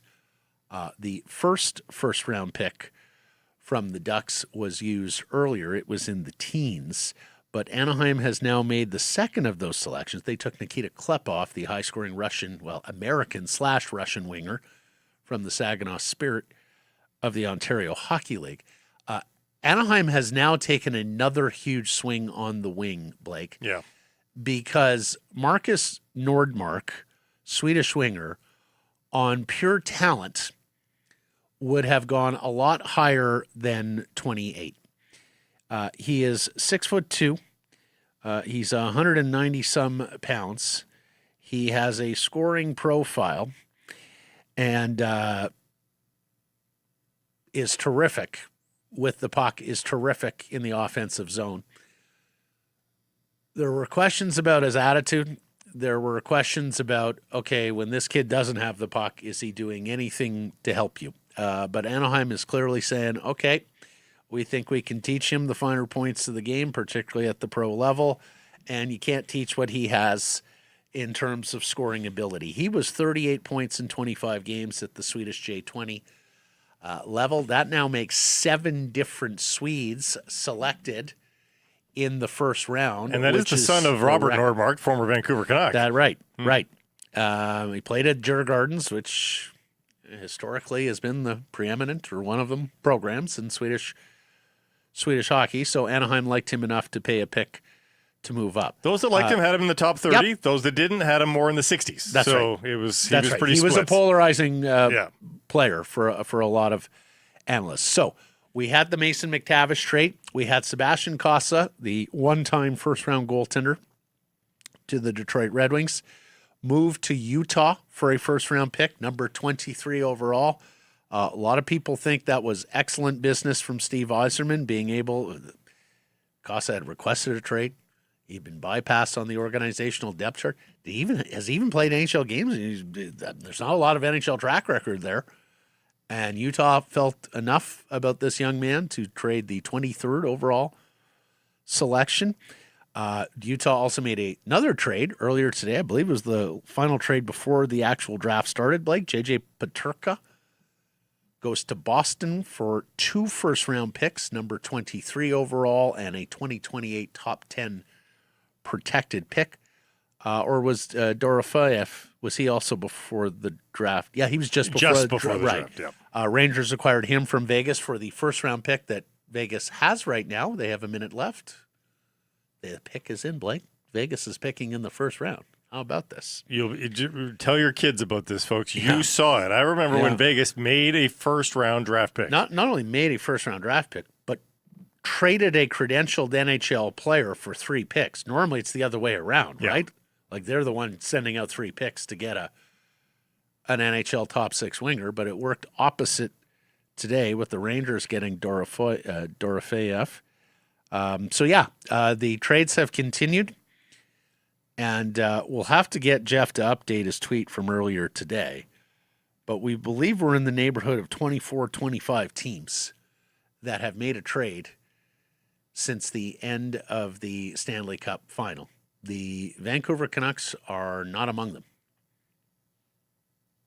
I don't understand it. I mean, if you were holding out hope that Jake DeBrusk or Elias Pettersson. Now, I didn't hold out much hope that Philip Roenick or Brock Besser were going to be traded. I don't see either of those guys waiving trade protection, other than perhaps a select few teams. And in Brock's case, it doesn't sound like Roenick wants to move anywhere right now. But Elias Pettersson, Jake DeBrusk, Marcus Pettersson. If you were holding out hope that any of those would be moved for a first-round pick, well, we're running out of picks. You help Ryan into the Vegas Golden Knights. That's pretty good value at that spot. That's not bad. The big right-shot defenseman. I mean, at some point, Vegas is going to have to develop their own defenseman, right? Yep. They haven't done much of that in their brief existence. In fact, they haven't done much of developing anything of their own anywhere. No, it's just trade. Yeah. 3 picks left in this opening round. Right. 3 picks left before the Canucks open up the second round tomorrow morning.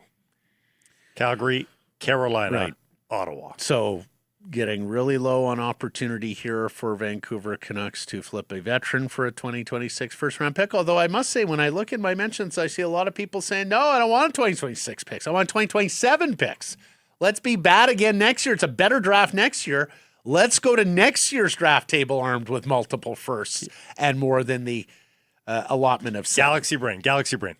You do both. You can do both. Trade your veterans now for those high picks. Trade the veterans that you then sign in the offseason. Flip them for more picks. You can do both. Come on.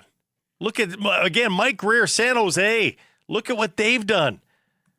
Year after year.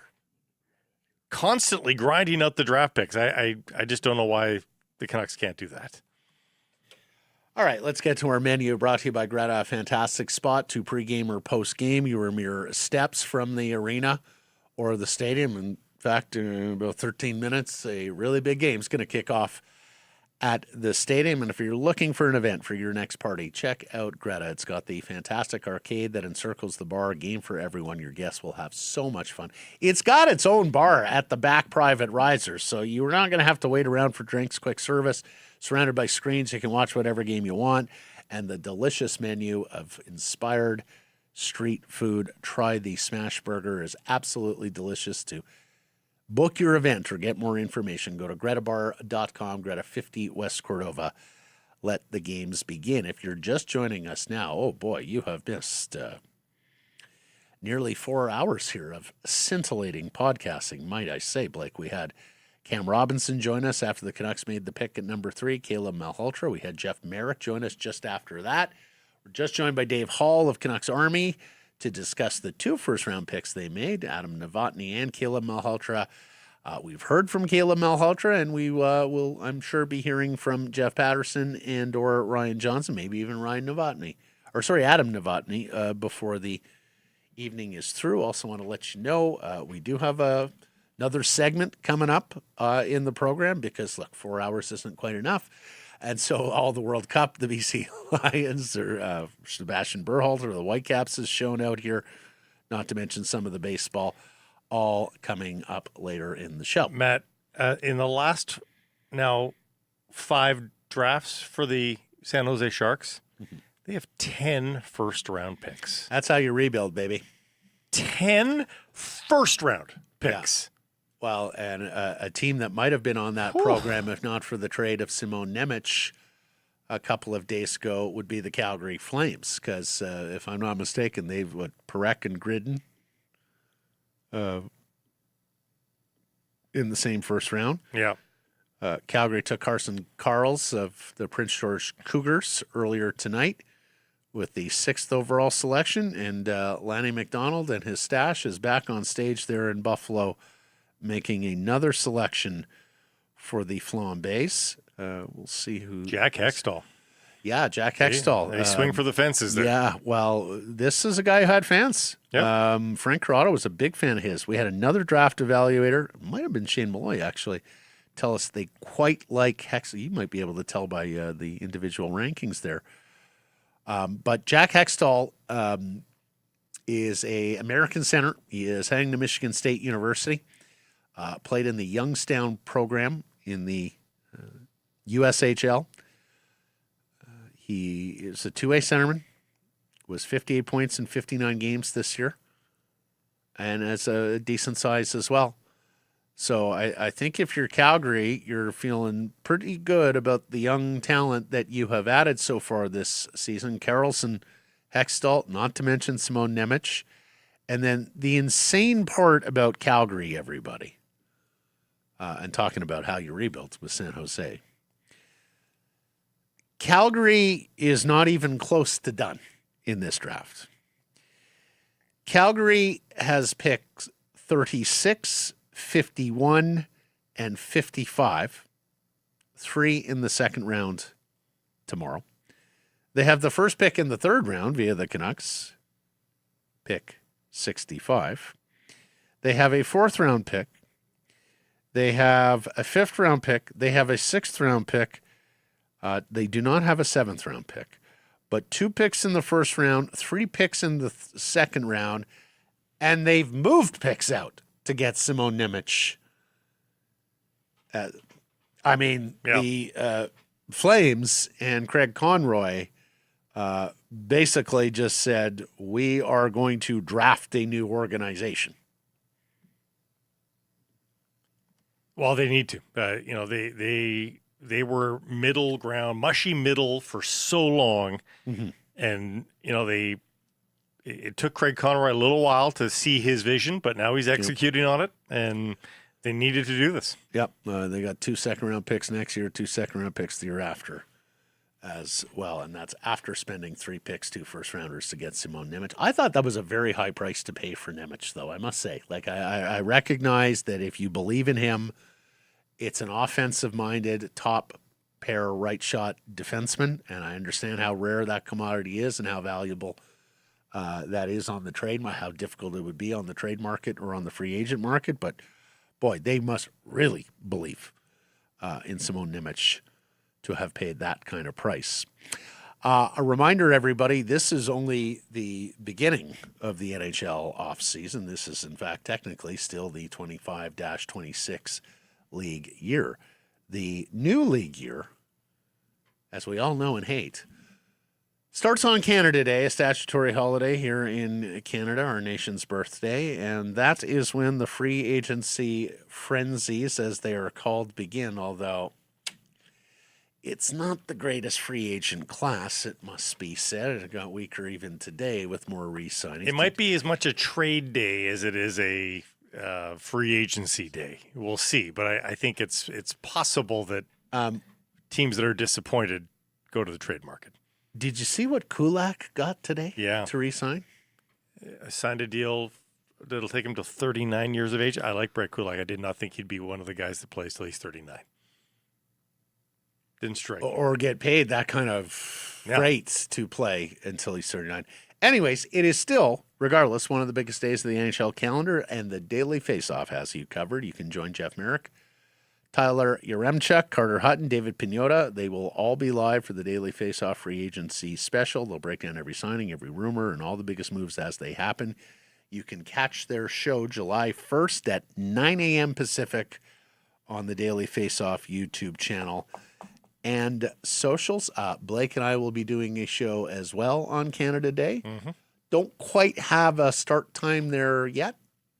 Might go early, might go at the usual 12 noon Pacific time. We also keep in mind Sunday with the World Cup, we might be providing some content. We'll on, see. on I mean, Sunday. needless to say, as big a time this is for the National Hockey League and for the Vancouver Canucks, it only gets bigger so long as they're alive. For the Canadian men's national team at the 2026 World Cup, they play South Africa in the round of 32 on Sunday from SoFi Stadium in Los Angeles. We do talk about that game coming up in the program in our taped final segment. But if they make some history, we'll have some content. Yeah, for you. I mean, look, Canada's never gotten to the knockout stage, so needless to say, they've never gotten a victory at this level. And the other thing, and look, don't want to look too far ahead because Morocco were semifinalists 4 years ago in Qatar and can play with anybody. But it is possible if Canada were to win on Sunday against South Africa, they would play the mighty Orange, the Dutch, and their legions of fans in Houston, Texas. I'm not sure if you caught, and look, Tunisia is terrible. Yes. Tunisia, I think, was the worst team at this World Cup. Yeah. God bless Curacao and Cape Verde. They punched above their weight class. They were tremendous. Cape Verde's through. Yeah. Tunisia was appallingly bad. I mean, there were guys out there who I'm not sure would make it to, like you could go to Burnaby on a Saturday and see guys who made the Tunisian national team. But the Dutch were tremendous yesterday. I mean, especially early on. They're starting to get with not. I mean, they had something to play for because they allowed Japan to tie them in the first game, so they were playing something with Japan-Sweden going on concurrently. But they took care of business early. I mean, they showed who bossed. They showed who had the class and the quality. And that game was. I know Tunisia wound up scoring, but look, there was clearly a better side yesterday, and their fans are spectacular, Blake. Absolutely spectacular. I mean, as great as the Tartan Army is, as great as the Norwegians are rowing the boat, I mean, the Dutch, World Cup after World Cup, Euro after Euro, bringing an energy and an enthusiasm and a pageantry that is very rarely matched. Blake, we have a trade. Carolina has consummated a trade from the 31st overall pick. Is this Pittsburgh moving up for the other Ruck? Is it your Vancouver Canucks moving up? True, Nashville is moving up. Oh, fuck. I mean, of all Honestly. the chance to end with a bang. Do we there, have to right? stick around for Nashville moving up? Come on. Does that mean Luke Bryan's coming back out? This is Nashville moving up from 42, I presume. 41. Is No, 41? 42. 42, you're right. Yeah. 42 to 31. Yeah, that's what it is. And Carolina does this a lot if they don't perceive that there is much difference in the value of their board late in the first round. And, of course, they're always picking late in the first round. They trade back down in the second round. They pick up additional picks. And more often than not, they turn them into players like Alexander Nikishin and others who become linchpins of the NHL roster. They do an amazing job. Hey, when we unpacked the Stanley Cup final and said, what are the Carolina Hurricanes' lessons? One of them was the middle rounds matter. They have done a tremendous job there, and it looks like they have just picked up more middle round picks. I hate the fact that when you do make a trade, like the clock effectively begins again. Yeah. Come on. If you're making the trade, it means you know who you want. Absolutely know. Submit the damn name. Right. Let's roll. Well, and how about this? Nashville plays a very high price. Now, they were coming up from distance. It should be said 42 to 31 is not an insignificant jump. It's 11 places. But they give up an additional second-round pick, 57 overall, to do so. That is absolutely an Eric Tulsky trade. Yeah, it's that very is right Carolina-y. up Tulsky's alley. And I would bet that Tulsky and his amateur scouts are sitting there right now saying, the guys we get at 52 and 57 were guys we're considering at 31. It's emboldened because they won the cup too. They if they fall short again this year, they might feel like they need to, trade for something in the present now or stick to their guns and look for the highest guy possible. But they've won the cup. Everything's house money now. They stay with their system. They know it works, and they just keep on keeping on. Yeah, and the pick is in. The pick is in for Nashville. Okay, you love this player. You moved 2 second-round picks to get up and get him. I guess they moved 1 second-round pick and then an additional. Yeah. Yeah, it's Thomas Blyle, yeah. Defensive history for Nashville. They love building a good defensive base, so that makes a lot of sense for them. And we are beyond, of course, the David Poyle, Barry Trotz years but in the tradition Nashville, continues. who were the, I mean, the thing about Nashville we used to say is they draft defensemen and they draft defensemen, and just when you think they're done drafting defensemen, they draft more defensemen.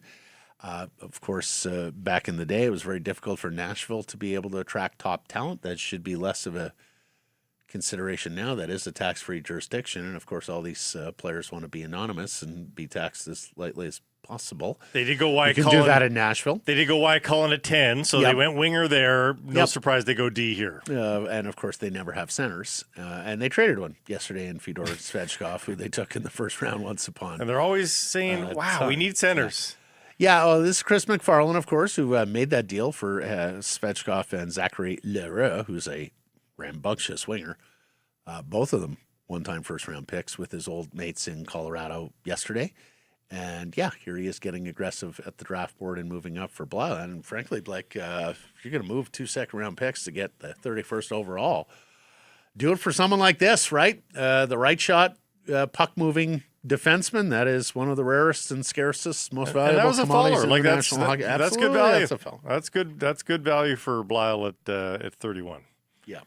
Down to Ottawa at 32, and anybody left with faller status? Not that I can really see, Matt. That was probably the last guy that you could argue had faller status. I think everybody is back. I think we're back on par, if you will.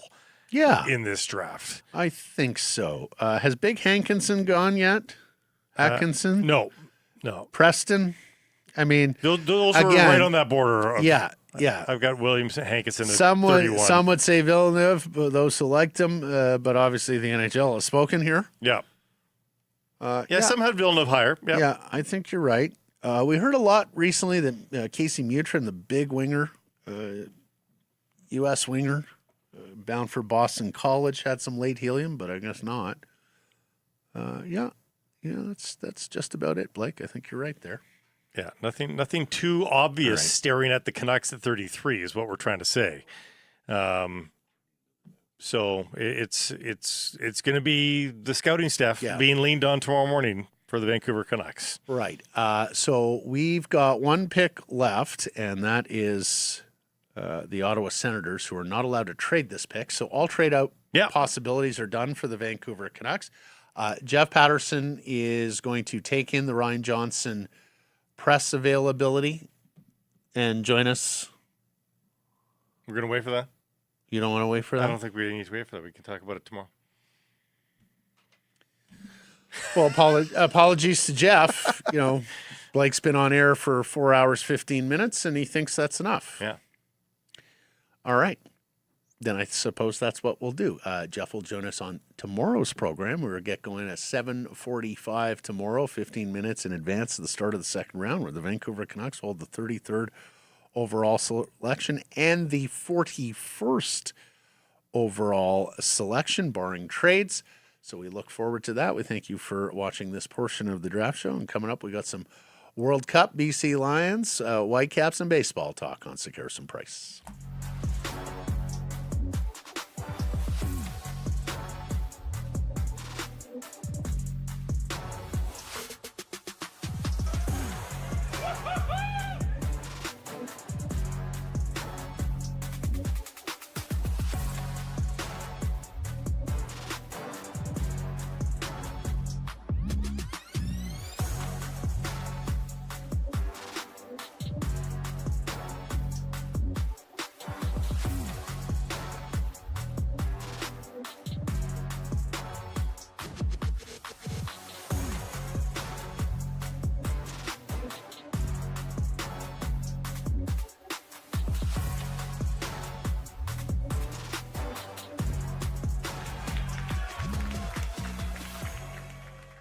Sekeres and Price from the historic Wall Center, the Nation Network studio built by Arbor Lee. Big game downtown. Make Sheraton Vancouver Wall Center your home base for game night and beyond. Walk to the action. Sleep like a champ. Plan your stay at wallcenter.com. Well, officially a sellout tomorrow at the Apple Bowl, an expanded Apple Bowl in Kelowna. Look at that. Beautiful British Columbia. Backdrop. The BC Lions and the Calgary Stampeders. There is no public parking on site, everybody. The Lions are telling attendees, leave yourself plenty of time to get to the Apple Bowl. Needless to say, we're not accustomed to crowds of that size in Kelowna. I guess it's good news that Keon Hatcher and Justin McInnes are good to go. We'll see how effective they can be, both nursing ailments. Javon Cotoy, Stanley Berryhill, Seb McGee, the three receivers are all down and long-term injured. Kirby Yates did not make it at left guard, so former Alouette and Argonaut Joshua Donovan is going to get the start there. BC seeking its first win of the season. This is technically their first home game. The Stampeders are also 0-2. Well, World Cup, and forgive me for a second, Blake, to catch up. An unbelievable turn of luck for the Canadians that it is South Africa and not Korea in Los Angeles. I mean, to play Korea in Los Angeles, I'm not sure there would be a distinction if you played Korea in Seoul with the huge Korean community in that city who would have surely turned out for this match. Tickets are actually, by World Cup standards, reasonably affordable. Now, the flights to LA are booking up from all Canadian cities. Inflated big time. And look, it was probably the weakest group of the lot. And as Gareth Wheeler points out, to make the round of 16 with a draw against 62nd ranked Bosnia, beating 61st ranked Qatar, who were down to 9 men, and then getting 54th ranked South Africa, the round of 32. I mean, as pathways go, this is just about as good as you could expect for a Canadian team that didn't win its group, right? And look, Canada would face the Netherlands, likely, who are up against Morocco, but Morocco's a very good side, and Houston in the round of 16. But you look at other places around the bracket, like for the round of 32, like Brazil, Japan. The Japanese have looked outstanding. You got Cote d'Ivoire, Norway. You got Netherlands, Morocco. Like, there are some much tougher matchups. So Switzerland is right now scheduled against Algeria. That's not set in stone. No. Could be Austria as well. Would you rather be at home versus Austria or in LA versus South Africa. Honestly, in terms of winnability, yeah. I mean, it's the LA route. Like, again, if it was Korea or if it was a team that was going to fill up SoFi with their own fans, then I might be a little more daunted, but I'm not sure that's the case with the South Now, this has been the big talking point is, should there have been a mechanism where the draw doesn't change, but that automatically those two matches would flip, and that because Canada's hosting, you bring South Africa to Vancouver, and that the other game goes to LA. Everybody's saying that would have been so easy. And are you the host or are you the host? Because the U.S. does not have to leave the confines. Let me step in, though. You're the host that didn't win its group. And yes, the city would be a whole lot more fun if Canada was still here. But I'm not necessarily for rewarding runners up with home games, right? You had a chance to earn it. Every other host in it. Every other host in the history of the World Cup has not had to win its group to stay at home. Right, but we're going to 3 nations hosting World Cups, this one and the next one. The mechanism's there. You can still do it. Would I have liked it? Yes. Do I think it would? Do I think it constitutes fairness and competitive integrity? No, I don't. You had a chance. But the U.S. doesn't matter. They are also co-hosts, and it doesn't matter. They can finish 3rd in their group, and they would still stay in the United States. Yeah. If there were commercial considerations, like if you're worried about not selling out the game, I get it. But I think you're going to sell out the game. Yeah. Let's bring this up from Mike Martinago, our buddy. I have to say, BC Place was superb today, meaning Wednesday. Super organized, smooth as hell. Lines move quickly. Wasn't a messy versus the Whitecap match where you're missing 25 minutes. FIFA gets it. I have to concur, Blake. The FIFA gets it. FIFA. We marched to the match on Wednesday, myself and a few friends. Given the size of the crowd, I was absolutely floored at how quickly it was processed into the stadium. We were worried about the sun beating down, the high noon sun beating down on BC Place. This was the only noon match. Blake, the genius is, every single exterior door at BC Place was open, so you had really great air. Now, it was warm in the stadium. Don't get me wrong. It was sticky. But it is summer. You're 50-some thousand people body heat. It's not the widest seats either. But it wasn't as bad as I thought it would be. Lines, Mike is 100% right. Lines moved quickly. Like, it was expertly organized. I will give them that. Now, I do have a gripe, Blake, and I am tired of our coaches saying stupid things at World Cups. And look, thankfully, Jesse Marsh didn't insult another nation like John Herdman did 4 years ago with Croatia. But this whole business of Alphonso Davies as a decoy, and I know you and Jeff talked about it yesterday, so forgive me for hopping in on this. But his notion that, it worked because they spent time preparing for him. Jesse, there are no scoreboards at training. There is a scoreboard at the match. It didn't work. You lost the game. And you tell me, Blake, how he can declare Alphonso Davies available for 2 consecutive matches and then not play him in the second one when you're down a goal and looking for an equalizer. Yeah, I mean, it was a full decoy. Like, he was not ready. He clarified that. So he just lied. Davies asked to play in the game, and he said no. He said, you haven't hit the milestones in training, so we're not going to put you in. Nonsense. It was what it was. He says, this is not friendly. I'm going to take every advantage I can, and if they spent a minute thinking about Alphonso Davies, then it was worth my while. No, it wasn't. Again, you lost the match. So but his point was, it's free to do. There's no consequence to us. I don't like the look. I think you can just not say that, and you still come out with the same result in the match. The biggest problem you keep up the mystery of the decoy by just saying, we'll see how he is tomorrow. Game time decision. But you declared him available twice, and you didn't play him. So to me, you just look foolish, Jesse Marsh, because you have 40 million people going, well, wait a second, where's our best player? Well, and then he has the audacity then to say, but he'll play on Sunday. Well, why on earth would anybody? I would hope so. Why on earth would anybody take that one? Well, fair. It's at face value. Fair. Gotta say, Whitecaps are looking pretty good here. Sebastian Berhalter for Team USA. And if you've been listening to this program, we called this long ago because every time Seb Berhalter gets on the pitch for his national team, he makes something happen, if not is the best player on the pitch or one of them. He gets the start, he scores, he assists. They wind up losing at the death against Turkey yesterday, the U.S. They didn't have anything to play for. They had won their group. But you have to think that Berhalter is a starter going forward here after a performance like that, right? Well, more so, Matt, when MLS reconvenes here in the middle of July, presuming that Berhalter is there and not still playing with the United States, enjoy it.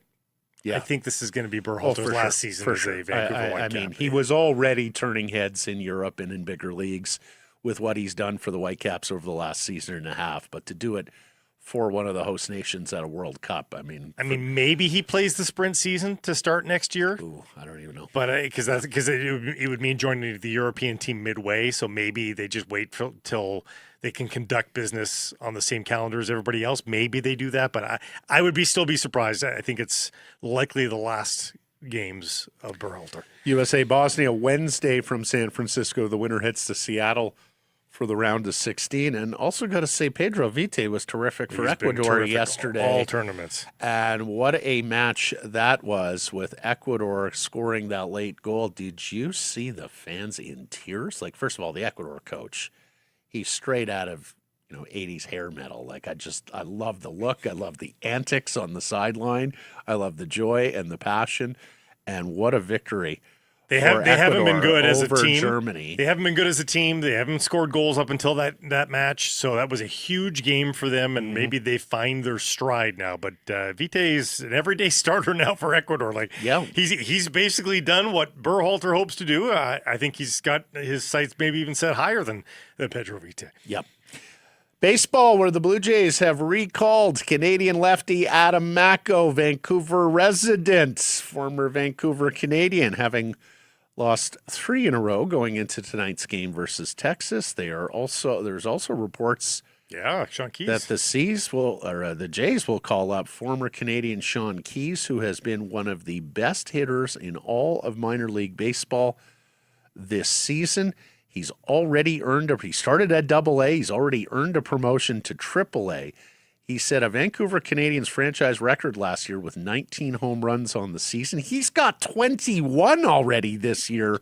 Across all with levels. An OPS over 1,000. Across all levels, he's got 24 home runs in 67 games. He's been extraordinary. Holy cow. And look, we knew him as a third baseman with the C's. He's got one of the best arms in the organization. Like Addison Barger, maybe there's another guy who's got a better throwing arm than Keys.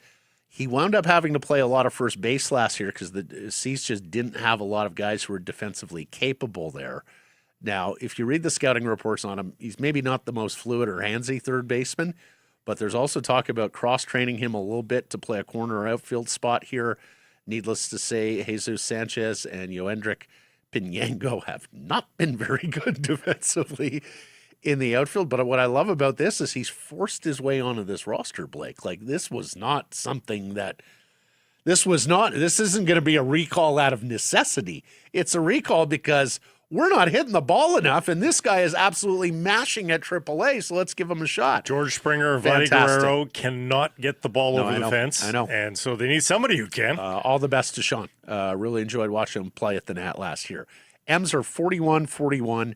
Haven't scored more than 4 runs in a game in 2 weeks. Just when you thought, look at the M's offense, it's going finally. In Cleveland this weekend, home Monday to the Angels.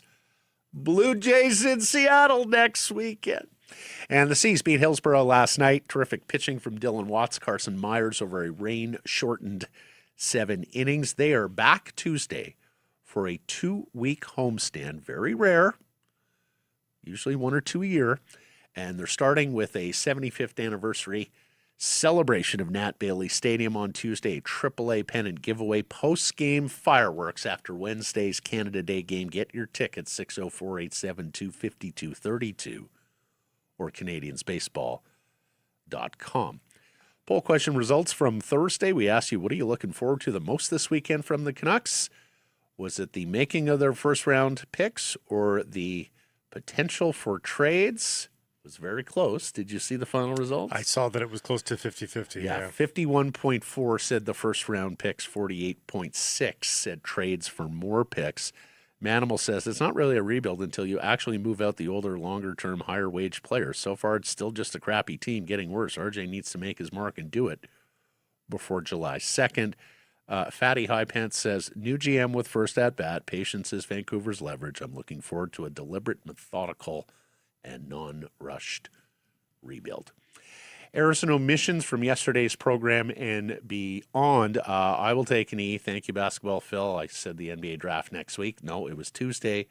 And you had one yesterday? I had originally said that Craig Leopold's name was Ted. That's Ted Leonsis in Washington. Yes. I think I had on my mind the Ted Lee. Yes. This was on Craig the Quinn Leopold, Hughes yes. story. Owner said, we're re-signing him. Yeah. Okay. Thanks for joining us, everybody. Appreciate spending some time and connecting with the program. Please do subscribe to all our assorted channels, YouTube, and wherever you get your podcasts. Follow on social, X, Insta, Facebook, TikTok, YouTube, Blue Sky. Live weekdays at noon Pacific time, but we will have a special Saturday NHL Draft Edition starting bright and early at 7:45. Of course, the proceedings start at 8. The Canucks make the first pick of the second round, or at least that's how it's scheduled. Also pick 41. And, of course, they're up again in the third round with the Columbus selection. So please join us for that. And, of course, please do support the community sponsors you hear us telling you about. Keep it local.